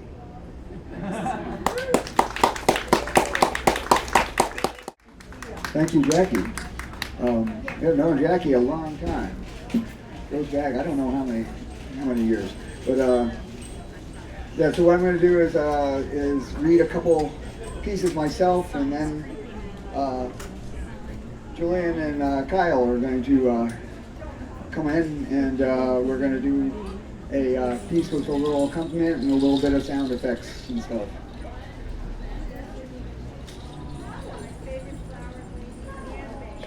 So I'd first like to read a couple pieces from The Wrong Side of the River, a novella I put out about two and a half years ago. And what it's about is the river cuts through, and people have a hard time getting from one side to the other. This is called The New Geography. The land broke. That's what happened. It twisted and ground. The earth cracked and it tore. The earth worried and twisted and back and forth until it snapped, kind of like a rusty piece of metal snaps. Somewhere in the scrub of Douglas County, Wisconsin, between the headwaters of St. Croix and the southern shore of Lake Superior, a flap of earth, a flap of stone, a flap of tectonic plate 50 miles long, tore right down to the ancient basalt. And it bent back like a war wound and ripped until the waters broke through. The waters seeped first, and then they gushed, and they're still gushing. That's what they say anyway. I haven't been out there. I don't know anybody who's been up there except maybe Jensen P. Jensen. the man without a boat. There were warning signs, birds flying upside down, clocks running backwards, and burning dogs that came yipping through the darkness and loop-de-looed through the dust, the mist, and the mud. Lake Superior tipped like a cracked porcelain bowl, they say, and sloshed east and then sloshed west. The Canadian lakes from Winnipeg to Reindeer to Athabasca linked like beads of sweat across the gash and all the way to the Arctic Ocean through the northwest shell. Nearly drained Hudson Bay, or that's what they say. I've never been up there. It's hard to get up there. It's half melted. It's slippery. The old road signs don't make much sense. Well, that's what they say. That was in Memphis when we all felt the first jolt of the land breaking. Made your knees wobble, made you choke on your own bile. It was part of the New Madrid Fault. You've heard of the New Madrid Fault. It goes like this. 1811, a continent cracked in two, and one side of the river slid right underneath the other side of the river, right down the middle of the Mississippi. The snaking river shivered and ran backwards. The low bean fields and marshes of the boot heel boiled and steamed. Fish were thrown 100 feet high. Other fish hid amongst the Indian corn. That's what they say. That's what happened last time. This time, Sikeston was the epicenter. I've only been blind drunk in Sikeston, so I wouldn't even know for sure which side of the river the town might be on. I had an uncle who lived there once. I doubt he knew what side of the river he lived on. He died there. He was my favorite uncle. The wall of water was a few days, maybe a week away. And that wall of water, it was followed by more walls of water. And some of the walls of water ran over the tectonic plates and some ran under. The walls were cold and foreign. The walls of water were dumb and relentless. They continue to be. I haven't seen the other side of the river since. Nobody has.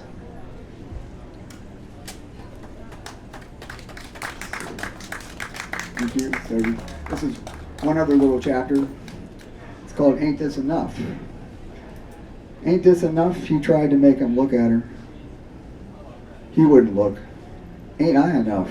She tried to step in front of him. He stepped aside one more step. She turned to the stove and stirred whatever was in the pot. They were supposed to be eaten. This was the kitchen. He'd come in. He hadn't taken his boots off. There's a boat tomorrow, he said. You going? I'm thinking about it, he said. Thinking? It seemed like a good opportunity. He looked down at his boots and muddy prints he'd made on the kitchen floor. You gonna take your boots off? She said, not looking at him, pretending that pot needed that much stirring. Might have to go back out, he said, but he was hungry. He went over to the sink and rinsed his hands. He didn't see the dishcloth, so he wiped his hands on his shirt and on his pants. Suit yourself is what she said. Ain't this enough is what she wanted to say. She wanted to keep saying it. She wanted to beat it like a drum. Ain't I enough? Ain't I enough? She wanted to take one of those big chalkboards that they used to write up there in the menu on the little Cheddar Brew Pub there in La Crosse, Wisconsin, where she used to work before the cracks, before the river broke, before the river was whatever the river is now. She wanted to take the chalkboard and write on it and make a list. It wouldn't be the longest list in the world, but it could be, and it would start with number 1. Every morning I get up. You get up. Second thing on the menu would be, we do what needs to be done. My pages are stuck together. Number 3, you come back for lunch. Number 4, I feed you. I always feed you. I like feeding people. I don't mind. Number 5, I know I'm not much to look at, but neither are you. Number 6, I brought everything I could to this. My truck that don't run, 2 chickens, my mother's sewing machine, $500, my heart. Yes, I brought my heart. I didn't know what else to do with it. And here's a special. There's always a special listed up on those boards, written in happy chalky kind of colors. You want to know the special, don't you? And he'd run his mechanic's finger through his thinning hair and say, yeah, sure, I want to know the special. Katie, he said, yeah. He pushed his plate away and let the 3-year-old Katie slide off his knee. Thanks, he always thanked her for the meals. You know, I've got to do it. I've got to find out. I got to get on that boat. She knew.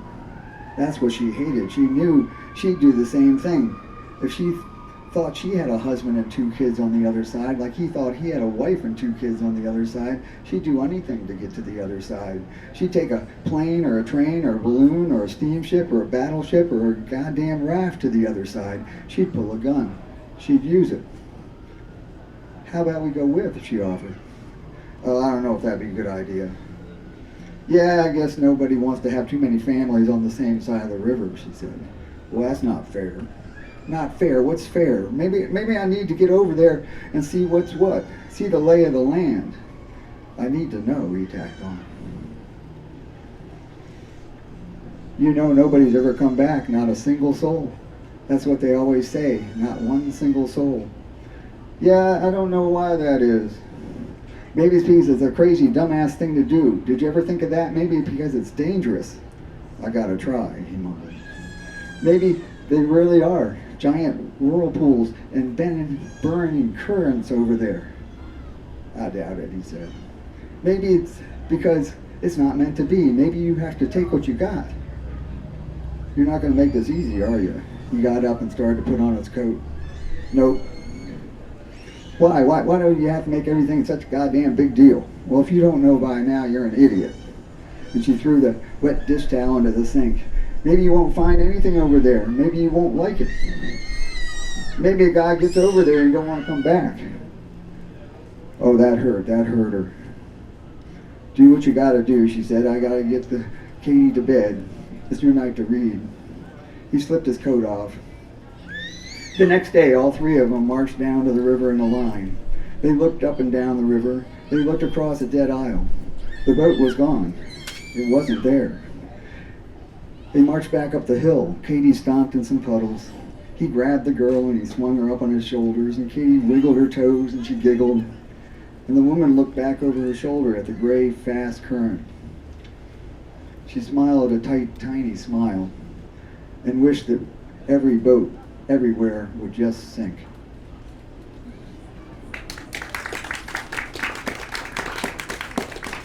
Thank you. Now I'm going to just read one more little piece here, and then we'll get to the fun section, the loud section.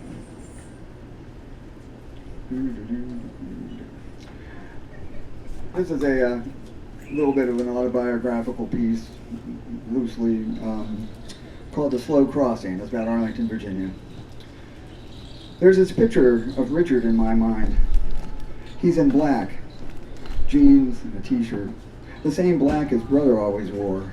He's with his brother. They're halfway across the street, walking side by side, and I've just waved, and Richard has just nodded. He's learned that from his brother. It's no longer cool to wave and say hi. You just give a quick bare nod. That's all that's necessary.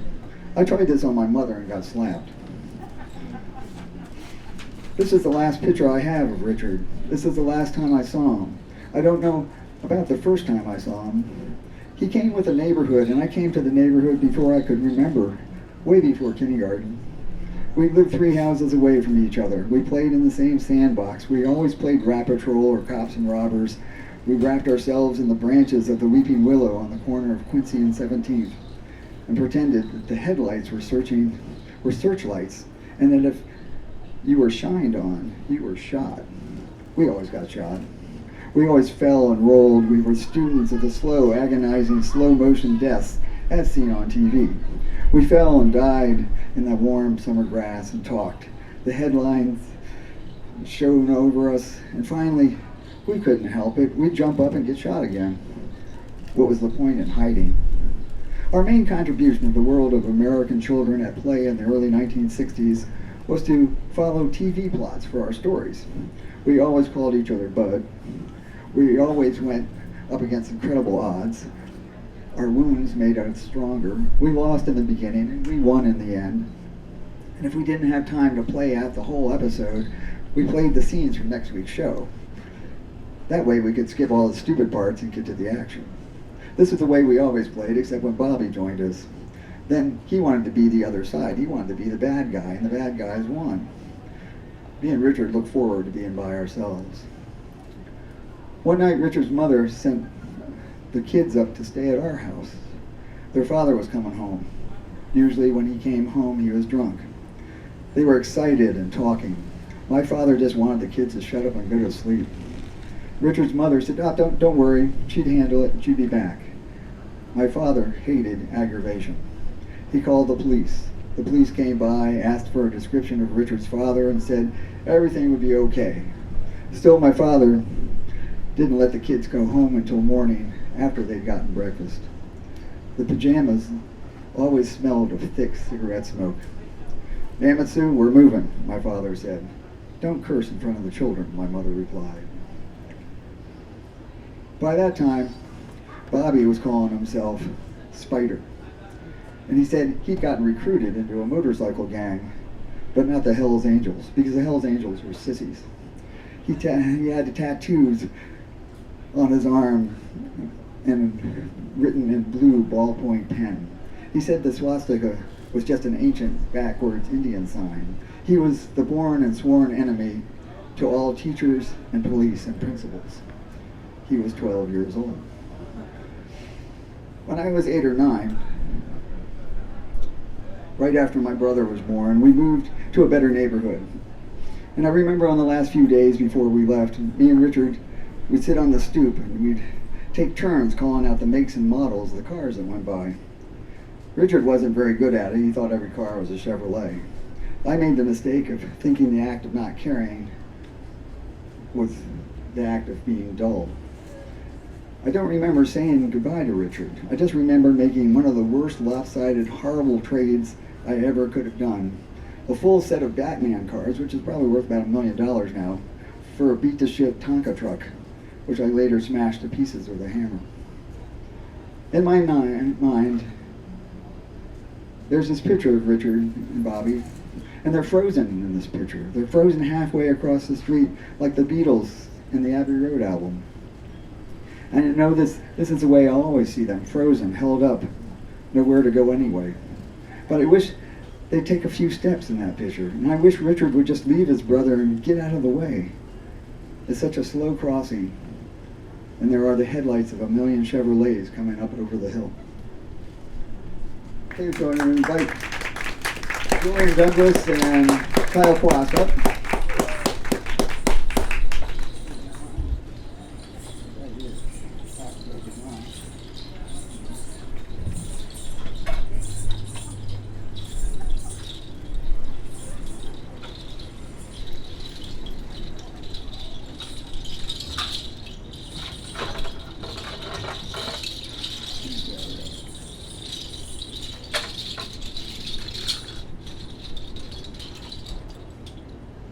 What we're going to do here is a little improvisational piece with music and percussion, and this piece is called "The Girl in the Hazmat Suit number 24.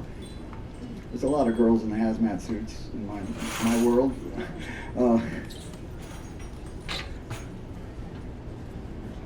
So you guys ready? Okay, so you're coming in about the third line here. "Hold still," the girl in the orange hazmat suit said to me. I held a piece of gray duct tape. The tape stuck to my fingers. I couldn't shake it off. She sighed and she said, "Oh, forget it, let me." And she patched my hood and she patched the tear in my shoulder. She saved my life. I was already blistering.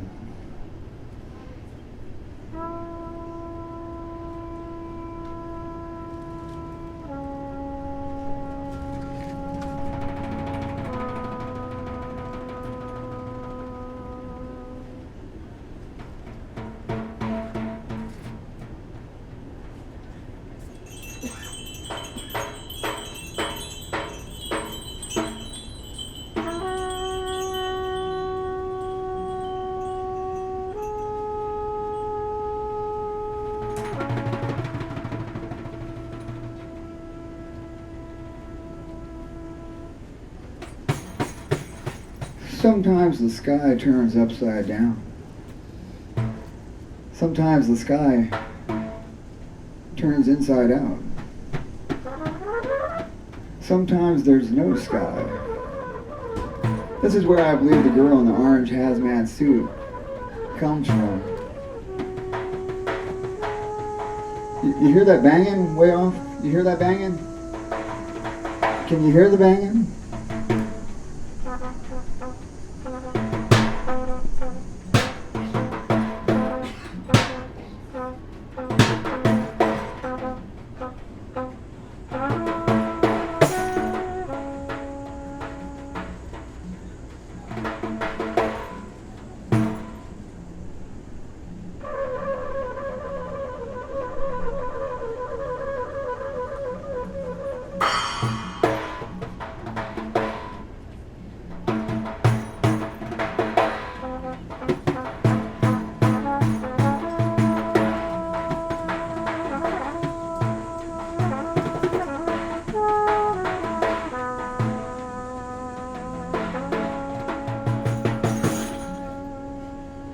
What'd you walk all the way up here for? The girl in the orange hazmat suit asked me. And I said, I was thinking, I should see the ocean someday, someday before it's all dried up. And she said, oh, that's not hard. There's plenty of ocean. It's rising. It's seeping. It'll be here in a couple of weeks. Right here in the middle of Indiana. That's where the ocean will be. It'll be here in a couple of days. Will it have a beach? Yeah, it'll have a beach. A sandy beach? Yeah, everything's got sand in it.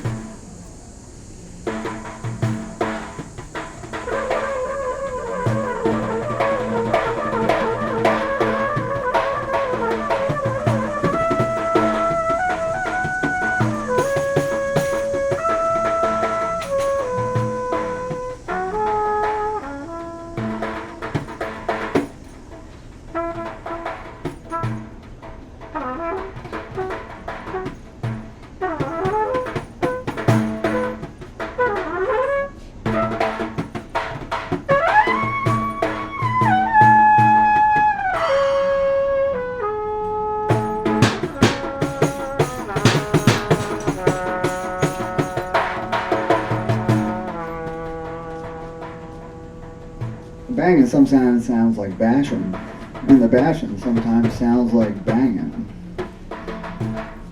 Did you ever mow a lawn? I asked the girl in the hazmat suit. Not in a long time. I used to lay in the grass when I was a little kid, she said. I wanted the grass to grow and grow all around me like a jungle. I wanted to be lost in the jungle. Now we just mow the sand.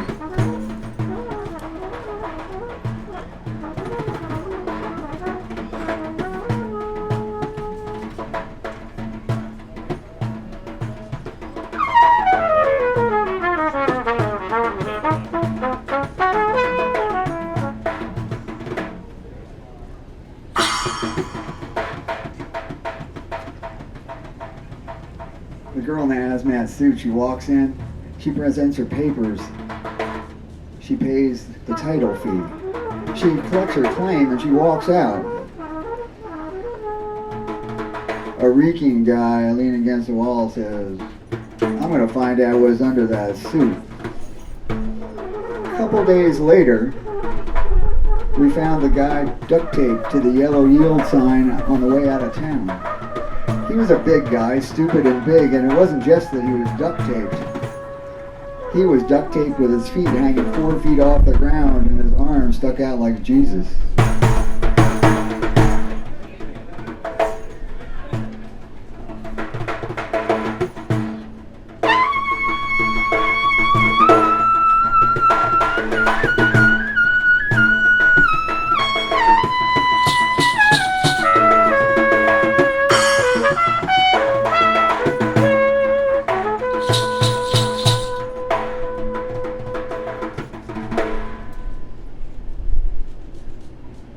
In the end, I said in the end, everything will float.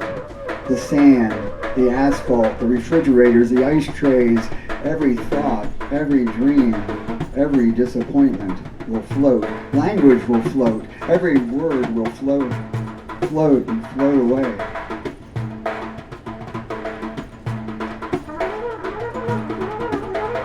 Every word will float.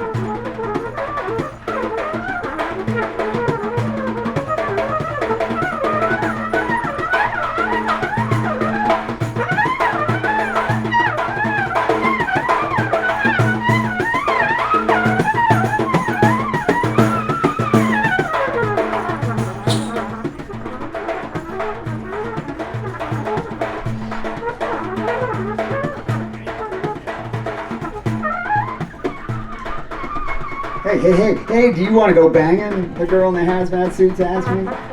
Everybody's banging away up on the piles, making their claims.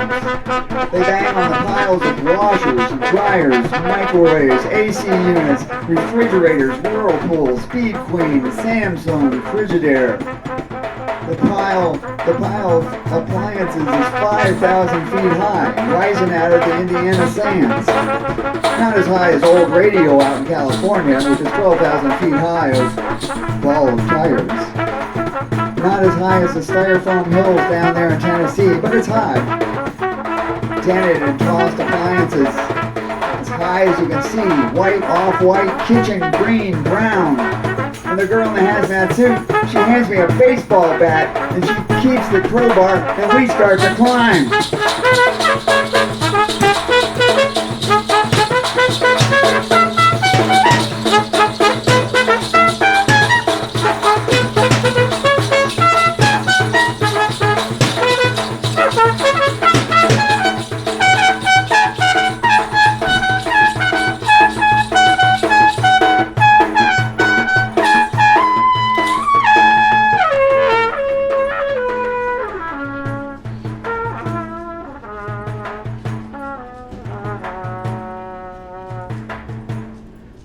Keep climbing, and girl in the orange hazmat suit, she says, she laughs.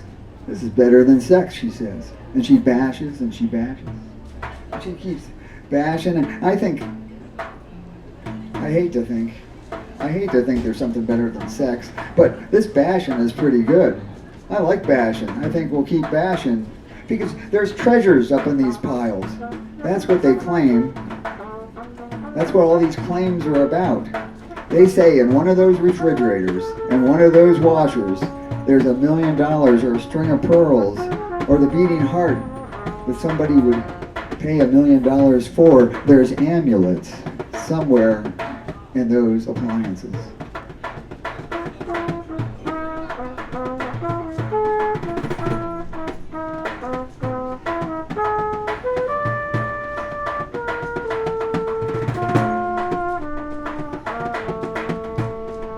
All I found so far is a dead raccoon and a jar of gray pickles. The girl in the orange hazmat suit says, gray pickles.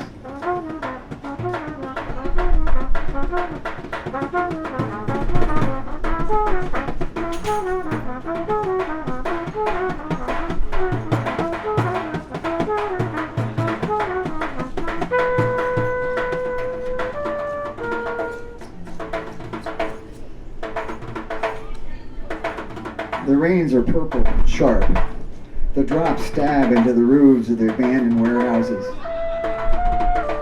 Come to think of it, the earth is one giant abandoned warehouse. I went out with an entrepreneur once, the girl in the orange hazmat suit said. Bored the hell out of me.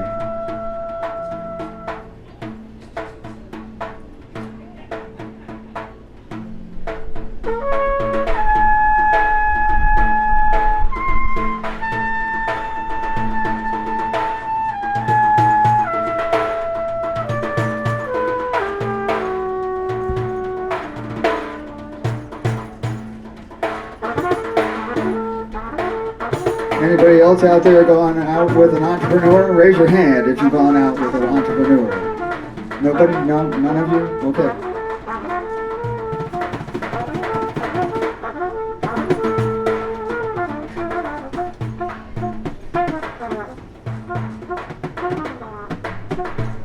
everything starts to float. Every grain of sand, every Frigidaire. Gravity is no longer reliable. The winds are no longer reliable. Our heartbeats are no longer reliable. We return across the peneplain of sand, hopping from one half-buried washer to another half-buried washer, hoping for amulets.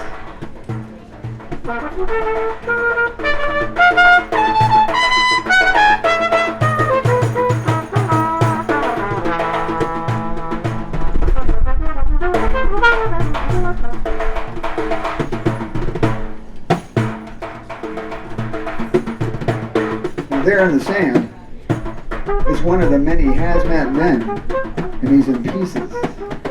He fell apart walking across the Indiana sands, trying to get home. Sand in his hazmat shoes, and there's sand in the hazmat sleeves, sand inside the unpatched, torn knees. The skeleton is disjointed and pulled apart. Like rebuilding an engine, you lay the pieces out on the ground.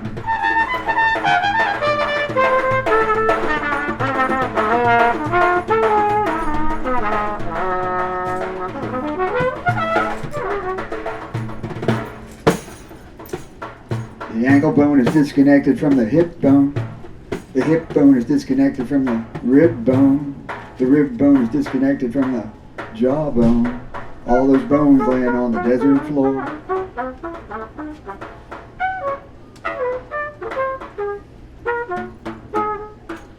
That's gonna be us someday, says the girl in the orange hazmat suit. When? When's that gonna be? You'd be the last to know.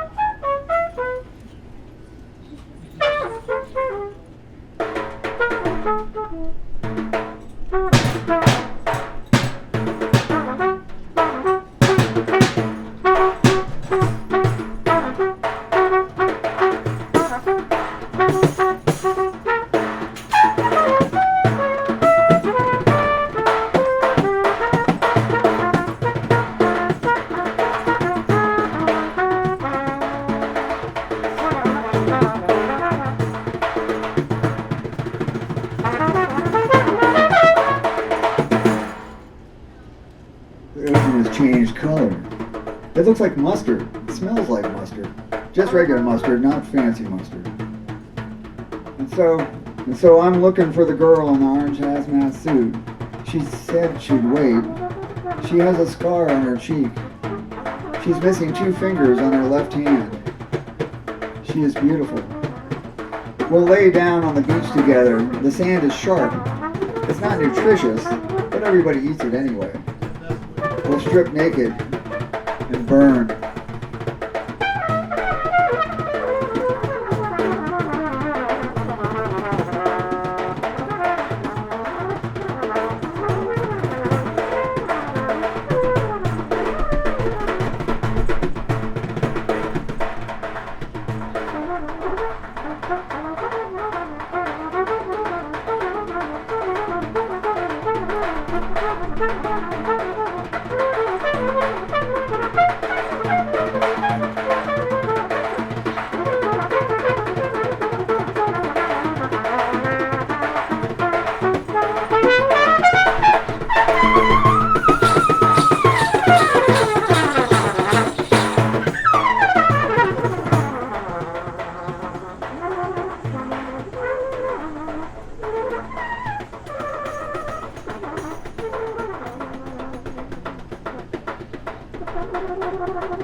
This is the last thing I got to say.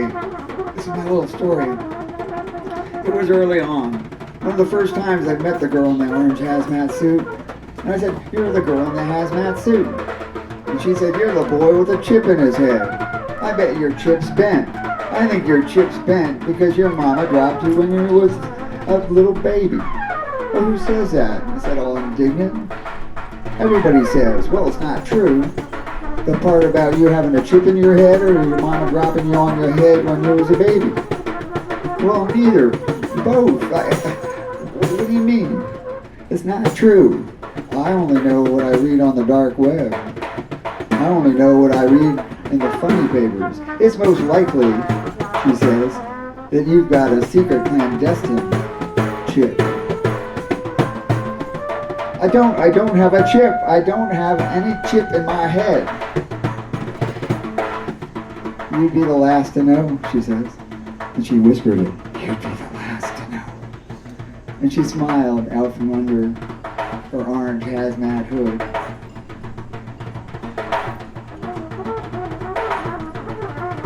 Rocks unravel. The sky's bitten and it's spit out.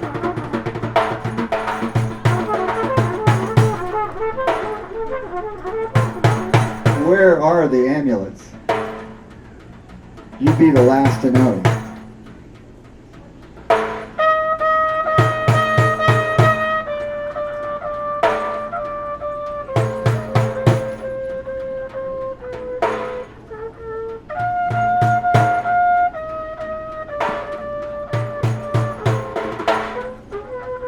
You'd be the last to know.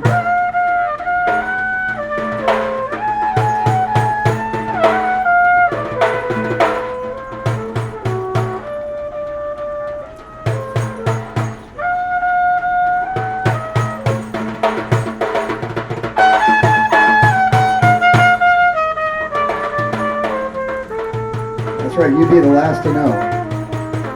You would be the last to know.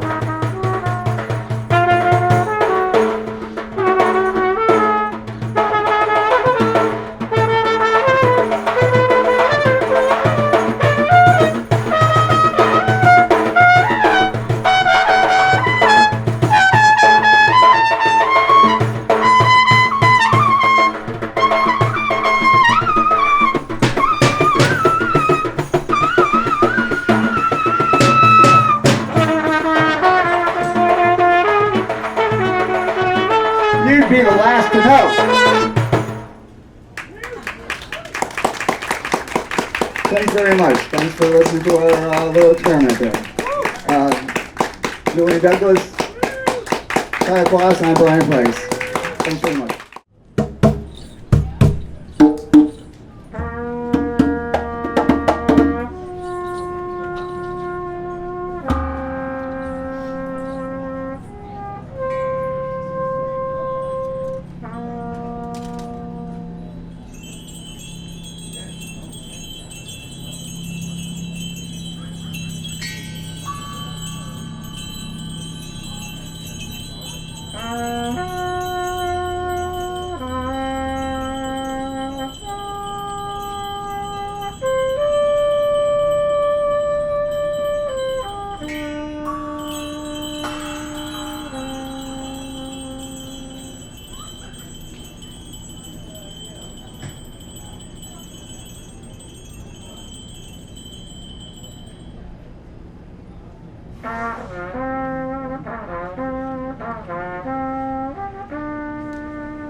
Cardinal arriving.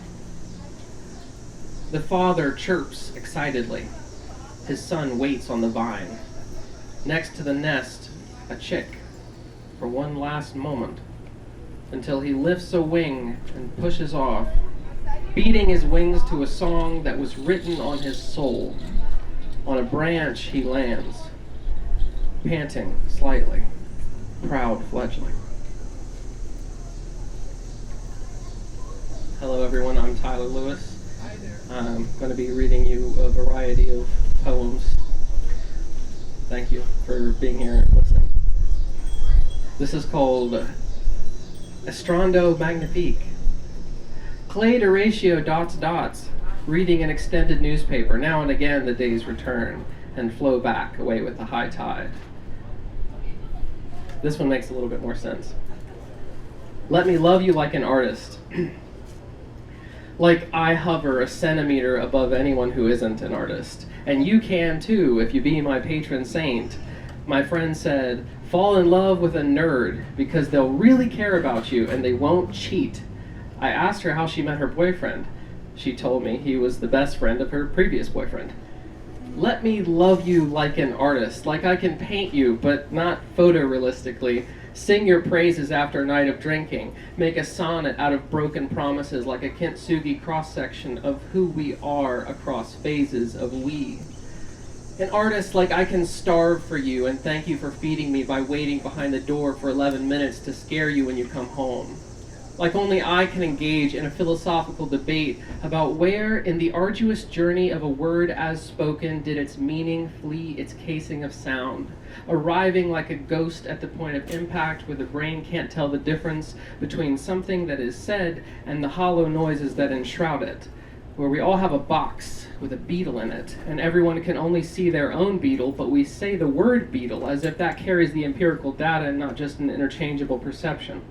And depending on where I'm standing, and the air pressure and time of day, and what candy we have on the table, and how many holes there are in my pocket, I can mean 10 different things at the same time, and convey none of them to my lover with a careless grunt. And we can beg and fight, but never get to anything without the silence between lines of dialogue that lets the brushwork come through. The cruelty of children resurfaces in our refusal to admit fault, though there are no faults, yet only faults, and all problems are imagined, especially yours, arguing all the while, forgetting we sleep together every night and we always lose when we fight. Let me love you like an artist, with an ego that needs a bigger easel to fit it all in. But how boring when we only seem to talk about ourselves. When you see the adventurous child in me as I lift my panting face from your pleasurable shapes and smirk as we let our phones charge back at home. I go back down and kiss you along nature's tender symmetry while we sun, forgetting all about the digital foundry of dreams where we can see it all in 2D and blue light as someone else thought it should have been. I will throw the net of love over you in 1,000 ways and paint smiles on your discomfort with the careful hand of a surgeon. You will be my prayer, my raison d'etre, my cross to climb, my bread to mold. Let me love you like an artist. Let me change your world with the love only God could give it if he wasn't such an absent father. I guess God must take long vacations. Maybe he was in Cancun while the family of Alonzo Goines prayed for his parole after serving 15 years for a nonviolent offense when he was 19. Parole denied, of course, because incarceration is a bedrock of Alabama's economy, like it is in many states across this land of the free. Where does the hypocrisy end? We are here to symbolize the exasperation that is missing from the conversations of politicians who pretend this is normal. And we will drink your special tea and forget that God is or isn't a person like letters to Santa Claus. At least we will operate ourselves through the booby-trapped corridors of bureaucracy and not resign our agency to the will of an invented all-father or the myopic fronts of puppets selling doublespeak as hope to us cattle that perpetuate our own boredom and the ever-deepening holes with instant gratification that makes a game out of every moment. We acquiesce our humanness by choosing when to and to not forget ourselves in the mix of pain and joy compartments. Our bastard brains give way to the flood of change that makes our generation just different enough so we can ignore the horrifying parallels between the cult of Donald Trump and the gradual fascism that blooms from the idea that the only truth that matters is the one spoken loudest. But human history is cyclical, like laundry, the universe, and maybe everything else. So rise up in your chairs from your slouching despairs, for behind the armada of evil life constrictors floats patiently from the distance our own autonomous fleet. We must see them, meet them, and be them, our own saviors. Our voices must be heard. Let me love you like an artist, because I won't ask you not to leave, but I'll ask you, like clumps of sand on the beach, grab onto your feet, to stay just long enough to really feel it.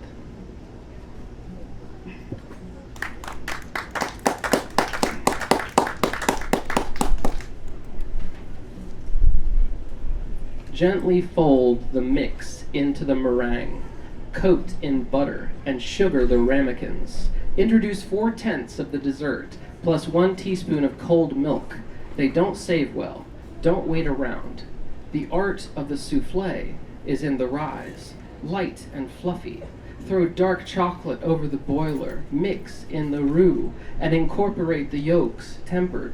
The expert of hedonism whips egg whites with tartaric acid, adds a tablespoonful of sugar in 3 additions, doles out the ice cream. This next one is about Charlize Theron. Soft and sudden. How can I forget Charlize Theron with such curves in 1997? She makes me in an instant feel I've never been beautiful. I am not a movie star, but I am sometimes shallow as the screen. Some say beauty lives below the skin. Right now, I don't know what they mean. Time seems to take the lion's share of a face, and I doubt I'd ever say I'd had enough. So I don't blame age for taxing so much those targets of lust.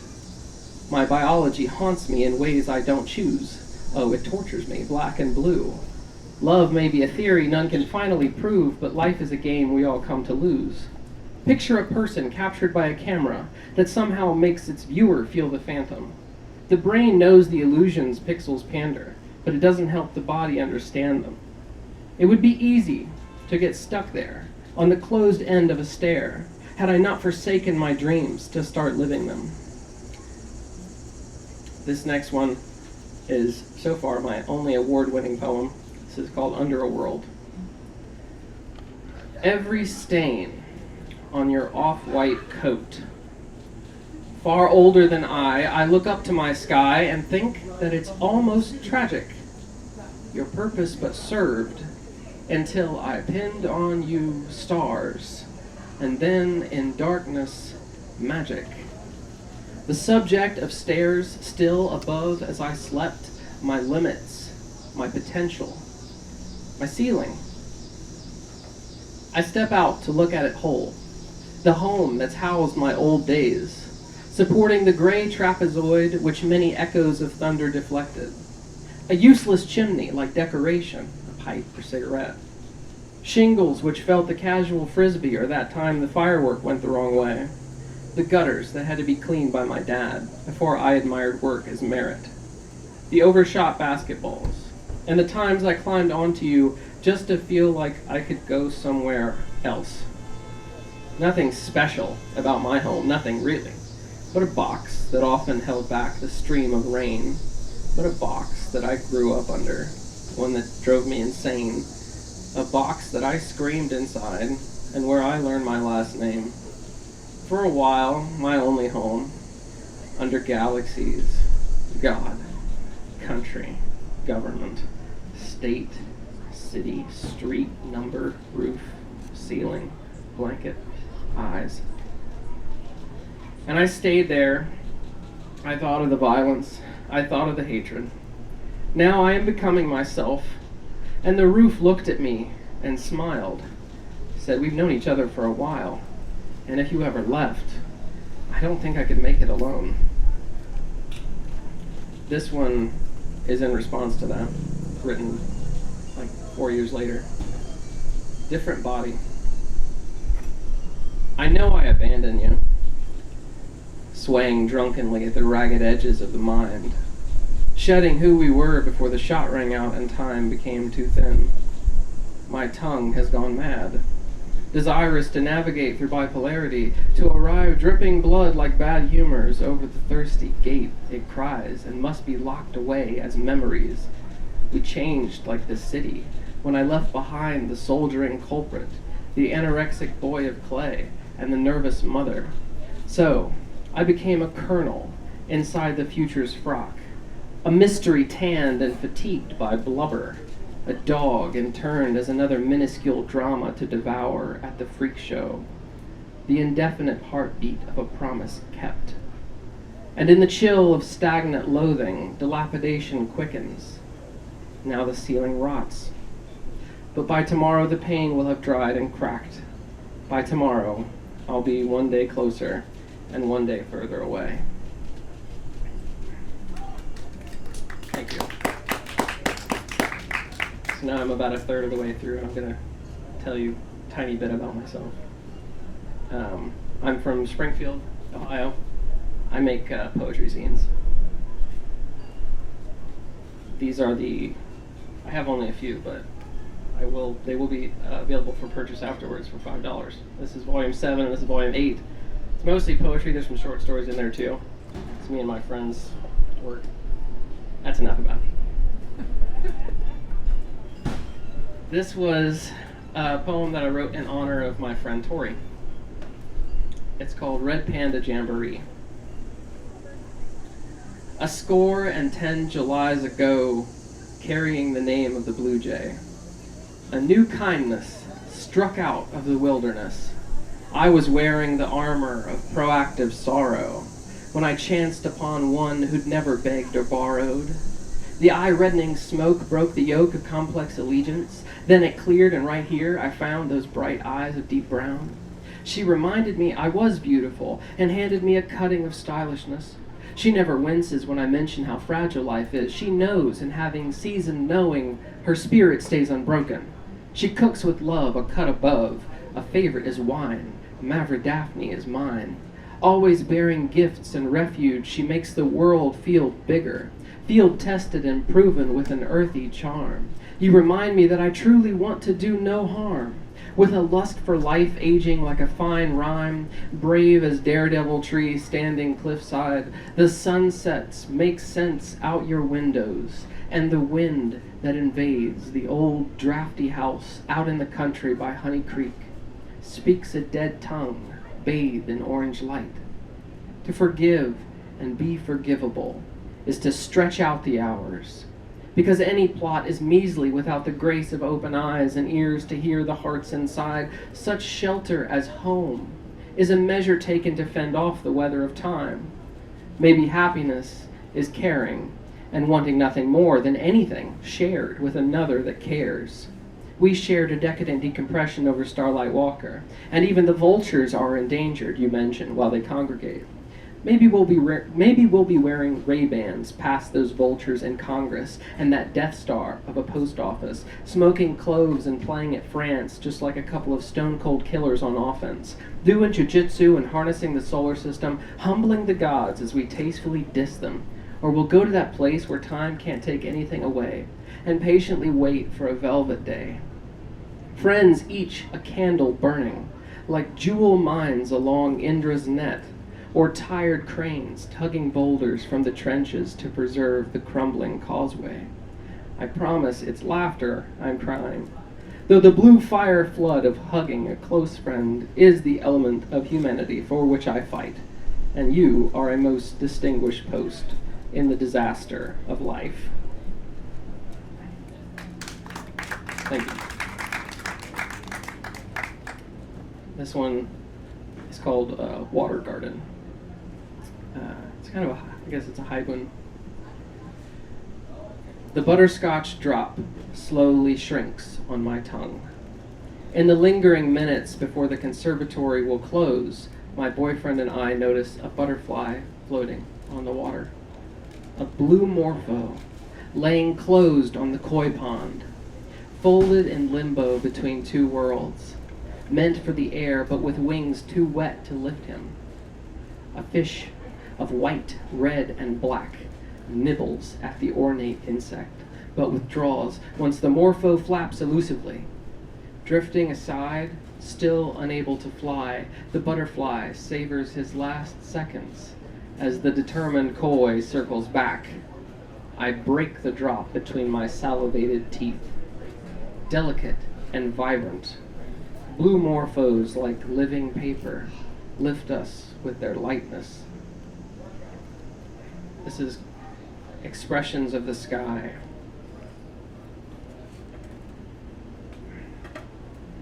The heavens go black. The winds rumble a drum roll on timpani. A child looks upon the tower of a condemned estate. Atop the spire sits a point of fright to catch the light where not it's only human, to save our places from nature's pace, to channel her fury groundward. Poised on the building's peak, a lure for a lightning bolt to strike precisely there, with its millions of volts, and be ushered swiftly to the ground rod. What happens so fast to the patinaed spearhead of brass that commands the zigzagging slash of plasma, as when the air poorly conducts a labyrinthine blade 2.5 centimeters wide to the nearest significant positive charge, and lends itself to the protection of a human-built structure? Racing at 270,000 miles per hour, a pulse 30,000 degrees Celsius leaps from the bank of the cloud, wherever first a lightning's leader meets a positive streamer from the ground. That establishes the current. A thunderclap of gases pushed back act as the shock waves applause to updrafts who shed electrons and create opposing charges at the roof and floor of the overburdened cloud, inducing an electric field that kisses the earth upon touchdown. But not the anvil crawlers that scramble above us, careening jagged strokes of brilliance, stitching one cumulonimbus to its brother. The current flows in either case to balance the charge separation. The return stroke creates the flash, and a moment later, the heavens dim again to black. Thank you. This next one is kind of my ode to typewriters. I actually repair typewriters for a living, and I really enjoy the work, and I've come to really appreciate the machines that I work on. This is called Language Portal. Dreams I see, above the dancing linkages that jump faithfully into type arms, smashing metal slugs onto an ink-soaked ribbon, offered by exciter onto sheet nested in paper tray, held by platen traveling intervals kept by escapement pulled by drawband rolled around the mainspring that's wound in the resetting of the carriage return. With such soul does it sing, like pattering rain, as struck tensions pass quickly spanning the chassis of this instrument of translation from non-language thought into furious music, into sacred figures that too can hold non-language thought. You are familiar with the safety-netted descendants of this translator we can't outrun, but only with the analog are preserved the subtleties of human touch, passion stamped boldly. Only with the analog are you free from the influence of predictive text looking through you. Only there are we spared from the whispering attention mongers online. Powered by the power of ourselves, moved by the motion we give it, a forge of symbols that equalize every living person that is given to them their claim to the highest signs of human life. Though this energy refund is a paltry chore to the thing itself, the portal's intricate door. There, a false story is mapped out by compressing the world into manageable pieces that are weightless and unshatterable by experience once fed. Gathering there is language. That is the grain of thought. Words that extend our possibilities, that attempt to transfer ineffable states from one mind to another through that alleged external world with its pink, so pink sunsets that needn't be so pink and may be truly else to others but resembled by counterpart realities. We are Dasein playing sameness with pure change in this out there that is only accessible by chemical sensations that we observe from behind the body's cage like animals in a zoo, wondering why the people come. Refuge is supplied in the mediums of articulation where we may feel something more than relative but kindred. So hold fast in your human hand the paintbrush, the ballpoint pen, the neck of a guitar, typewriters. Fight with these tools as the ease of simulation attempts to rob us of our only meaning, that which we create. For there may be nothing beyond the looking glass, nothing past the manifold door. Thank you.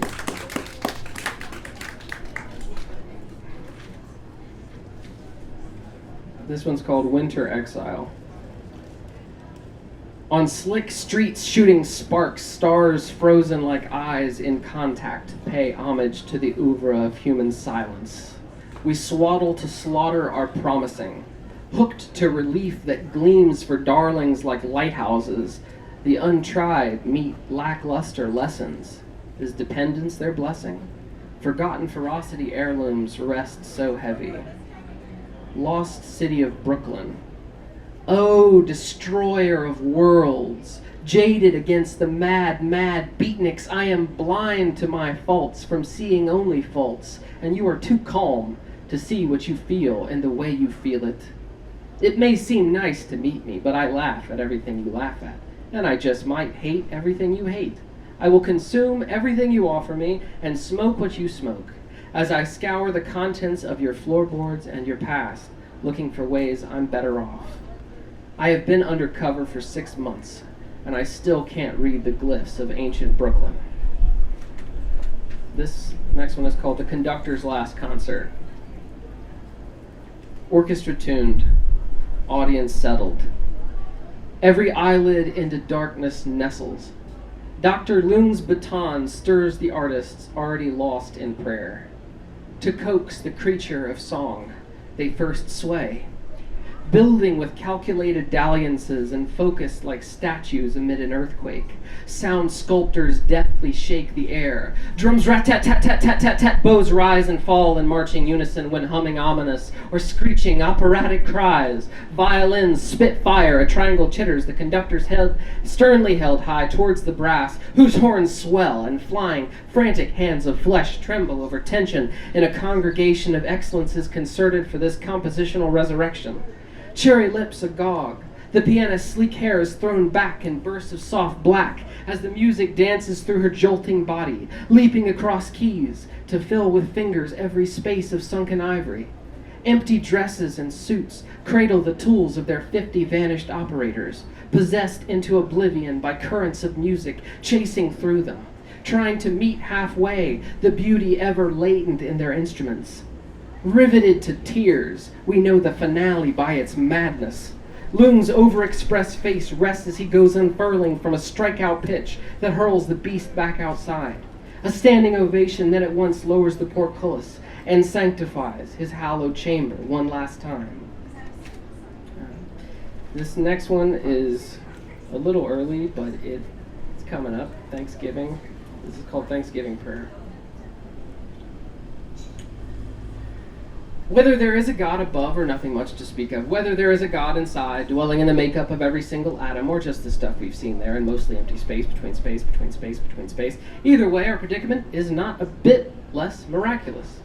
Life is no less sacred for being ours instead of belonging to a cosmic authoritarian.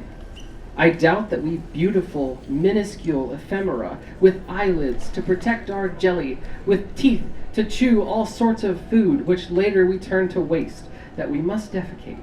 We, these fragile beings that walk upright and drive very fast in our go-mobiles on their rubber wheels, no matter what we all intend, could know a single thing about what comes after the end, or entreat the architect of reality itself like a tentative friend.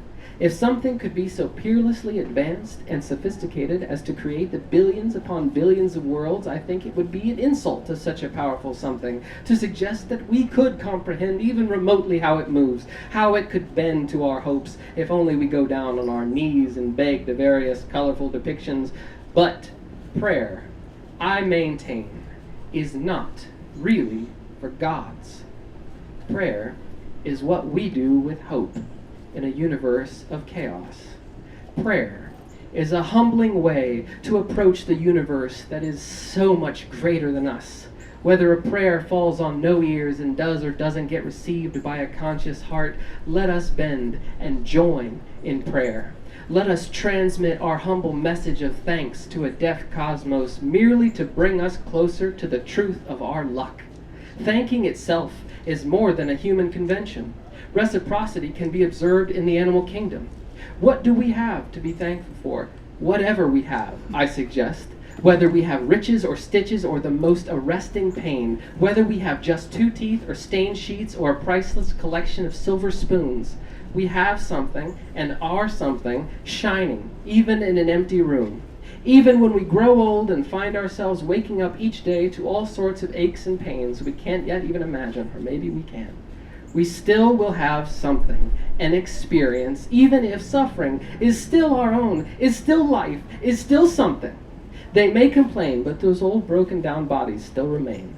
So I urge you, thank all of this for whatever it is, for whatever we have. Thank all matter and form for any joints that don't yet ache until they do, and then too, thank them for aching. Be grateful for every direction we can bend in. Be glad that we are such music-making creatures, and be glad for all the uncountable expressions human hearts have braved in their time. Be as glad that you have so much as you'd be glad for what you had if it was little.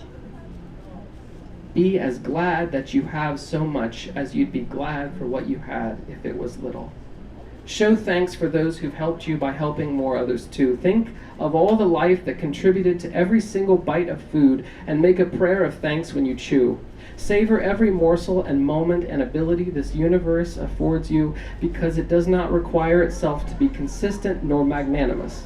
No matter how solid or strong everything around you might seem, it could all be swept away in the turning of a harsh second. Tragedies and accidents reveal our ignorance to happenstance. So be daring and go deeper than is prescribed by social smoothness. Suck the marrow out of life despite what propriety will advise. This is your only chance to be alive. Run if you can, just because you can. Run like every step that falls lands on a magical bridge whose magic we pretend to understand. Run like your seconds are turning into dust because they are. And when you rest, rest with the same gravity. See the cosmos in the faces of those you love and those you hate, and be thankful to the cosmos for coming together at all, so that we might see each other again. I have one more. Thank you.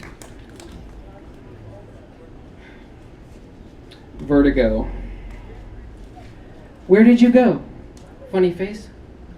The world you knew dizzied into the one you know, calm enough to let you go, adrift into senseless vertigo, like feathers to and feathers fro over sickness and whispers, vertigo. You could get a grip, but your hand just froze around a dagger stabbing a ghost. Midnight strikes like a death adder, confusion grows with lifeless shambling vertigo. Hearken, archangels, please ease these throes, unhitch from me the scent of a dust petal rose. Their light trickles through bleary fog, splinters in pride's dazing maw, and clatters against the steely zoo of where you've been and what you'll do, dripping in silence ever so, chased by faceless vertigo, seething with both haste and dread, unsure which is more inveterate, standing still but spinning too, losing touch in this centrifuge. The backdrop plummets and all words go, stayed by vicious whips of vertigo. Candy on the tongue becomes ipecac in the gut, midriatic pyrite, and my heart blooms black. The stain of a diamond in a dark dimension diffuses like a drop of ink, unravels in the water of life.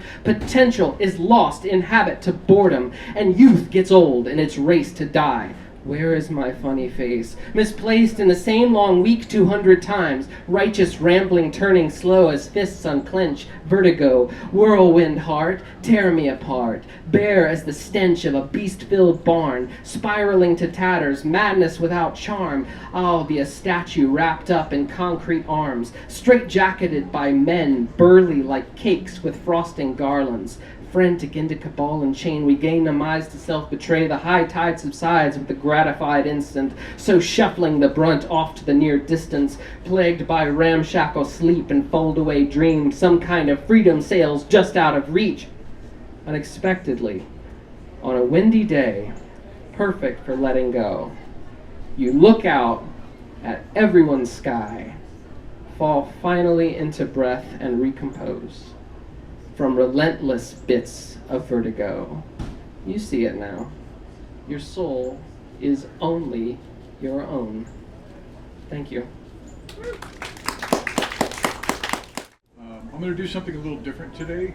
Instead of reading out of books or reading, I'm going to read all poetry on demand. Someone suggested, and I could, because I've made 15 today, somebody suggested that I just read all 15 poems that I've made today. I'm only going to read a couple of them. And so I made a little set list last night. These aren't necessarily my favorites, but these are a few of them are my favorites from years past. Most of them are just things I've made in the last year or so, last year or two.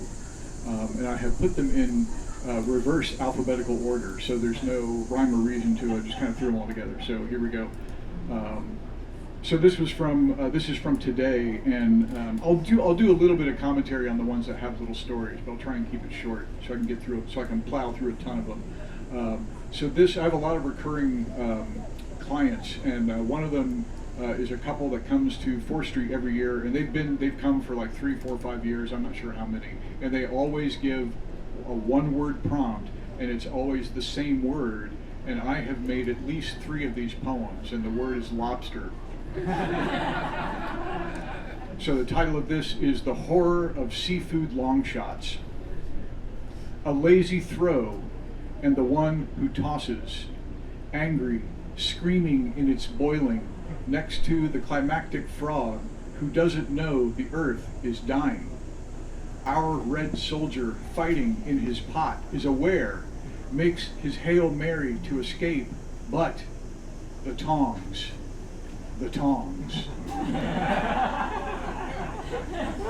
This one was, I'm just going to blast through as many of these as I can, so your reaction is great. You don't have to applaud. Feel free to applaud if it really moves you, but we'll just blast through like 20 of these and see if we can. Yeah, there you go. Thanks, Butch. You've got that East Coast clap down, I'll tell you. All right, this is also from today. This is called The Moment She Opens the Door. I love Wizard of Oz poems, so this is called The Moment She Opens the Door. Can't just click your heels and go. It takes a mission and a dream. Drop the needle, watch life synchronize, twin rainbows telling stories of confinement and greed. The yellow brick road is a crumbling mess, but the beach beneath the pavement is our Oz, where full-color futures go to break free of wishes, and the wicked melt into puddles when the hourglass shatters. It matters that Dorothy lives to tell her story of how she made it out of this hellscape home. And this is from last year, September 1st, 2024. This is called When Is It My Turn? When is it my turn? They have angst in the future too. Taught computers how to generate it hyper-realistically. Hope is for suckers, say the humans left unscreened. Well-wishers wishing you just say thank you and shut up. Somewhere in a dream, with everything else in the world going on, we are flourishing, secure in the struggle to put up with it. Somewhere there's a moment of everyone thriving. Maybe that is the future, not lamenting the past, but making do with the ever-enduring present. Oh, thank you. Thank you for that smatter. So this is an old one, and I love this one. I don't remember. I think someone just asked for a poem about Thoreau, and I think the prompt may have just been like Walden Pond or Thoreau or something like that. But I love this one because it's in the thick folder I keep called Poems Left Behind. It's poems that people didn't come back for. And every time I do a gig, typically there's at least one. And I don't think there's any today. There's a couple, but they told me they're coming back tomorrow, so that doesn't count yet. But all the poems in there aren't all mine. You know, so there's like 50 or 60 poems in there at this point. So that's going to be a book at someday. This is called What Would Thoreau Do? These are days the pond was made for. The isolated mind like a skipped stone, riding its own echo, then sinking. The safe space of the forest, unencumbered, uninterested. The fertile earth, perfect and unable to vote. Eternal outsider inside us all. Oh, I should say that's from 4th Street Festival, September 3rd, 2016. So that's an older one. Here's one from the Lew Wallace Book Fair up in Crawfordsville, November 30th, 2024. And this is for a friend of mine. Well, it's a long story, but she's been having crisis of faith for for some years, and I know her story because she's kind of from my town, from my hometown, and so we talked for a little bit. And this is the poem that came out of it. This is called "Somehow Still Nearer to Thee." Call it a bubble for its fragility. No mighty fortress and bright beacons warm some hearts with ideas of unity, while others see it as a target. Faith elevates intellect. They do not conflict, where difference is just a thing with feathers. Paint that. Make stories out of that to explain further. But art is its own bubble, tenuous and dependent on just enough and not too much. And inside that lens, everything looks bigger, like an eye, or small as a foaming beach, depending on which side you're on. All of us praying, it holds together, lifting free from the weary earth. I like this one because thank you. I've made a bunch of poems for Kyle over the years. I've made because Kyle will at various events will come up and to make a donation. It has to be transactional, so he'll ask for a poem. And I've noticed, having looked at, I brought them all. I didn't read them all, but I brought them all to your birthday salon the other night, and I'm like, wow, these are all kind of a theme. So yeah, shocking. So, but I liked of all of them, this is the one I like. I think I like this one the most. And this is from Arts Fair on the Square, June 22nd, 2019. This is called Slayer. And I think the prompt was killing the inner editor. Kyle tends, excuse me, yeah, killing your inner critic. Thank you. Yeah, you remember that one. Yeah, he tends to give very to the bone, So okay, Slayer. Make a machete of your palm and wield it with a fleshy chop. Aim for the jugular of meaning, the unprotected neck of reason. For the corpus of the critic has many tools, many weapons, and endless failure vessels of spite. Who's going to carry your water now? You, thirsty drought into flashy flood, into the ground where he buried half a dozen saints, remembering each can't and ain't? It's all the same funeral, man. Preacher, griever, bearer, digger. Be the swinger of the blade. Say yes and to the spark. Let mealy-mouthed Charon take tuppence for someone else's eyes. Keep yours open in the dark.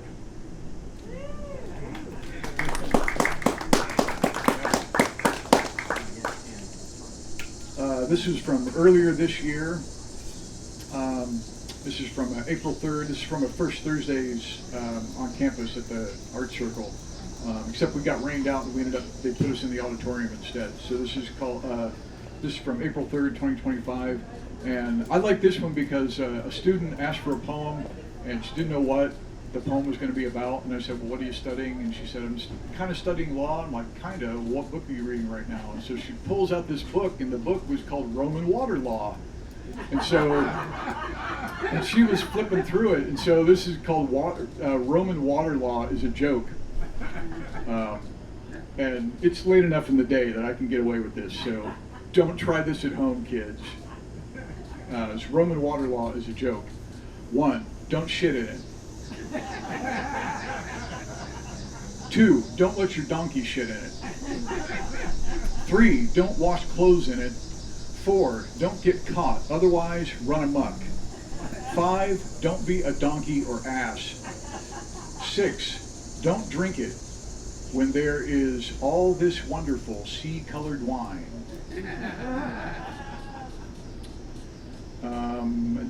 I wrote this for Hiromi's birthday, and I think this is the title of her chapbook, or it's, yeah, she used this as the title for her next book. So I wrote this for her birthday. I believe, yeah, this is for her 60th birthday, August 29th, 2024, it's last year. So this is called Red for Kanreki. I should explain, Kanreki is, so in Japanese numerology, I think the 60th year is like a big cycle of rebirth. So the 60th year is not so much tied to aging and getting older. It's everything is turning over. So it's a time of rebirth, and the red is kind of the symbolic color of it. So I did my research. It's red for Kaczmarczyk. Siren of epicanthic lyric wailing as whistling bombs drop Icarus-like from desiccated American skies, paints a pretty picture of beautiful decay, herself preserved like fine wine mortar. Cohesion of an edifice despite crumbling institutions and obvious rot elsewhere, captured in piercing eyes and pomoposy. Wrung out of spent youth into the goblet of eternity, a vintage wine calling for the shots. Co-pilot of my decades, poet wrangler, wrangled by poets, the lifetime it's taken blooms to bloom, stretching this far, this green, without burning up and out, taunting the sun, yet still searching for the light. Oh, thank you. And I wrote this one last week at Pride, at Bloomington Pride. Wrote this for a friend at Pride last week. Friend who's going through some stuff. So this is called Range of Emotion. Thinking of mountains includes them valleys. Rocky Mountain High starts in the lowlands, worsens here in the ever-present flat affect of waiting for answers while climbing up out of, descending down into, feeling everything over and over again and again. But even the quiet, peaceful top it took millennia to escalate began with friction of two plates shoving themselves into an abyss. From dark depths to ecstatic highs, despite cataclysm, it's all the same mountain, dude. And this also came from Pride. I was pretty happy with the poems at Pride this year. So this is Our History, and this was for an older couple. I forget how long he said they were together, but the guy I talked to was 76, and I think his partner was 78. So I'm not sure how long. I think he told me they've been together for like 30-some years. So they've been together. They're like one of those great old gay couples of Bloomington. So this is called Our History. Peaks help define fjords the way surrounding ocean makes an island out of dry land. These diverse spaces lovers visit define our history, an invention as natural and as plentiful as taking flight and grandkids. Living every day as if forever is possible is how movements grow beyond traditional offices and purpose into a great story nowhere near extremes, but genuine and free, where pendulums swing through the middle, where the history of real people is made. Thank you. I made this for Blaine's dad. And I don't know if everybody knows Blaine. Blaine usually does Poetry on Demand with us. He's just a funny guy, and I like this one because his dad was kind of being a card, and he's like, sunshine. So there's one called OK Sunshine. Blasting in my face when I want shade, ruining a rainy day. Life, they say, depends on you, your unlook-atable hue.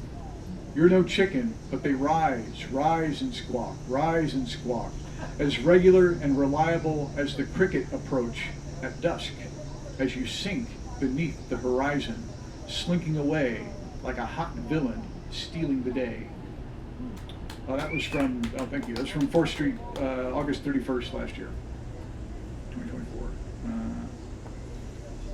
This is from, I like this one. This is from Grand Falloon, the Grand Falloon Festival, May 20th, 2023. It's pretty self-explanatory. It's called Ode to My Immune System. Insatiable yet fatigued, this cruel kitchen coffin where fresh veggies go to die. Alternative to everything means it won't kill you, but taste buds no longer quiver with anticipation. The unicorn steak is off the table. Ditto cheese of the fatted cow. Nothing but nuts in the milk. Yet the fridge persists, devouring her tempting drawer, forbidden as gluten that cannot be extracted from the loaf. That one. That's a cute one. Sorry about your celiac, you got to make people laugh about these things. So I wrote this for, I think a bunch of people know Laura Brickmanis. She won't mind, I'll use her name. I wrote this for her at Pride last week too.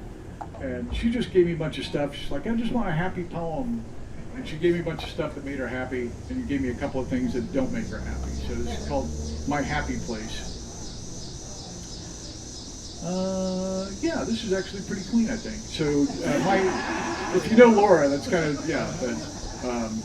okay, there's one. It's even later, so I'm good. My Happy Place.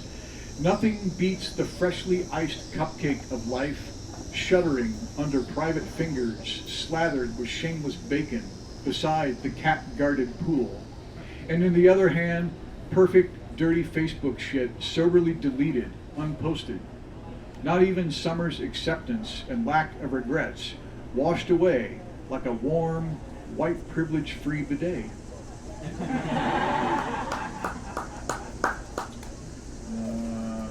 Here's a heavy one.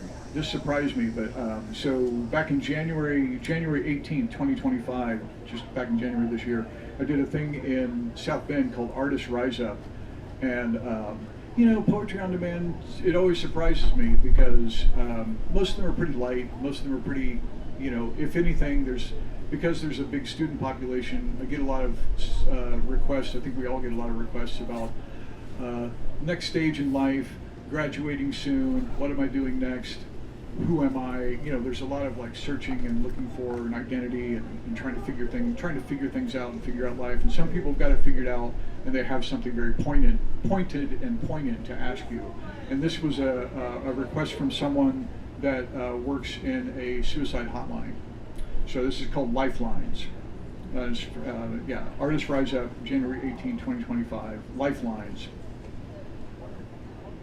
Hello, I'm here.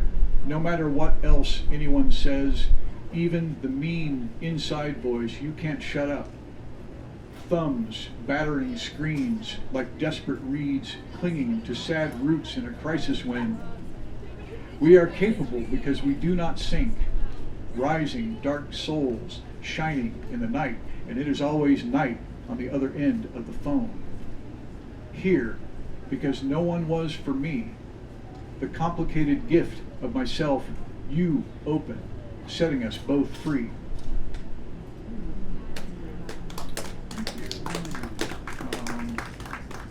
This one I threw into the list. It's technically not a poem on demand, but I'd like to just keep a typewriter out and sit down and bang something out every now and then. And this kind of is in the form of one. No one asked for this, is what I'm trying to say. So this, and it doesn't really have a title, but this was from, it looks like I wrote it on my birthday this year, over a couple of days, January 15 and 16, earlier this year. It's kind of about Marie, but not, she's not like a main character necessarily. So, lacking full range of motion, so ask me to braid your hair. How does that work? Gather it into thirds, over, under, or under, over. I get confused, being orderly. My hands, a cute old couple, morning diner breakfast, companionably ignoring each other, vigilant of every move, something you do daily, a new trick for me. And it's too loose, but you work with it. Lie to me, it's okay. We say the same of our bodies, falling apart before our eyes, the dramatization of it, little things we can't do as well, as fast now. Some call that betrayal, naturally occurring frailty, taken for metaphor. I can't work into a proper knot, hopefully decades left to learn how. And this I wrote for, so I wrote this for my friend Alif, who passed away of cancer about 2 months ago now. And she had been, she fought for like about 3 years. And when things were getting dire, there was a call going out, send her letters, send her physical letters, because she wanted like physical, tactile things. And so I typed, we hadn't talked in quite a while. We hadn't talked in some time, but so I got the typewriter out and typed a quick letter. I was in Bell, actually. I was in Bell, Missouri, and I wrote her a letter and mailed it from Bell. I don't know if she got it, because the next thing I heard was she's been moved to hospice. Now is the time, send love, send support. If she doesn't answer texts or whatever, don't be, she's having a lot of trouble. And so I had said in the letter, I'd like to talk to you sometime and make a poem for you. And so we never had that conversation. So this is the poem. This is called Inshallah. Alif is Turkish, by the way. So Inshallah. And this was June 11th of this year. Inshallah. Normally, I am sitting outside, somewhere sunny, doing this for strangers who have a happy, melancholy, ridiculous thing to tell me needfully in front of a crowd. It's quiet here, bereft and fresh out of your ideas how to make this into art. You at an end. I could take colored beads, mash them into pulp, mixed with human fluids, dye that ink like Chagall shades, make true, hot, hard, sad poetry. But this is black and white, gel pen, and college ruled into typewriter and 5x7 canvas. I dip my timid brush in, dab till it feels done, leaving the backside blank, as always, for those who can no longer speak. Oh, thank you. Oh man, this is great. I'm gonna have like just enough time. So this also was not technically not a poem on demand. Because nobody asked for this. So I took a poetry field trip. I took a field trip with a bunch of poets, kind of a poetry field trip. Really, it was just a field trip with a bunch of poets. Like Jonathan Baker and a bunch of the crew, a bunch of the Boca Lounge crew from Evansville went to, and I went out to, and we went to the St. Louis Zoo. And poets hanging out in the zoo all day, how ridiculous is that? And so I wrote this, I think, when I got home. And it's kind of in the form of Poetry on Demand. And I don't think, no, there's not a date on it, but I think this is from June of 24, I think. June or July of 24 last year. It's called Great Big Zoo. The squirrels are aware they are interlopers, bullet timing toward real food amid the matrix of tourists shambling, sedated, looking in cages beneath a plastic tunnel of rain. The birds love the water. Butterflies slept. Many have tails, and those without had them, lying around invisible in species-specific enclosures, not free like squirrel of tree erupting from naturally occurring pavement. Seals, Veronica Lake sleek like a sailor likes a reward for a trick, and in the distance, applause, rolling thunder, exposed and gazed upon, open air education, chattering inside jokes.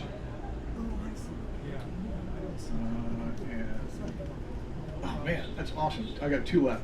So this is, I wrote this, okay, I can tell a little story because I got a little time. So I also do live Foley. I'm also a sound effects artist, and I do a gig, I do gigs occasionally with David Osmond and the kind folks out there on Whidbey Island, Washington. And I usually stay with this guy, Richard Kiefer, who's a fantastic woodworker. In his house, as you can imagine, being like a custom cabinet maker, his house is amazing. And he's got a little house on his property that I stay in, kind of like a little tiny house set up. And it's all self-contained and everything, and it's such a nice setup. I feel really blessed to be able to go out there and hang out and do all this stuff. And Richard has become a fan of my poetry. He's a poet poetry fan in general, and he's become a fan of my poetry. And so I've been making poems for him when I go out there, and kind of leave one behind for him. And there was a book. So he's got, it's like you do. He's got like decorative stuff in this little tiny house. So it's kind of set up like an Airbnb sort of thing. And there's a lot of. He's got his own little pond, Quigley Pond. And this Whidbey Island is off the coast of Seattle. It's in the Puget Sound. And so there was a public, it's like a public guide called Getting to the Water's Edge. And I took a typewriter with me on this trip. I actually have one that will fit in a carry-on. And because I had some commissions to work on, and so I actually typed this up and made this while I was staying out there. So this is from Quigley Pond, February 16th, 2025. And I basically just took lines from this, Accessing Public Beaches on Whidbey and Kimono Islands is the subtitle, but the title of the guide, and so the title of the poem is Getting to the Water's Edge. One must become glacial, erratic, carried away by ice and flow of millennia, swash line of driftwood where sea rises highest, trespass large logs above mean high tide. Never turn your back on water. Fill your dug clam holes. Touch sea critters carefully and leave them in their homes. Barnacle bunkers glued to high water marks. Eel grass legs sweeping chop. Look gently under rocks and seaweed and replace them exactly where you found them. Kneel quietly. Look closely. You will see and learn much more when you move slowly. And the last one, thank you so much for being here, and thanks for being patrons, and thanks for, everyone just keeps the stage humming, like it just happens. I just focus on Poetry on Demand. It's really great. So this was a first for me. I wrote this live on the air during the Firehouse Follies, November 16th, 2024. And we pulled the guy out of the audience and did the interview live on the air. And then I sat down and did the show. And while the show was happening, I would sit back down and write lines. And then at the end of the show, came up and read the finished poem. And then after the show was over and after the credits were done, I pulled out a typewriter and typed it up and gave it to him. So that was all very cool. And he was I'm trying to remember his name, Morrow, I forget his first name, like David Morrow or something, but he was apparently like a old Bloomington music guy. Had been in bands for a long time. And it took us a while to get to that part of the story, because he was, you put your name in a hat that you want a poem, and then he gets down there and I think he kind of seized up a little bit. Even though, come to find out, he's been like a guitarist for forever and was totally comfortable on mic. So anyway, this is the poem. This is, thank you all for being here. Much appreciated. Much love to me from you. Thank you. This is called Electric Dreams of Acoustic Souls. Beatles or Stones is the start of a fight we all have rocked our way out of a time or two. Remixing versions of ourselves, sometimes loud frontman, sometimes slumped in a back booth nursing a beer, tinnitus in one ear, don't give a damn about the other. Hey, look, man, I got stories I retell between every song, every gig for 20 years, and never tire of you hearing them. Like the night I won against some IU football punk, I swear I never kissed that curb. I promise I never did nothing wrong. But so what if I did? Triumphs come from players. Even I sounded good once. So good, could be me up there in lights, loud, courageous, and true. Like a wild life alive, only in a song that gets you happy, because it gets you blue. Thank you.